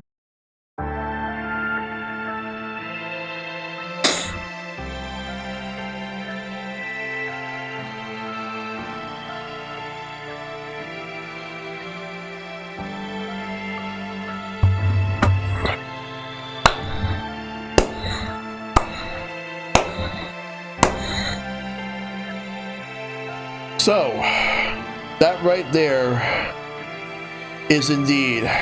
There's more other credits? Okay. But that right there is indeed Zero Escape. 9 hours, 9 persons, 9 doors. So, what are my final thoughts on this game? Easily one of the best visual novels I've ever played. And definitely worth playing. People really need to play this series. More people need to play this. I hope they bring this to Switch at some point. I will buy this. And if I were to get it, I would get a physical copy. And if they were to do a collector's edition that came with a bracelet, even if the bracelet doesn't even fit my wrist, I would buy it. Do I think it's better than Ace Attorney? Maybe Ace Attorney 1 and 2, but I'd say it's up to par with the third game.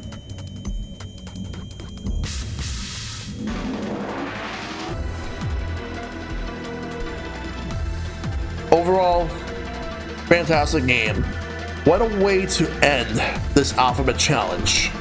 Yeah, so yeah, guys, even though we do have scenes left, I can safely say the alphabet challenge is over.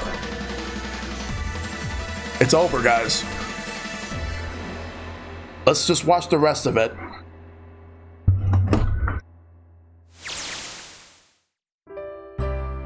Are you okay? Oh, come on. This is nothing. Really?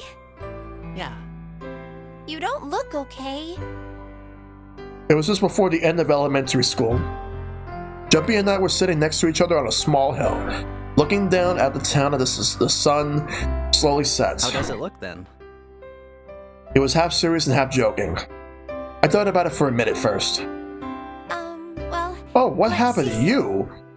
It looks like you kissed a toad and got warts, but then they just kept growing and growing and growing. Beaten up by bullies, I guess? What does that even mean? Junpei grinned and... Ow, ow, ow, ow. See? I told you you're not okay. You're too reckless. You can't beat 5 8th graders, Junpei. That's crazy. Yeah, but I couldn't just stand there. I mean, don't you think so? I had to do something. Wait. Look at the Nevada desert go past. With SUV, this thing has pretty smooth ride. It was nice of someone to leave it for us outside the building. Keys in the ignition and gas in the tank. Almost like it was a present, you know. Anyway, we jumped in and now here we are screaming across the desert. Lotus is over there in the passenger seat. Nick and Seven and I are all squeezed into the back seat here. Still can't believe we let her drive. Woohoo! This is so fun! This is so awesome! Driving is so great when there's nothing around. And there's no speed limit. Hey, Clover, watch those bumps, all right? This car jumps even a little, and I think I'm gonna get crushed to death. Hey, shut it. I can't help if I'm big, all right? Suck it up. Why don't you drive, Seven? I'm a cop. I ain't gonna break the law. He doesn't have an international license. Yeah, but you could have sat in the passenger seat. Oh, hell no. There's no way I'm giving this seat up. And Clover, there's no need to slow down. The car Santa and June are in should be somewhere down this road ahead of us.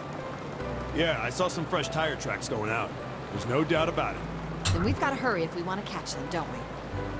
Sure thing. Oh shit. God damn it, she doesn't have to drive so fast. Man, I didn't even think a car like this could go this fast. We're sure throwing up a lot of dust.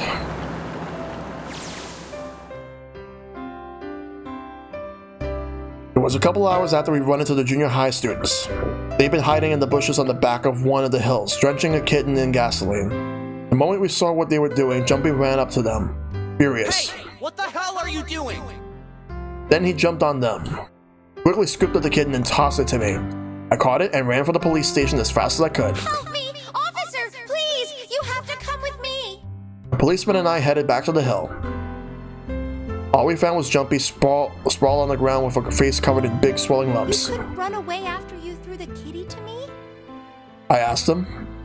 He stuck his tongue out through the hole in his mouth where a tooth had fallen out. Yeah, I guess I could've. Then why didn't you? I didn't want to. I wanted to beat him up. Beat him up real good. Because of what they were doing to the kitty. Yeah, that too, but I think they were the ones behind those murders our first semester.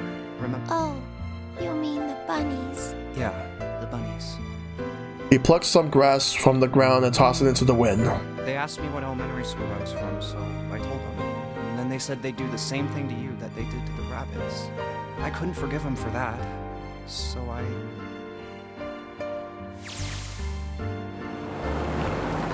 Hey, there's still some stuff I don't get. Of course, they probably don't know any more than I do. Like Ace. Well, I guess I should say Gentaro Hongo.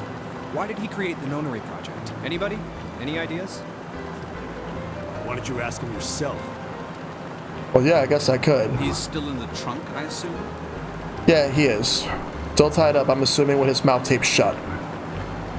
His eyes just look empty. No emotion. He looks like he's just given up. I wonder if he cares what happens to him anymore. Hey, were you listening to us? Yeah, go ahead and try to pretend you weren't, you old bastard. Let's get that tape off your mouth. Come on, I know you were. Answer me. Could at least look at me when you talk, man. I only wanted to see the faces. Human faces, I thought. I thought if I could gain the ability to access the morphic field set, then perhaps I could see faces. By peering into people's minds, you could understand how they were processing the expressions of others. That's it? Yes. If you want to put it simply. All of this so he can actually see faces to get around prosopagnosia. But if you are looking for a more philosophical answer, I can supply that as well. You see, the human collective consciousness... I think that's enough out of you, old pal. Time for the tape to go back on. All right. So what's your second question? You said there were some things you didn't get, didn't you? Well, somebody's a little nosy. Well, my next question doesn't really have anything to do with you two. This is for you, Seven. It's about the whole Alice thing. What's the deal with that? Well, you see, 9 years ago, after I escaped from the Gigantic, I kept going after Hongo on my own, hoping I'd catch him when he finally slipped up. During the course of my investigations, I learned a lot more about the Gigantic. Alright, take care, Mishi. Also, have a good night. Dane and Alice. You're not really answering my question. Was there actually a girl who wouldn't melt at room temperature? Sounds like Hongo has something to say. Alright, fine, I'll let you talk, but you gotta behave. What? Alice doesn't exist. 9 years ago, I found Alice's coffin behind the library on the bottom deck. There was nothing in it but the root of a peculiar plant. My research determined that it was a member of the genus Madrigora of the family Solanaceae. I was able to extract a particular alkaloid from it. I used that extract to create Socorro. Its creation was a tremendous boon to my firm, and we grew rapidly. Shit, this is gonna go on forever. Tape's going back on, Hongo. The rest of my questions can wait a bit. But now I think I'll just enjoy the ride.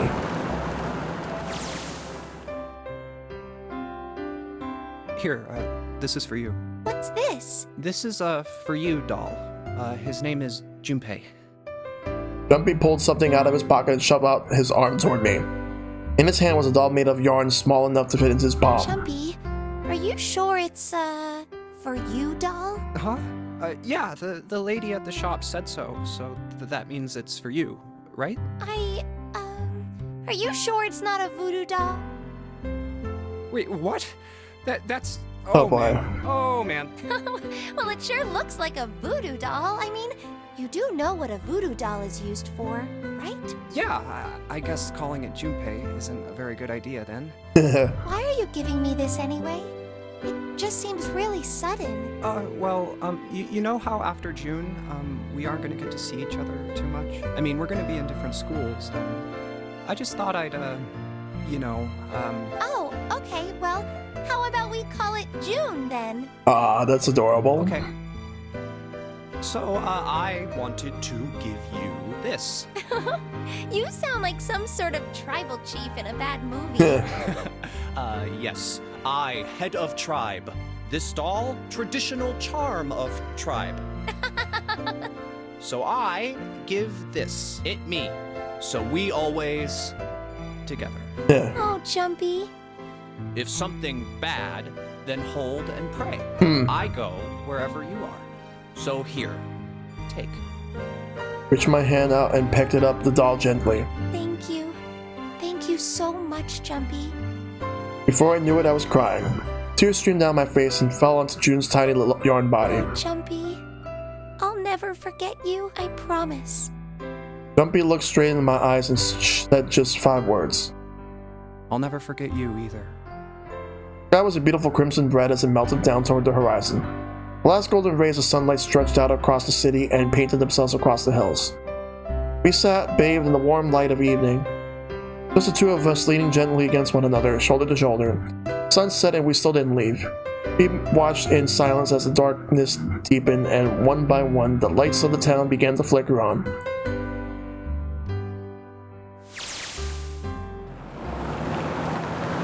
Still one thing I don't get. To be honest, it's the biggest mystery as far as I'm concerned and also the only one that's really important. It has to do with June and Akane. 9 years ago, she died in the incinerator on the Gigantic. But she's still alive now as June. But how? Because I tapped into the morphic field set and saved her 9 years ago? Alright. Let's say that makes some kind of insane sense. If I did that, then how do I make sense of what Seven remembers? Snake makes sense. Fine. He couldn't have seen her body anyway. Seven? He said he was sure he saw it. Does that mean there's some kind of historical discrepancy? Or wait, maybe that's not it at all.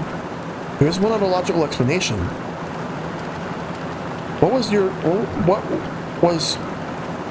told me the truth, Seven? You look satisfied. No way. He couldn't. Hey, look! Over there! There's somebody next to the road. Huh? What? Wait.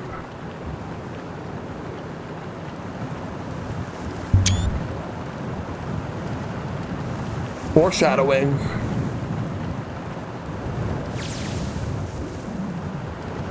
The burning gaze of the Nevada sun pounded down on her head. The desert around her rippled with heat.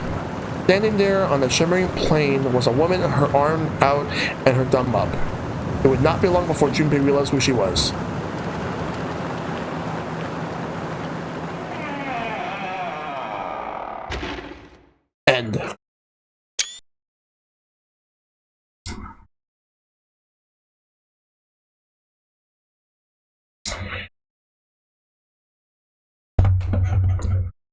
What was he getting at? Hold up, let me save.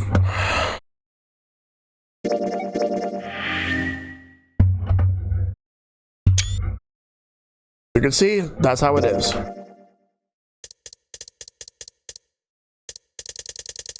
And that's the flowchart. Game complete.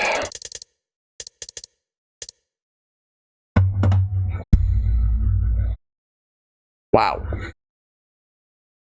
That's definitely a lot to pack in. Was not expecting to beat this game tonight. Was thinking that there was going to be more to it on Thursday. Well, that means now, like, I'm going to have to figure out what I'm going to do Thursday. I'll have to think about that. Okay, so schedule. Because tomorrow is Simon's Quest, but what the hell's going to be Thursday now? I don't know. Even I don't know what's going to be. I was not anticipating I was going to beat this tonight. Maybe more Castlevania, depending on how well I do tomorrow. And if I beat the game, or if I make it to a certain amount, if I make a certain amount of progress on tomorrow, then it will roll over to Thursday. But I don't know what I'm going to do afterwards. Maybe, and because Onimusha is happening Sunday no matter what. Onimusha is happening Sunday no matter what. Yeah, Virtue's Last Reward, I was actually going to get to that. Yeah, I was going to get to that. So, like, I was having like a little bit of a mini roadmap on what exactly am I planning to do. Let me actually close this game. I don't even need it up anymore. I was having like a little bit of a roadmap on what I'm planning to do within the next few months. And I was thinking about doing Virtue's Last Reward sometime around like maybe like May. Because I know next month I'm going to be doing No More Heroes. And I'm going to be doing Castlevania 3. And I'm doing Castlevania 2 next month. And I also have Super Mario 3D World with Shad, Epic Man. Still trying to figure out who the fourth person is going to be. Like, I know Titus is busy with school. Ito might be joining, but I got to figure out if he's going to be joining us completely. I got to talk to him about this. So he's still a maybe. And I will most likely do, well, I'll have to ask Hito first to see what he says. And I will most likely do Bowser's Fury on stream. Should probably take 1 or 2 streams for that, if I'm going to 100% the game. I'll figure everything else out. Because like the beginning of April is going to be the first game for the Backlog Fantasy that I'm doing. The Bowser's Fury is just a single player game. I'll just do that on my own as well. Yeah, so the first game for Backlog Fantasy, I'll reveal that. Because March 7th is when I'm going to do the Alphabet Challenge retrospective. So definitely look forward to that. Because at the end of it, I'll announce what the first game for Backlog Fantasy is going to be. So I'm definitely looking forward to that. Like, there's just so much. Like, I am definitely going to figure everything out. What I'm going to do, how I'm going to handle everything. It's just a matter of how I actually want to do certain things. But I don't know, I just got to think about this carefully. But yeah. That being said, yeah, like I think that's definitely gonna do it though. I do appreciate everybody coming through. Thanks to Shav for the host and Rowan for the bits. As far as who am I rating tonight, well, I already rated Silver last night. But I do have somebody I actually want to raid. I haven't raided her in a little bit. But I'm going to go ahead and raid Blueberry. Blueberry's on. So I'm going to go and raid her. I'll get the raid call once we get the credits. So thank you all so much for watching. Been a great stream. See you guys tomorrow for Castlevania 2 Simon's Quest. Take care. Have a great night. Have everlasting peace.